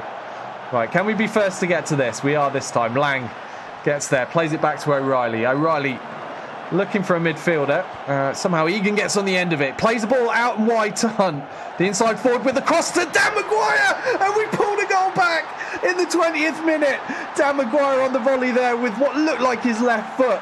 Thanks to that cross from Hunt. What a goal. Egan there with a massive long ball into space for Hunt. That's what made it really. Hunt hitting it first time to Maguire. Maguire on the volley with his left foot into the net. Fisher didn't know what was going on there. Okay, there is hope. There is hope, but we've got a 2-goal deficit to make up just to be on level pegging at the moment. I'm sure Port Vale have got more goals in them, especially the way we're playing. Des Perez intercepting nicely there. Ball kicked upfield by O'Reilly. Now Little. Hunt, who provided the goal moments earlier, looking for a ball back to Maguire. Finding McKenna this time. McKenna whips a cross in to Hunt, and Hunt with the shot, and there's goal number 2 for Blyth. We are pulling this back. It's 3-2 now. Who'd have thought we'd be pulling it back so quickly? But this is an incredibly attacking strategy. Hunt there with the ball this time, finding new signing McKenna. McKenna putting in a lovely cross to Hunt in space, and there is the goal. What spectacular stuff we're seeing already. And it's only 20, so it's 20 odd minutes played. This could be done. We could equalise before half time if we keep this up. Now Leighton Egan deep in the Blyth half. Please don't make a mistake here, Egan. Playing it short to Des Perez. Des Perez looking for a pass, finds Reed. Now new man McKenna goes for a long pass to Maguire. Carvalho in space, in the middle, running through, takes a shot on goal, hits it hard and low, but Fisher gets down in time to save that and put it out for a corner kick. Connor Oliver steps up to take the kick, headed away by Legg. Now Sibley, and that move comes to an end. Let's praise the lads. Let's see if that works out. We've had 2 goals in a row. No, they're overwhelmed by the praise. That was a mistake. We're going to concede now, aren't we? Oh, almost. Saved by O'Reilly. Sorry I gave you praise, boys. I'm really sorry. Like, next time I'll just stick to screaming my head off at you. Clearly what you prefer. Egan now. to Lang, the lone centre-back. Lang makes a horrible mistake there, and Candlin is through one-on-one with O'Reilly. O'Reilly comes out and saves it. What a save that was. What a reprieve. We need less mistakes like that, Lang. That was not good. Stop that stuff right now. Right, I'm still looking for the next opportunity to demand more. Okay, Des Prez with a free kick right on the edge of the area there, but a very poor one. Unfortunately, I guess the ball was a bit slippy in the rain for him. All right, we're going to demand more as we're approaching half-time. Less than a minute before the whistle. Oh, 3 minutes of added time to play. Michael Liddell taking a corner. Egan in the box. To Maguire. Forced to Reed. Reed can't quite react quick enough to capitalise on that. And on the counter, Port Vale apparently failed to achieve anything there. And that is half-time. Interesting stuff. Port Vale are a vastly superior team. They're second in the league. We're bottom half at the moment. And we are 11 shots to their 10 and 57% possession to their 43. Interesting. We're still losing the game, you know, but they went 3-0 up. It was rough. It was horrible at the start. But the fact that we pulled back 2, I mean, there's a chance. There's a chance here. Yeah, let's tell them they're doing well because, you know, they are doing well to have scored 2 goals away at Port Vale. That's not a lie. So where are we in the league table? 16th, as you see us there. Let's get that out of the way now. And we kick off this second half here at Vale Park. And I'm hoping for an equaliser. That's what I'm after. Oh, thank you very much for the follow. Dead Evil 2014. Really appreciate that. Well, they're looking disinterested. See if we can fire the lads up with a demand more. Okay, Nottingham with a free kick for Port Vale. Sibley now. Hamala, oh, I can't even say that. It's too Finnish. McKenna now. We're on the counter. McKenna taking the ball forward. Finding Dan Maguire. Little tap to Cavallo. Oh, that should have been a goal. What a nice little threaded tap through for Cavallo to run onto, though, by Dan Maguire. But that really should have been buried. And that should have been the equaliser for us. Hunt picking up the ball there. Smashing it into Sibley. And losing possession. Oh, man. Cavallo, that could have cost us the draw, mate. You need to do better. Candlin to Himalayan. Why am I even trying? Liddell there, picking up the cross. Intercepted nicely. Up the field to Cavallo. We're on the break now. The Brazilian taking the ball forward. Finding Dan Maguire. What's Maguire got in his box of tricks? Des Press to Reed! Oh my God, Reed from the penalty spot. Should have buried that. He's one of my designated penalty takers. From there, he should have scored. But it was saved by the keeper and went out for a corner. We're still keeping the pressure on the Port Vale goal here. Connor Oliver bundled over there. Winning a free kick. We have had some good chances. 3 clear-cut chances for us. Port Vale have had 4. Let's pretend we don't see that. But man, I think we deserve another goal out of those 2 opportunities we've just had. Fisher with the goal kick. Lang intercepting. Don't screw up, Lang. Right, to Hunt. Here we go. Hunt playing it back to safety. O'Reilly playing as an attacking sweeper keeper here. He comes out of his area. Plays a long goal kick. Comes to nothing though. Backinson. Now Lang for Port Vale. Candlin. Port Vale putting together a dangerous looking attack here. Whitfield in the wide area on the right with a cross into Backinson. Ooh, dangerous stuff there. Just hacked away by a Blyth defender. And it's out for a throw-in. Kellerman now. Candlin. Can't quite get through the green and white shirts, but oh, what a save by O'Reilly there.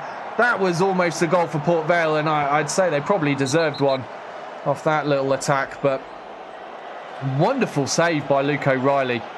Let's pause this. I've just noticed Egan is having an absolute nightmare of a game, so we're going to have to make a substitution here. He's clearly not coping well today. Let's get Wes Atkinson in. Go on, make a difference, lad. You can do it. Here we go. Little with the free kick. Comes to nothing, really, but Des Perez picks up the loose ball. Now McKenna in the box. Des Perez again. Goes for a shot himself this time, but it's high and wide and comes to nothing. We still need one more goal. We need one more goal for an equaliser. It's been looking like we could achieve it. The lads are playing well, but it's just not happened for us yet. Those two opportunities we had earlier on in this half looked like the best chance we were going to get.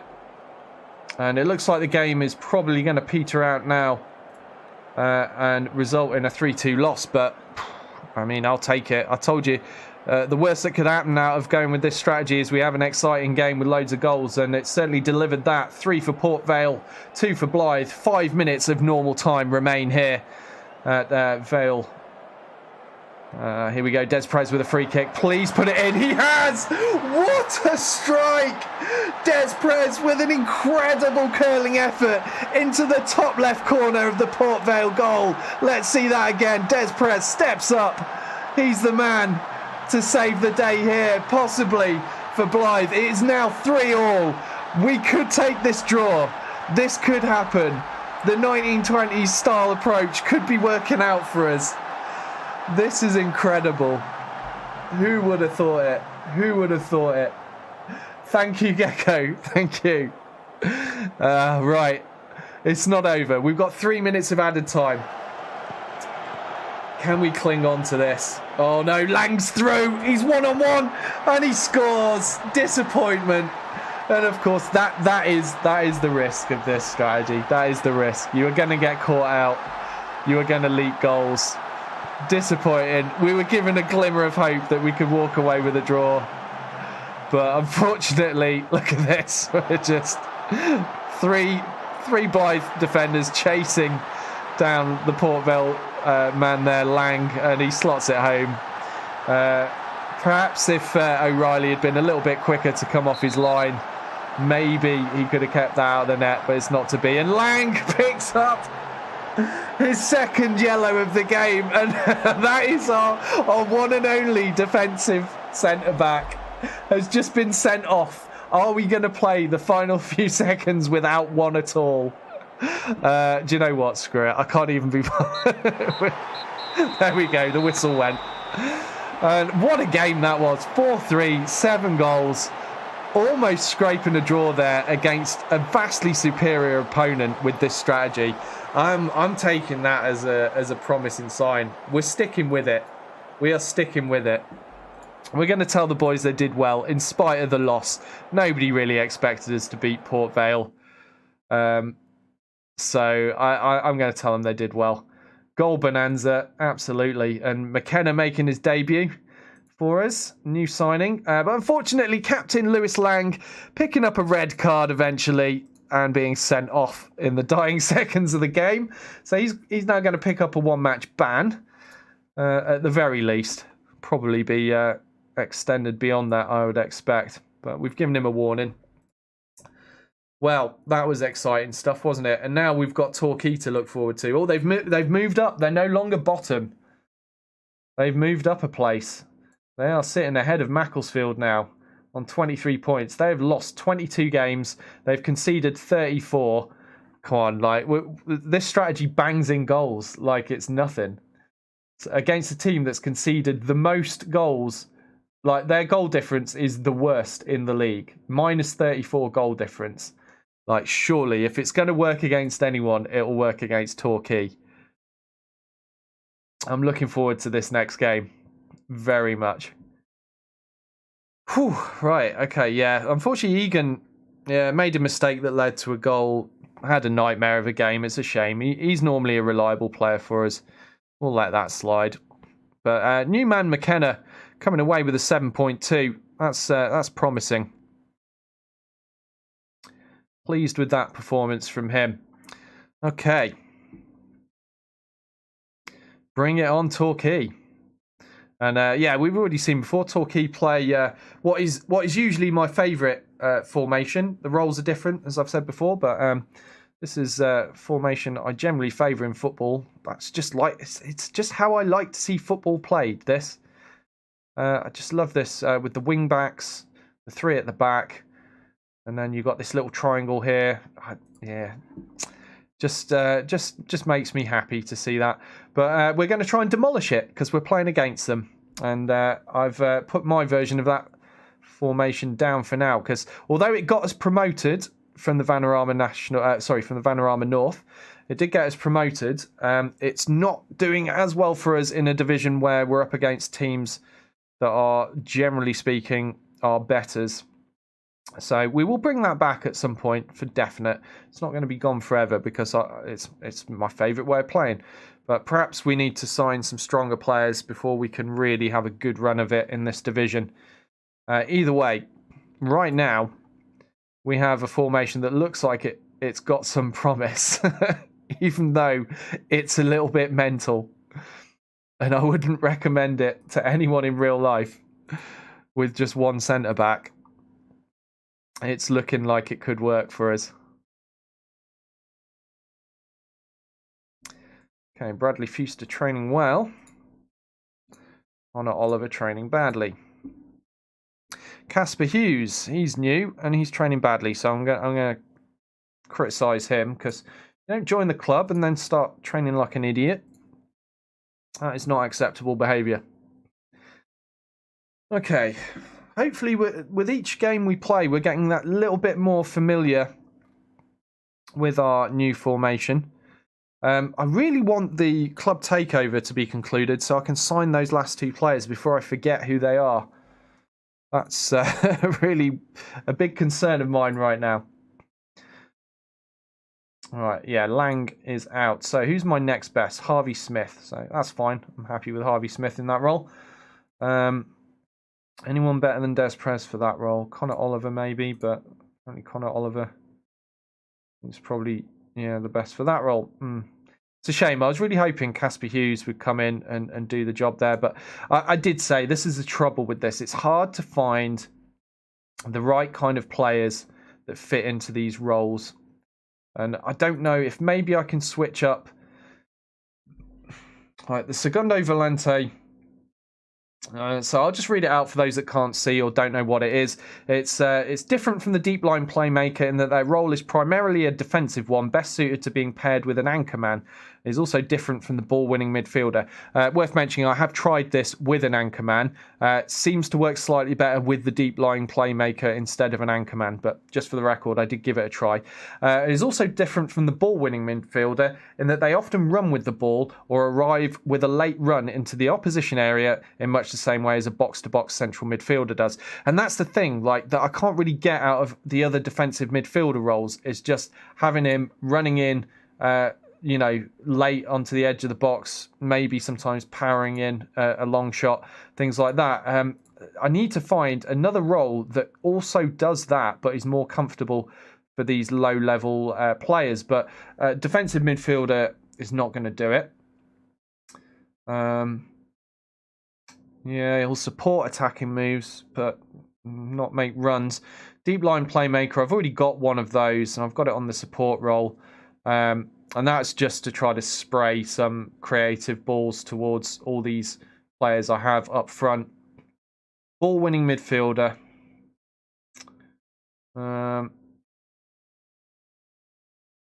Yeah, see, well, I mean, that might work. Aims to win the ball high up the pitch. I mean, that's a different approach entirely. The Anchorman we've already done. The Anchorman, yeah, I don't think that's going to work. And then halfback, register, roaming playmaker. You're not going to find players of this level that can pull off that kind of role. And then the Segundo Volante, it's just not really, there's not really anything else quite like it. So it's either I stick with this, or I guess the next best thing would be ball-winning midfielder on support. Let's try that for a game. So who's my best for that? Well, it's Connor Oliver. So Connor Oliver's just more comfortable at that in general. We'll give that a shot. See if it works out. We can always swap it back if it doesn't. Actually, I want to save this as a separate thing in its own right, because I'm messing around with this strategy a lot. I'm just going to tag this one Blyth, because this is the other one I use on Derby, and that works fine so far. I don't want to meddle with that. So, right, let's save this as Blyth. So we've got a separate save for it now. Everything else I'm all right with at the moment. I'll leave this. I just want to find the right players for the inside forward roles. That will come with time. And I guess I need to sign someone that's better at the deep line playmaker from the defensive midfield position than Des Prez at the moment. And then I can put Des Prez as the advanced playmaker. And he'll do just fine there. I'll be quite happy having him in that role. So yeah, that's a key role to find someone for me right now. But while there's a transfer embargo, I can't do anything about it. We're just going to have to wait patiently. Actually, I should find out who's the next best at this. Buddle, probably. All right, Buddle, you're back on the bench, mate. Okay. I think I'm good with that. So now we'll pick the under-23s.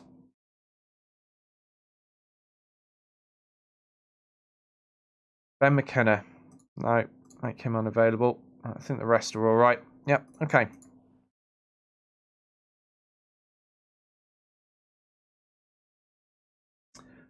Let's go. Oh, I'm so looking forward to Torquay. Oh, Dagenham and Redbridge. They're down in the bottom end as well. They're in the relegation zone, 21st.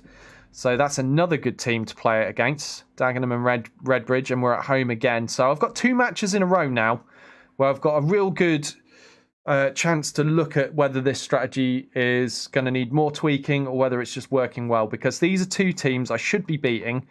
I should hammer Torquay.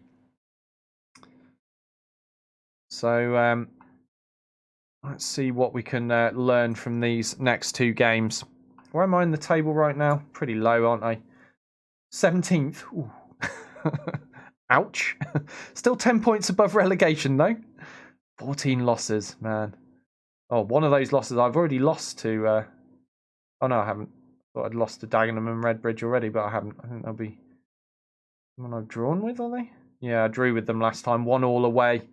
Drew with Torquay as well. Yeah, disappointing. Right. Well, we're almost certainly not going to make the playoffs this season. Our first season in this division, but I think we should be all right for avoiding relegation, and we can build on that. And I'm having a lot of fun figuring out this strategy, fine-tuning it, seeing if we can make it a world beater, or if not a world beater, at least a Vanarama national beater for next season. And hopefully after 1 season in this division, our reputation will go up a little bit. We'll have a better chance of signing some stronger players, having shown that we can survive in this division, playing football of this level. We'll get some better players in, and we'll fill the gaps in the roles that we need to make that strategy work. I'm really looking forward to the end of the season already, and looking forward to seeing who I can get in. So really, top of my hit list is probably going to be a really good quality deep line playmaker from the defensive midfielder position. That, as I pointed out a few minutes ago, is going to be a massive priority for me, because if we can get someone really good doing that, I can put Des Prez back in the advanced playmaker role that I think he does a good job of. And I'm fine with keeping him. I don't think I need to improve on him. Terry John, let's keep scouting him. He looks like he might have some promise. Where does he play? Okay, anchorman at the moment, but maybe he can do other things. We'll find out if we continue to scout him. Oh, Tom Stead. We've been keeping an eye on him for a while. He's now gone to our rivals, Spennymoor. I didn't want to sign him, though, in the end. That's why I keep ignoring him, because I think his first touch or something about him was really bad. Young Player of the Month award. Trevor Hunt comes 3rd. Our lone player from Blackpool, I think it was. Yeah, he's on loan from Blackpool. He's doing all right. Luke Lyons, training well, apparently. Good stuff, Luke. At the moment, I've got way too many centre-backs when I'm only playing one in the side. I've got a lot of frustrated central defenders at the moment going, what's he doing? Why am I not getting games? Right, Blyth have been touted as comfortable favourites. Right, okay, this is what we want. This should be an interesting game. If we get hammered by Torquay when we're comfortable favourites using this strategy, it means that the little tweaks I've just made were bad. we'll see how it plays out. Oh, what's Nexus doing? Any stat increases? He's getting there. He keeps improving. Good stuff. Oh, and then we've got that Yeovil game, yeah. So that'll be tough. And the team's going to be pretty knackered, to be fair. We've got a really tight schedule now, thanks to those 2 matches being postponed due to a waterlogged pitch. Right, our form, inconsistent. Theirs is poor, but they won their last game. We didn't win our last game, but, you know, our last game was probably a lot tougher than theirs. We were playing Port Vale after all. Right, I've already got the team set up. I've already got the sub set up. We're just going into this. McKenna lacking in match fitness. Okay. We've got someone that can replace him if we need to. All right. Moment of truth. Yeah, give him a morale boost, I suppose. That'll do. And here we go. Of course it's raining at Croft Park as we kick off the first half of this match against Torquay United. Michael Little passing to Carvalho. Carvalho to Egan. Egan, is he going to get an early shot in off the first highlight? No, he tried for a cross, but it was shut down by the Torquay defence. Torquay, of course, playing in yellow here. Egan now with a throw-in to Reed. Now Des Perez threading the ball through to McKenna. Carvalho, the Brazilian, going for a shot. Oh, just wide of the post there. He needs to start putting those shots on target. That creative Brazilian. Okay, Kebby with a throw-in for Torquay. Running Harrison. Can we defend this attack? Blackburn in space on the left. Crossing in. Hunt with the header away. And Des Perez. Now Carvalho. We're on the break here.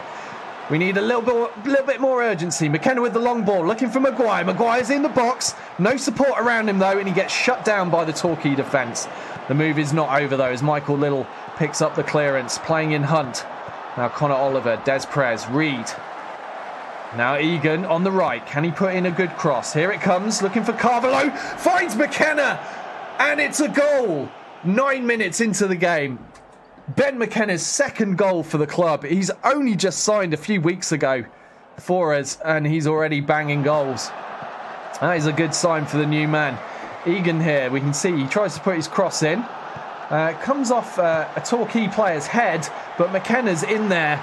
Ready with the volley off that defensive header. It was a poor defensive header and a good reaction there from the Blyth man. Des Perez now with a free kick, pumping it into the Torquay box. Connor Oliver picking it up on the edge of that box. Back to Des Perez again. What can he create this time? Plays it back to Oliver. Des Perez with a cross. And it comes to nothing, unfortunately. Smith is going to pick up that loose ball. Do not screw this up, Smith. Plays it back to Egan. Now Little. Reed. Des Perez again. Goes for a long shot. Good curling effort there.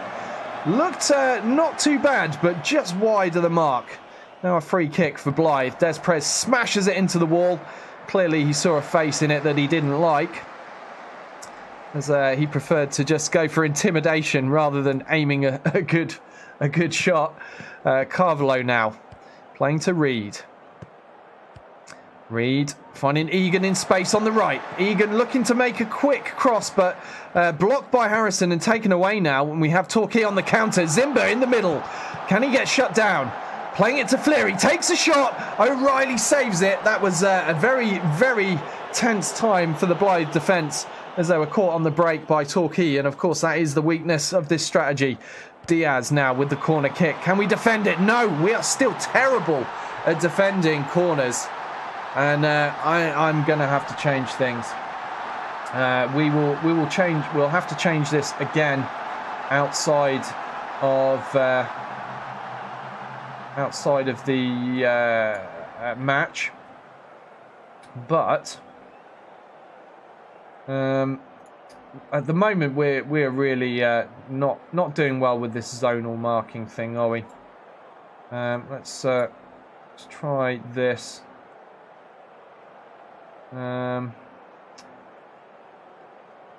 Yeah.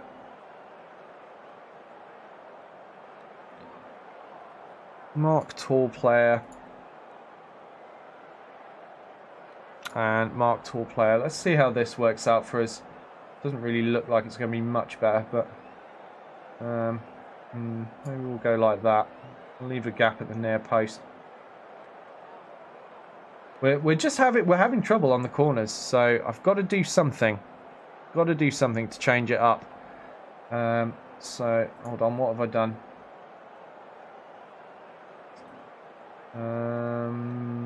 Who was on mark tall player? I had build a centre on that.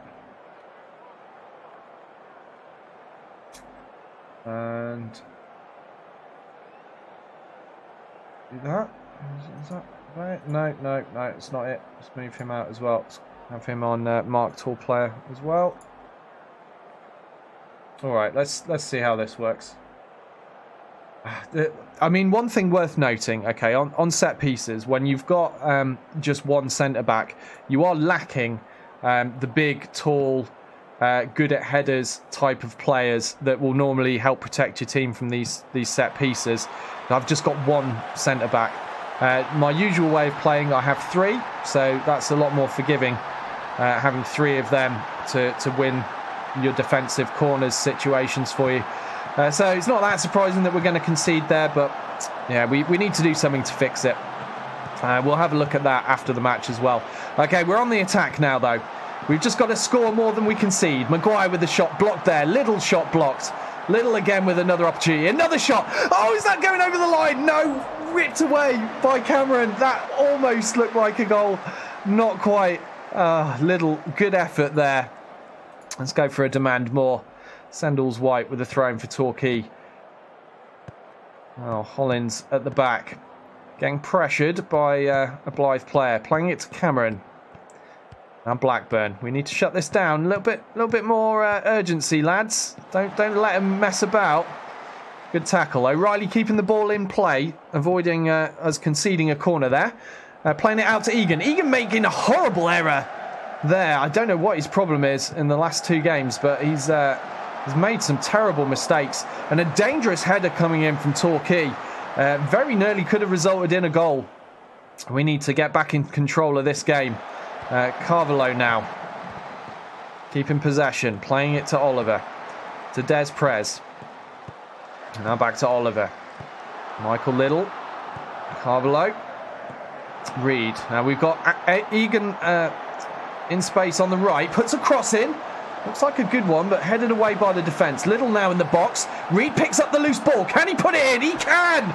Sean Reed with goal number 2 for Blyth. Would you believe it? That's his first goal of the season. I guess he doesn't play too many games now since we've signed the Brazilian. But yeah, well, just capitalising on a bit of penalty box pinball and slotting it into the right corner, low and right in the net there. Keeper had no chance. And we have the lead once again. We just need to keep hold of it. Another corner now. Has the changing corner strategy improved things? It didn't really look like it improved much, but we somehow chipped the ball away from danger before it went in the net. I'm going to demand more again. Oh, man. Apparently that was a poor choice. We are approaching half-time. We have a 2-1 lead. As I say, the strategy revolves around just scoring more than you concede. We are always going to concede goals with this approach, but we've got to keep scoring them. Egan now from the throw-in. Find Michael Little on the volley with his left foot. Off the post and out again. What an attempt that was. Michael Little, in his old age, looking more and more goal-hungry in the twilight of his career. Once upon a time, he would have just crossed that. We see him these days, more often than not, have a crack himself. He has scored some goals this season, but he didn't score that time, unfortunately. And we hit half-time. 61% possession, I'm very happy with that. We're keeping the ball well. 11 shots to their 8. That could be better though. For what we're doing, this kind of strategy, and perhaps the change, perhaps the change to the midfield role is meaning we're not quite getting as many shot opportunities as we would if I go back to the Segundo Volante. It could be something to do with that, but I'm gonna play this match out with the role that I have. Egan whipping across into Hunt. Hunt with the shot, saved by Shelvey, and that will be a corner kick to Blyth. Yeah, so I'm going to keep the roles as they are for now. We'll see how it goes over the next 2 games. Oliver with the cross, with the corner kick. Des Perez picks it up, plays it back to McKenna. McKenna forward to Reed. Reed to Carvalho. Little flick to Egan. Egan losing possession there, but fortunately winning a free kick. And that will be taken, I assume, by Des Perez on the edge of the box. Yeah, what's he going to do with it? Smash it high. Oh, well. That was a wasted opportunity. Never mind. Now, Little with a throw. Finding Egan in space on the right wing. Egan cuts inside. Oh, can't find a way through the Torquay defence. And now we have Zimba on the counter-attack for Torquay. We've got men in the middle. We've got to keep an eye on this. Can we get enough players back? We can, luckily. Harrison goes for the shot, but shot blocked by a man in green and white there, and it goes out for a corner. Every time there's a break for the opposition, it's a nervous time for Blyth with our lack of defensive players. And oh my God, Blackburn with a good effort there, just kept out of the goal. And again, another deflection. Diaz's attempt at a cross, deflecting off a Blyth player and going out for another corner. Can we defend this corner? Cameron failing with his header there, and it's claimed easily by O'Reilly. We need to do more here. We need more attacking. Team are looking focused after that feedback. Egan with a throw-in. Finding McKenna. McKenna, poor control there. Losing possession. Now Zimba is through. On goal. 1-1 with the keeper. And that is the equaliser for Torquay. Disappointing stuff there. Really coming down to that mistake here by McKenna. He should have done better. Losing possession to Blackburn. Blackburn playing in an incisive through ball that Zimba gets on the end of, and unfortunately nothing O'Reilly or the defence could do about that. That was terrible. We're going to demand more again. They're looking focused. It does look like Torquay are getting a lot more shots in. We're getting a lot less than we were getting in previous games with this change. So yeah, I don't know if I'll stick with it. We'll give it a little bit longer for the purpose of the science experiment. Okay, Cameron getting charged down. Passes back to his keeper. Oh, what's going on here? What was that? Very nearly an own goal, and then the keeper failing to control that well very nearly resulted in a goal for Blyth, courtesy of Reed. I feel he should have done better, really. But, yeah, it wasn't to be. Now, Carvalho to Little with the cross. Egan in space. Come on, do something good with it, Egan. To Carvalho. Oh, it's over the line and it's in. It's in. What a scrappy goal. Somehow given us an own goal to Torquay's keeper, Shelvey. I guess it hit him and lost the power. Let's watch that again. That was interesting. Leighton Egan receiving the pass from Little. Cross to Carvalho. Oh, it's off the post, off the keeper and over the line. What a ridiculous goal. But we'll take it. 3-2 to Blyth now. And we are almost into the last 10 minutes of normal time. Let's go for praise. See if we can get anything out of the lads here. Little with another throw from that left side to Reed. Cheeky little backheel back to Little. Now Reed with the cross. Finds Egan. Egan on the volley. But it's a poor one. And it goes out for a goal kick. Team are fired up by the feedback. Come on, let's see if we can get another goal here. Reed to Oliver. Little again.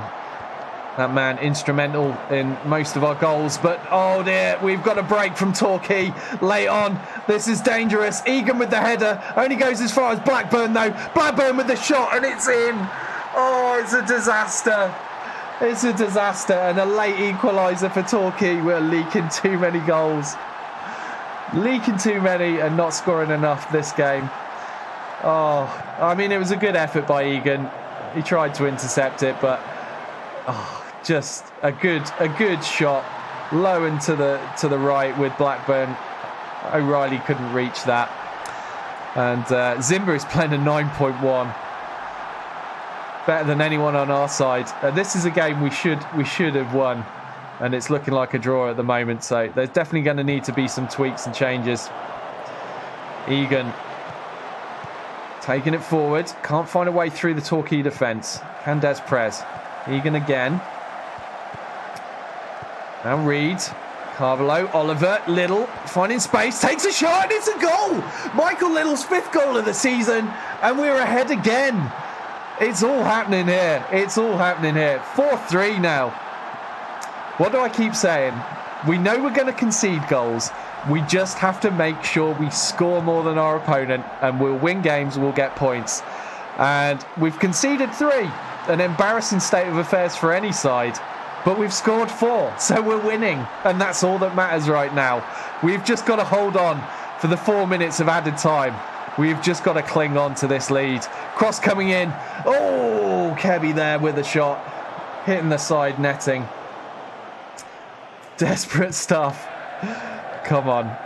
We've got to hold on. Duffus to Zimba. Zimba having the game of his life, really. Now Blackburn, goal scorer moments ago. Harrison to Diaz. Duffus. Oh, is that another goal? Oh my God.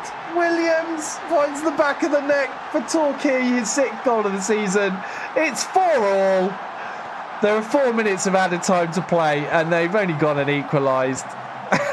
This is ridiculous. Absolutely ridiculous. So many goals. And yeah, just I think it's too late now, really. But I think my central defender, is having a poor game, really. He's playing a 6.0. It's just not enough. Not enough, really. You need a really good centre-back for that. If you've only got one, he's got to be a star. Egan now, Des Prez. The whistle is about to go. Can we score before the whistle is blown? Are we even going to get a shot before the whistle's blown? No. There it is, full time. 4-4 against Torquay. We did get 26 shots in the end.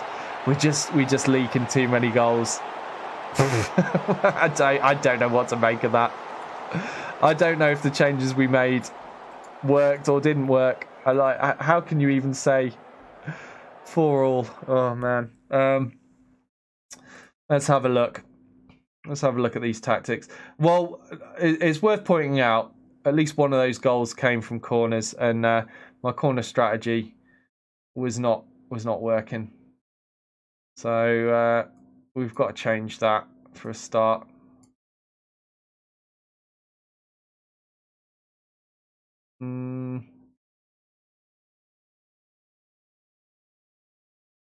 No.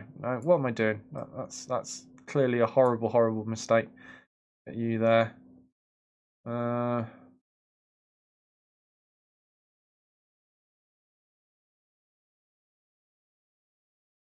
At least want my midfielders.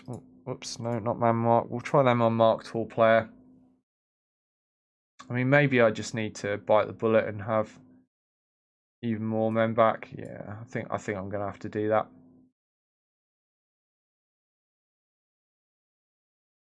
Yeah.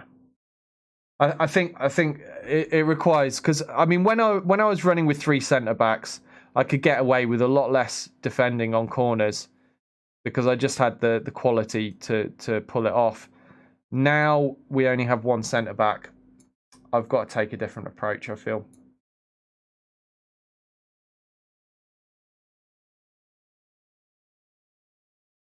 Because we don't have the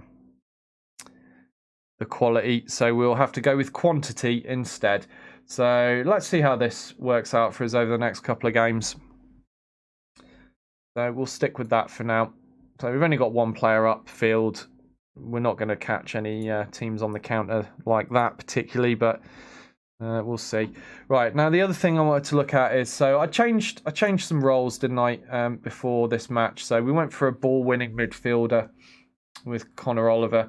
I don't know. I felt like we weren't as we weren't getting as many highlights on the attack, so I'm going to go back to Segundo Volante on support, and we'll just have to make do for now. I think. I don't feel like that worked out well enough. Cavallo, keep him. Yeah, I'll keep him doing that. And yeah, all right, we'll go with that. Smith, it was, sorry. Yeah, Smith had a terrible game.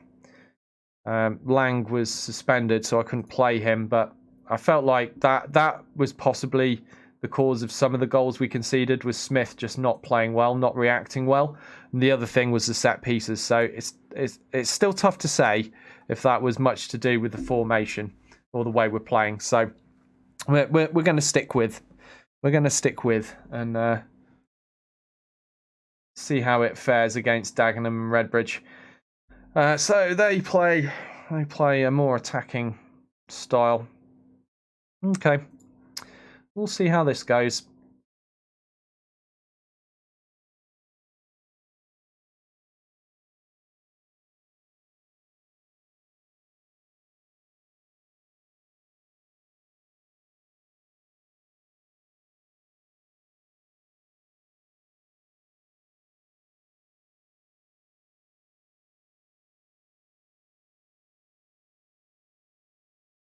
We know that this strategy was working out for Derby. That's what's keeping me want to try it. Like, it's just tweaking it enough without breaking how it actually works to get it working with lower skilled, lower quality, and simpler roles with players of this level. I mean, I think the wing back positions, I think they're working out all right. So I've got them both on wing back attack rather than complete wing backs. It's not a huge difference in these two. I mean, let's just see. So wing back on attack. In attack, he must be prepared to run at his man, put in aggressive crosses. In midfield, help win possession, and defence close down opponents, block crosses, and win back the ball when possible. Complete wing back, it's very similar. It's just for higher quality players. There's a few more responsibilities to the role, being a bit more adventurous in the attack, perhaps. But so I think we can get away with that change. It's just getting this midfield right, I think, is the key. And I'm fine with the advanced playmaker. I don't think that's a problem. But it's between these two, and yeah, we'll just see. Right, can we start signing players again? Yeah, please. Yeah, actually, I will loan list Bernard. He's not playing that many games, and if I'm going to stick with this strategy for the rest of the season, messing about with it, then he's not going to get many games, and I would like to see him develop because he has got good potential, as you can see there.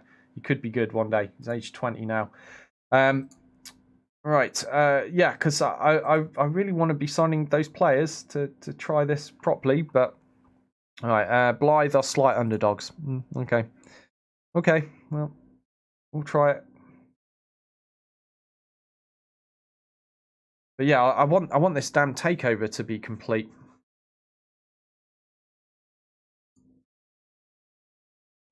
Ben McKenna's still not training well. He has scored a couple of goals for us already, but I expect more from my new players. Hartlepool away coming up as well. Okay.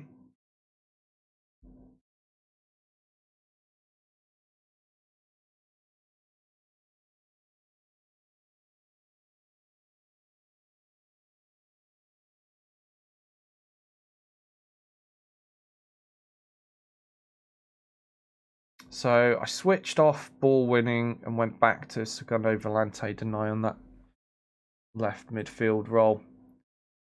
Oh, here we go. All right, we've got some new youths coming in. Damali Blake. Let's check him out. What's his potential? Really? We're excited about this? We're excited by a potential 2-star goalkeeper. All right, yeah, that really says a lot about the club and our youth system, doesn't it? Yeah, I'm not going to get excited about that myself.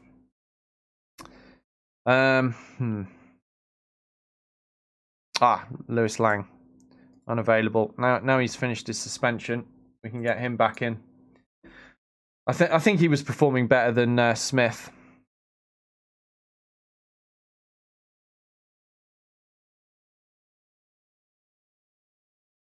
Apart from, the whole getting sent off thing.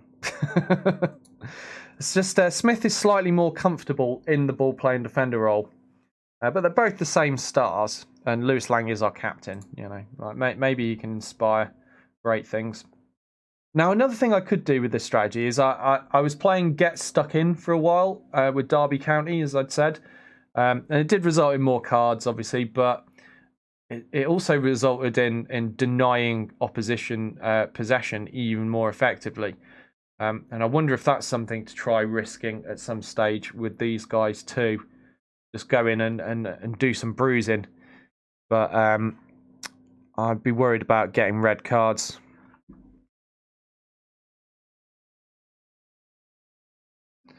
Make Nathan Buddle available, and we're good.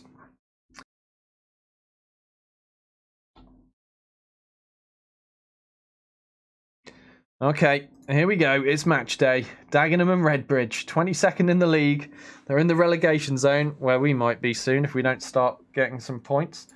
Where are we now? Oh, we're 16th. 41 points. Relegation. Oh, so we're still 10 points outside of relegation. I think we'll be all right. We'll be okay. Let's go. So both teams in inconsistent form. I think this is the best team I can put out. So let's submit team.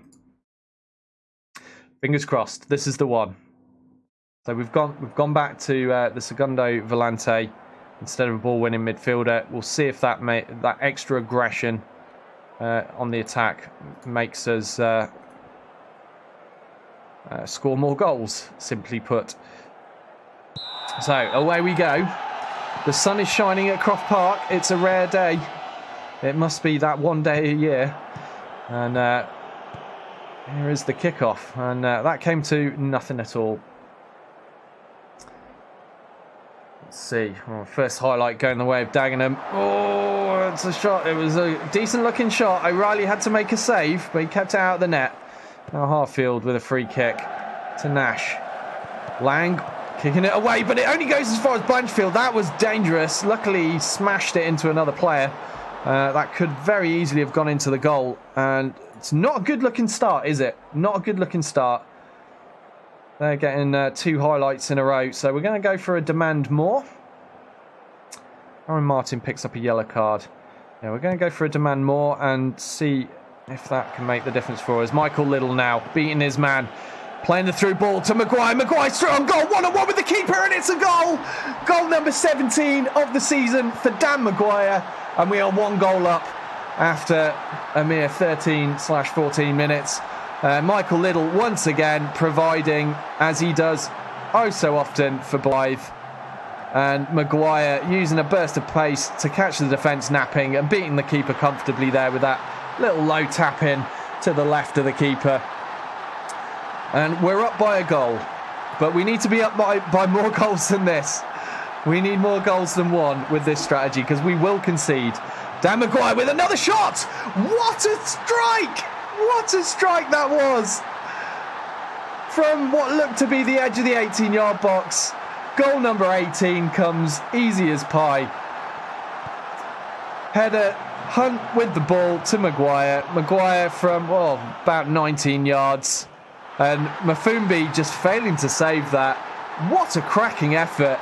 A brace from Dan Maguire in very quick succession. He is onside there. Defenders all around him, but nobody blocking the shot. Brilliant stuff. Des Perez now with a free kick. Fancies his chances, but just wide of the post. Well, I think we're in for another exciting game. All right, Liddell has picked up a yellow card. It's time to ease off. Des Perez now with the free kick. Goes for a shot again. Needs to get his eye in. If he's going to put one in the back of the net. Or maybe just, for a change, cross it to someone's head. That might be what he needs to do. But he's greedily fancying his chances at the moment and just going for shots off of our free kicks. And now we have a free kick for Dagenham and Redbridge. Smith now on the ball. Being marked tightly by the Blyth defence. Dow looking to thread through right. Des Prez with a brilliant tackle there in the box. And he keeps the ball in play as well. Good stuff from the American. Very pleased with that. If only his free kicks were as good as his tackle just there. Down now to Smith. Harfield. Back to Smith. Come on, close him down. Somebody tackle. Somebody put a tackle in. Oh, this is dangerous. Nash is through. It's one-on-one. And he slots it home. As expected, we've conceded a goal. We know we're going to concede goals with this strategy. But that's a shame. I feel centre-back there could have done a little bit better. Didn't quite have enough pace. Nash come through nicely. Keeper didn't charge him down quick enough. And he slots it home for a beautiful goal there for Dagenham and Redbridge. And the score is now 2-1 as we're coming up to the last 10 minutes of the half. Let's demand more after that. Average rating's not looking too bad though. People are playing fairly well. Bafumbi now with a goal kick. Little with the header. Egan playing it upfield, looking for Dan Maguire. He is going to find him. Maguire is on the ball. There's men with him. Plays it to Hunt. Hunt is through. Takes a shot from about 6 yards, but can't beat the keeper. He needs to do better than that. He needs to do better. Oliver now with the corner. Nash with the header away. And Payne just looking to clear the ball. Puts it out for a throw-in. I'm fine with that. That stops them having a counter-attack against my weak defence. But yeah, okay, so at the end of the first half, we are ahead. We're winning 2-1. 13 shots to their 5, 57% to their 43. So it's looking all right. It's looking all right. It's not the best performance I've seen out of this strategy. But we are at least in the lead at the moment. We're going to need more goals than 2, though, because I expect us to concede 2 or 3 goals a game. So we need to score more. And we kick off this second half here at Croft Park. McKenna with a searching forward ball. Claimed by the Dagenham and Redbridge defence though. Now Nash in the centre circle looking for Nasiri. Finds him but he can't control the ball and Little takes it away.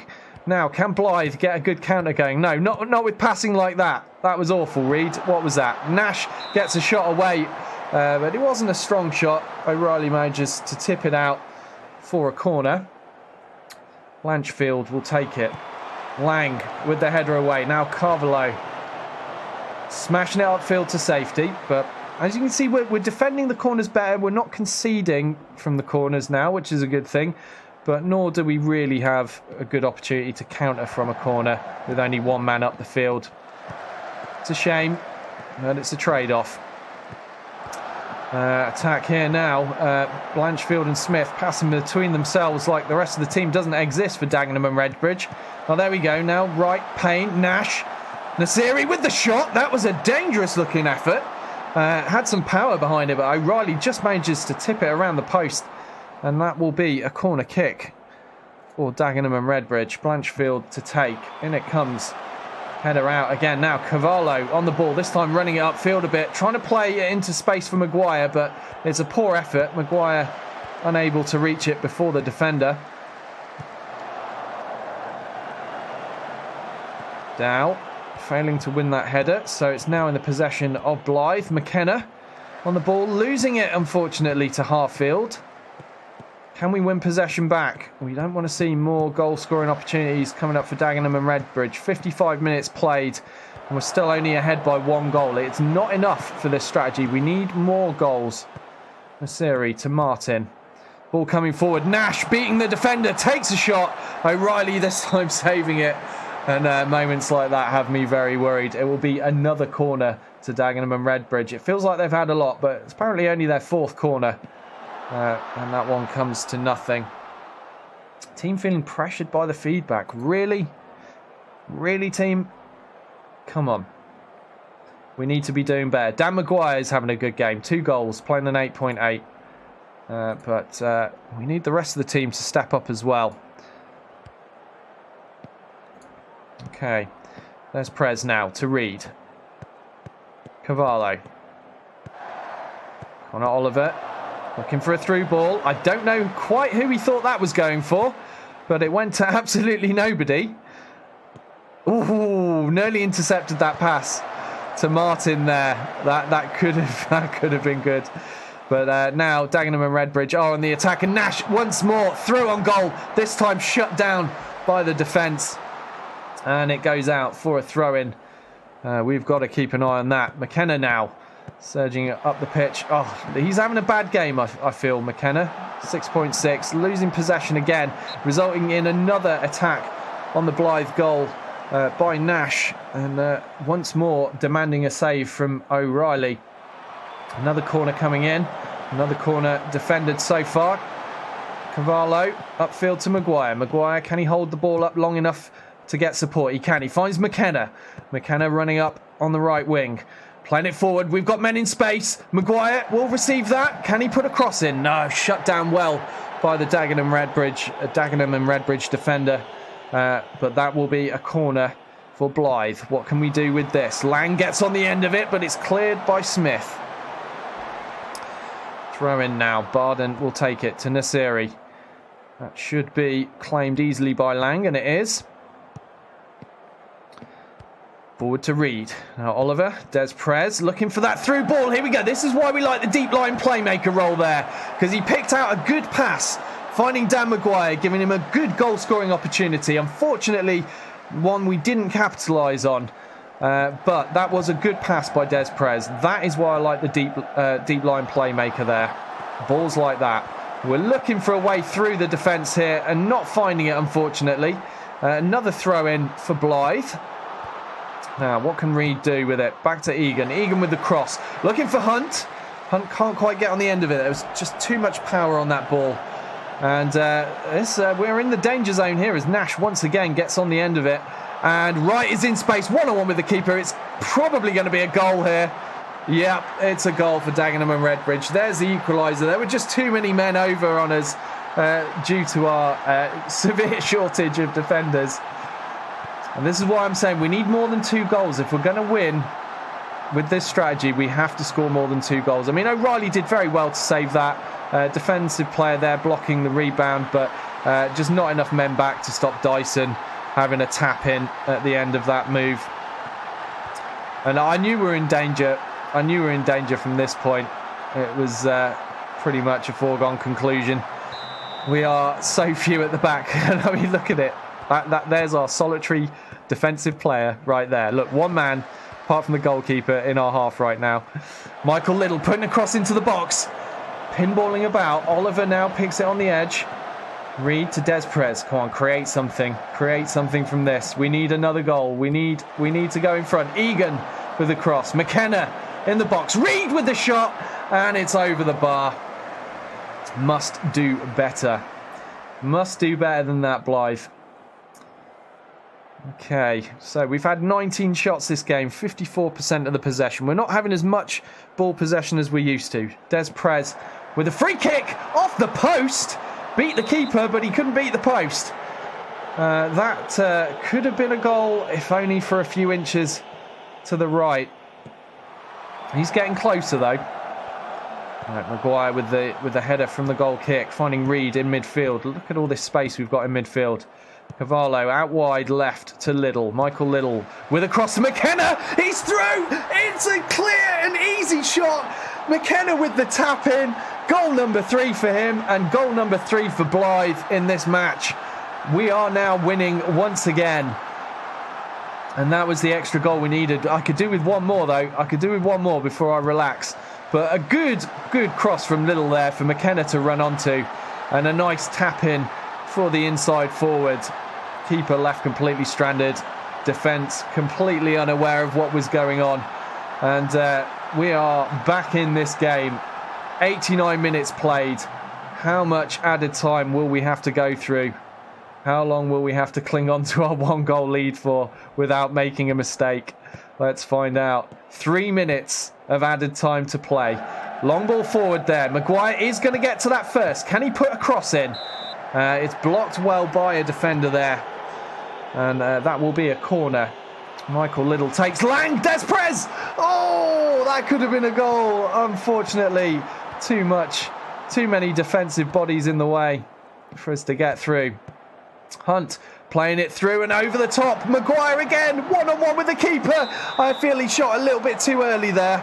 He could have taken a few more yards before striking that, and that could have been goal number 4, but never mind. We get a corner instead. Little whips the corner in. Connor Oliver now on the edge of the box, whips off a shot. Loads of power to it, but not enough accuracy. And that will go over the bar. Mafumbi now with the goal kick as we come into the final 10 seconds of the match. There will be a throw-in for Blyth, and let's hope they have the sense to waste some time here. Come on, ref, blow that whistle. And there it is, full-time whistle. We win this match, 3-2. It was close, let's be honest. It was close. But we scored more than they did, and we got a win. 25 shots, 10 on target, resulting in 3 goals. And honestly, we should have and could have had more goals than the 3 we did get. The 2 we conceded, I mean, we could have conceded more as well. We're kind of lucky. They were lucky we didn't score more. We were lucky they didn't score more, but we came out on top. We'll take that 3-2 win, thanks. Much needed. But bear in mind, that is a team that is lower down the league than we are. I mean, they've been at this level longer than us, I think, but it's a team we did expect to beat. It was a close win, though. Right, that moves us up to 15th. We've got a couple of games in hand over most of the teams above us. This is why we're so low right now, because of those 2 matches that got postponed due to the pitch being waterlogged. Yeah, we could move up. If we win our 2 games in hand, we could move quite a way up. Hey, Pacifist, how you doing? No Battletech for me today. I'm doing Battletech Tuesdays, Wednesdays and Thursdays now. And I've shifted my usual late night football manager on Fridays to be a day slot now.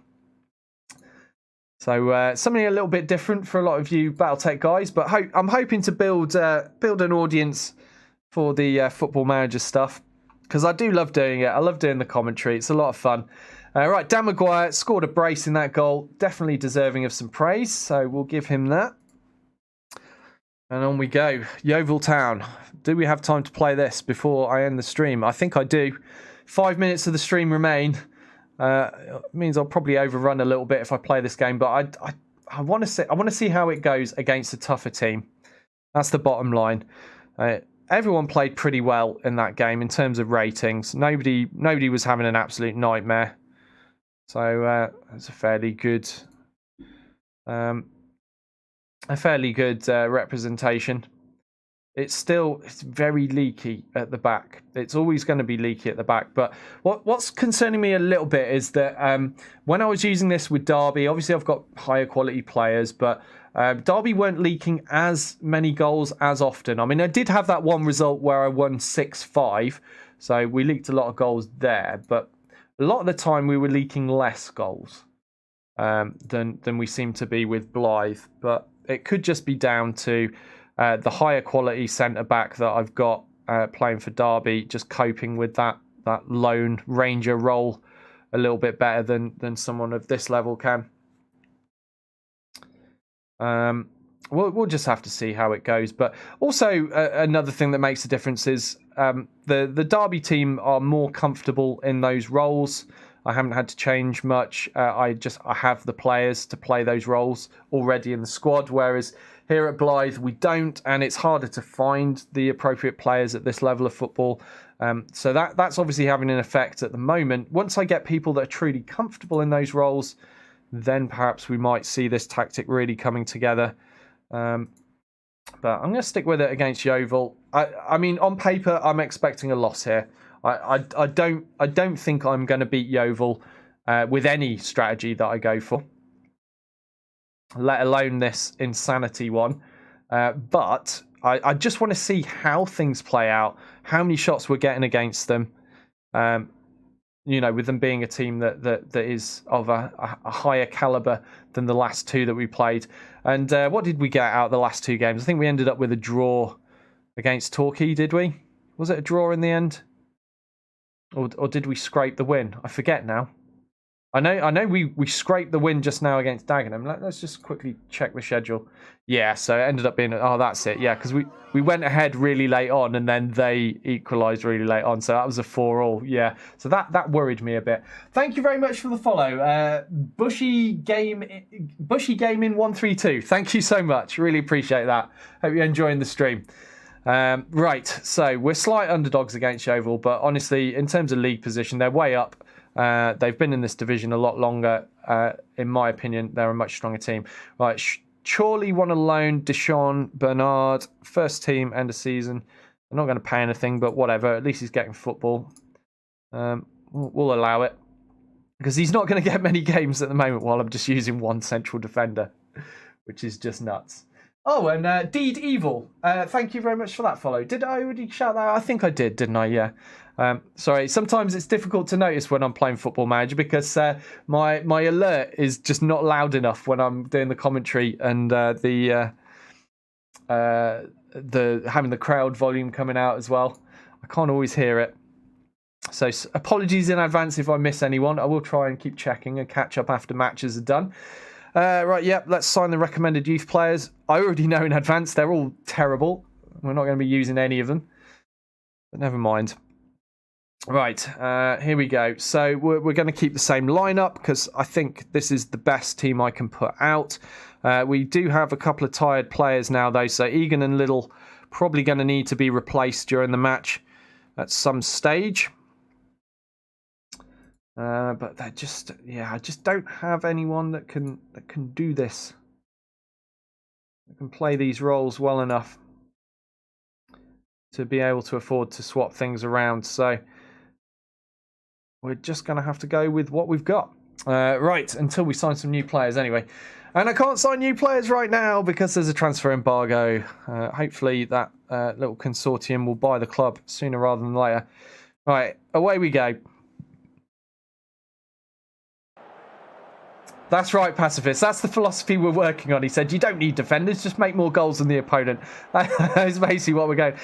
Good old-fashioned 1920s style football where they had three at the back. And this was inspired by... I saw Dr. Benji last night doing not the same thing, but a slightly different formation. But he also only had one centre-back. And I thought to myself, you know, I've done this on Football Manager 2018. I went through a phase of playing like really old-school, old-fashioned, early days of football formations and trying to make them work. And I thought, you know what? Since I've done that before, I've got a better idea now of maybe making them work. So we've gone for it. It is insanity. I wouldn't recommend it in real-life football, but we're giving it a try. But however, I'm going to lose this game. I'm saying it now. We're not going to beat Yeovil, and certainly not with this strategy. But I don't think I'd beat them with any strategy. But I just want to see how things work against a tougher team, whether we're getting chances enough that I think that, you know, with the right players, I could pull off something. But we'll see. Lang there with the defensive header. Now Little. Hunt, and first shot goes to Blyth. We are 2 shots, but 0 on target. That's showing some promise early on in the game against this Yeovil side. Superior opposition. I expect they will bang at least 3 goals in against us throughout the course of the match, but let's see if we can get 1 or 2 ourselves. At best, I'm hoping for a score draw here, but probably not going to happen. Can we not have any messing about at the back, please, lads? I didn't like the look of that. O'Reilly coming out to smash it upfield. James with a header for Yeovil. McDonald picks it up. Can we regain possession? No, it goes back to Thomas, who's in goal for Yeovil Town. And back upfield, looking for Navarro. Finds him. Takes a shot. It's shut down just about by the combination of the keeper and the Blyth defence there. But that was an opportunity for them. So they've got more possession so far. I'm going to go for a demand more. They've only had 2 shots, but both were on target, whereas ours weren't. We've had 3, nothing on target so far. Des Prez with a free kick. Oliver's head found. Lang! Oh, off the post and into the hands of Thomas. Oh man, that should have been a goal, I feel. Never mind. At least we've put a shot on target now. Sawumni to James. Taking it up the wing for Yeovil. Now McDonald. Come on, get more aggressive, lads. Shut them down. Do you know what? I'm very tempted to switch get stuck in on. I'm doing it. We're taking a gamble, because one thing I liked when I had get stuck in on was that I was dispossessing the opposition much quicker, and going in for some crazy tackles and often succeeding them. The downside is, yeah, the extra yellows and the red cards. We'll see what happens. Maybe we're going to regret this, but it's going on for now. So we're going to be more aggressive in the tackle, see if we can deny our opponent the ball more, shut down their attacks a bit quicker, and just generally intimidate the crap out of them. All right, we're going for a demand more again. See if we can fire the team up. 33 minutes of football played, still 0-0, and still a lot less highlights than I would expect for both sides, really. I mean, all right, Lang. Safe at the back, playing it up forward, looking for the long ball. He's not going to find Maguire like that, though, so Omni easily has the legs to get to that first. But the goal kicks come straight out to McKenna. Poor control by McKenna, unfortunately. But we are still in possession. Hunt with the cross, looking for Maguire. Reed now on the edge of the box, looking to thread through McKenna. Pass intercepted by a Yeovil defender. That could have been a good opportunity for us. Unfortunately, it wasn't to be. Connor Oliver now, Michael Little. Ball coming forward to Maguire. Navarro. McDonald. Gray. Looks like there's space here on the right for Yeovil. Yeah, and they got men in the middle. Almeida with the shot, and it's a goal. There was nobody marking him at all. We just don't have enough players at the back, in the centre, to stop that manoeuvre. Let's see that again. So, yeah, I mean, I felt we were in danger here. They got all that space there. Navarro receives it. And look, two men wide open here and a third over there. Nobody even near. No wonder that was a goal. Came in off the inside of the post, but beating the keeper. And yeah, they deserved it. Des Prez now with a free kick for Blyth. Goes for a curling effort, but it's a poor one. And he only finds side netting with that effort. We need more, lads. Come on. They're looking focused after the feedback. We've got 5 minutes until half time. Let's see if we can maybe equalise, or at least have some more shots. Let's see about another highlight. Oh, Lang picking up a yellow card. Not good. Ooh, free kick taken by James of Yeovil there. Almost a goal. It looked like O'Reilly was a little bit fumbling with that, but he did somehow keep it out of his net. Duke McKenna with the cross. Lang intercepted it. Out to McKenna. Cavallo taking it upfield. We're on the counter here, lads. We got Maguire. Oh, that was a terrible pass. Maguire was just waiting to be threaded through, and the Brazilian looking not very Brazilian with that manoeuvre. Navarro with a shot there. O'Reilly luckily saving that, but that very easy could have been a Yeovil goal. Disappointed there by Cavallo, because that should have been a goal scoring opportunity for us. If only he'd threaded that final pass through to Maguire. But it wasn't to be. 2 minutes of added time is now up, and it's half time. So, if you look at this, like, we've had 11 shots to their 7. The difference is all 7 of theirs have been on target. They're a better team than us, in my defence. We've only put 3 on target. Pretty disappointing. We have had more possession. We've not even actually made as many fouls as them, considering we're getting stuck in. That's surprising. They've picked up 3 yellows. So, like, okay, they're ahead. It's half time. They're ahead. They're a better team. We expect them to win. But on paper, there is hope to be taken from this information. So I'm going to go out and tell them that they all suck balls and need to try a lot better. So a lot harder and do better. So yeah, we'll go for the aggressive half-time bollocking and just see if that puts any fire in their bellies. So yeah, they look ready to walk through walls. So, well, I don't need them to walk through a wall. I just need them to score some goals. But let's see if that fires them up enough as we kick off this second half in the pouring rain here at Croft Park. Business as usual. Oh, and it's an early attack for Yeovil. McDonald is going to receive that out wide right. He puts a cross in. Ooh, saved by O'Reilly and out for a corner for Yeovil. Tense times early on. Gray with the corner kick. Finds the header Neil, but it's over the bar, and that's a goal kick to Blyth. Hold on a second. Just, I thought I saw someone playing a 5 point something there. I had to double take. It's all right. They weren't. We'll let them off. Okay, corner for Blyth. Oliver whips it in, finds the header little, and Maguire scores from the 6-yard box. A bit of pinball going on from that corner, but Maguire on the end of it, and that is an equaliser. It's 1-1. It's 1-1. Can you believe it? Let's see that again. Head of Little and foot of Maguire, and there's the goal, and Yeovil don't know what's going on. That was a cracking corner there, lads. Well done. All right, I'm just going to check the analysis, see if there's anything needs doing. Yeah, Lewis Lang needs to ease off tackles. He's on a yellow card. Let's time to man mark Navarro. And that might be a mistake, because that could open us up to being even more vulnerable at the back. But Navarro's a lone striker, so hopefully it will work out. I'm just worried that Lang will get sent off before this match is done. All right, here we go. Egan with the throw-in to Reed. Played upfield. McKenna will receive the ball from that defensive header. Looking for Maguire. Maguire's through. Oh, just denied there. Good defending by the Yeovil man marking him. I didn't quite catch who it was, but just taking the ball away from Maguire's feet before he could whip off that shot. But good move from Blyth. Looking promising. Providing opportunities. And right, it's looking like Leighton Egan is going to have to come off. Yeah, he's pretty tired. You've got to have a lot of stamina for playing this role, up and down that flank over and over. But we've got Wes Atkinson we can bring on in his stead, and let's motivate him. See if he can have a good game. Give us some fresh legs up the right. Okay, we've got some other tired players. Liddle looking tired as well. We'll leave him on a little bit longer. Lang passing back to O'Reilly, out to Des Prez.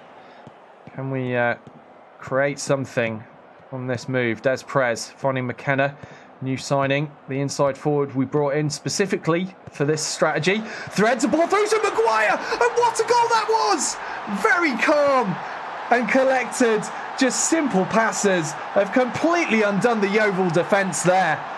And I mean, there wasn't really much sense of urgency here. Nobody was really running at full sprint. McKenna just allowed to take the ball way up. Simple little tap through to Maguire. And what a shot to finish that. We're ahead. It's 2-1. This is a game I said I'm expecting to lose. This is very promising. This is a very good sign for the strategy. Okay, now Michael Liddle is down at 57%, so I am actually going to sub him off now. We'll bring on Ben O'Hanlon. And that will be the last of my substitutes for now, unless anyone gets injured. I need to hold one back in case anyone is injured. And yeah, I can't believe we're winning. 2-1. 2-1 against Yeovil Town. Another attack for Blyth. Cheeky little back heel attempt by O'Hanlon, but unfortunately Hunt fouls. What's this going to be? Don't send him off, ref. Don't send him off. It's just a yellow. It's just a yellow. We're okay. Trevor Hunt picking up his third yellow card of the season there. And the free kick taken by Yeovil's goalkeeper. But this looks like... Oh, no, I've spoken too soon. I was going to say this looks like it could be another Blyth attack, but Yeovil are once again in possession. Ball passed all the way back to Thomas. And they will start their move from scratch. Dalmeida to East. East looking for James on the wing. Finds McDonald with the header. McDonald in the box. Easy tapping for Dalmeida. And once again, the score has been equalised. And it's 2-2 here. That was an easy tap-in. As I said, I expect with this strategy, we're going to concede 2 or 3 goals a game. We've got to score more than that. Easy goal here, though. This Dalmeida just running through, clear as you like. Nobody marking him. Easy tap-in. Well played by McDonald. There was not much we could do about defending that with our formation. Let's demand more. Look at the shots we've had. 17 shots to their 9. And it's 2-2 as James steps up to take a free kick. And Navarro with the shot there off the rebound from the wall. Navarro got on the end of that and whipped in an absolute cracker. But it was saved and went out for a corner, which I assume came to nothing, as the next highlight is a throw-in for Yeovil. Duke McKenna there with a header. It's a poor one, though, and O'Reilly will claim that as his own. 85 minutes played, 5 minutes remain. Can we get another highlight for Blyth? Can we get a goal? Or at the very least, can we hold on to this draw that I didn't expect from the outset of this game. I honestly expected to be losing this. So if we get a draw, I'm going to be happy. If we get a win, I'm going to be even happier. Hunt with the ball forward there, looking for Cavallo. Johnson with the interception though, and the ball is going back into the Blyth half very quickly. Navarro's through one-on-one, and it's a disaster. We've conceded yet again. Well, you can't say this isn't exciting. Plenty of goals, 5 goals in this game. Unfortunately, we're the wrong side of that total, as Yeovil claim their third, and once again, problems at the back. Problems at the back. Oh dear. Maybe I'm having more thoughts. Maybe I'll switch off. Maybe I'll switch off the. Oh, let's go for encourage. We're almost out of time here. I'm just thinking to myself, maybe I'll switch off the offside trap, because maybe these players aren't good enough to cope with it. And I'll have a look at the defender role. Perhaps we'll go with something a little more conservative. But we've got a corner. There's 4 minutes of added time to play, and we've got a corner. Des Perez steps up to take it. Can we get a goal here? Can we equalise once more? Doesn't look like it's going to go our way. And we are going to lose this game after all. But, you know, we put a fight up. We put a fight up. It showed we had a chance with this crazy formation. And there's the final whistle. So we do lose 3-2 to Yeovil after all. But 20 shots. If only we capitalised on those shots a little more, we could have won this game, I think. But yeah, we'll tell them that was disappointing. A 3-2 loss. So the next game we'll play is Hartlepool away. They're down in 16th, which is around where we are. So yeah, we're 15th. So they're just one place below us. So that's a game I really would like to win. But I've run 15 minutes overtime for my stream. So it's time to end things there. I will be back tomorrow at 3 p.m. UK time or 10 a.m. Eastern if you're in the States. I still haven't decided what game I'll be playing tomorrow. Saturdays is whatever I feel like it day. So the new timetable is Tuesdays, Wednesdays, Thursdays, Battletech Extended 3025 mod. Fridays is Football Manager 2019. Saturdays is whatever I feel like. So we'll see. I'm going to think about it tonight. But if you want to see what I'm doing, please stop by and check out the stream. Hopefully it'll be something you enjoy. And I will be back with more tomorrow. For more Football Manager, you will have to wait until next Friday. That will give me a lot more time to try and mess about with this strategy, see if I can refine it. I'll be playing some more games with my Derby County save for sure, because it was working quite well for them. But I'm kind of loving this, even though, you know, it's very hit and miss at the moment. We're tweaking, we're changing, we still need to get the right players for it, but it's shown signs of promise. And you know, I think I'm going to go down this rabbit hole. I think I'm going to pursue it, see what we can do. Like I said, I've done it before. I've done this on Football Manager 2018. This whole just one centre back, and seeing Dr. Benji do it made me think, do you know what? I should give this a try again. I've made it work before. I can make it work again.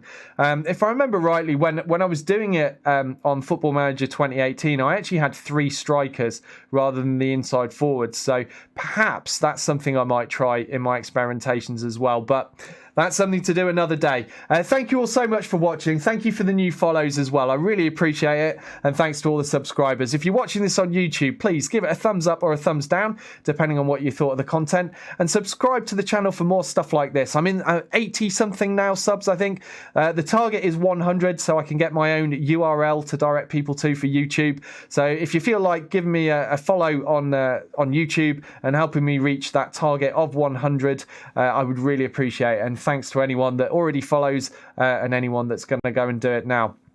Thanks again. I will see you all tomorrow. Thanks for watching. I'm out for now. Catch you next time.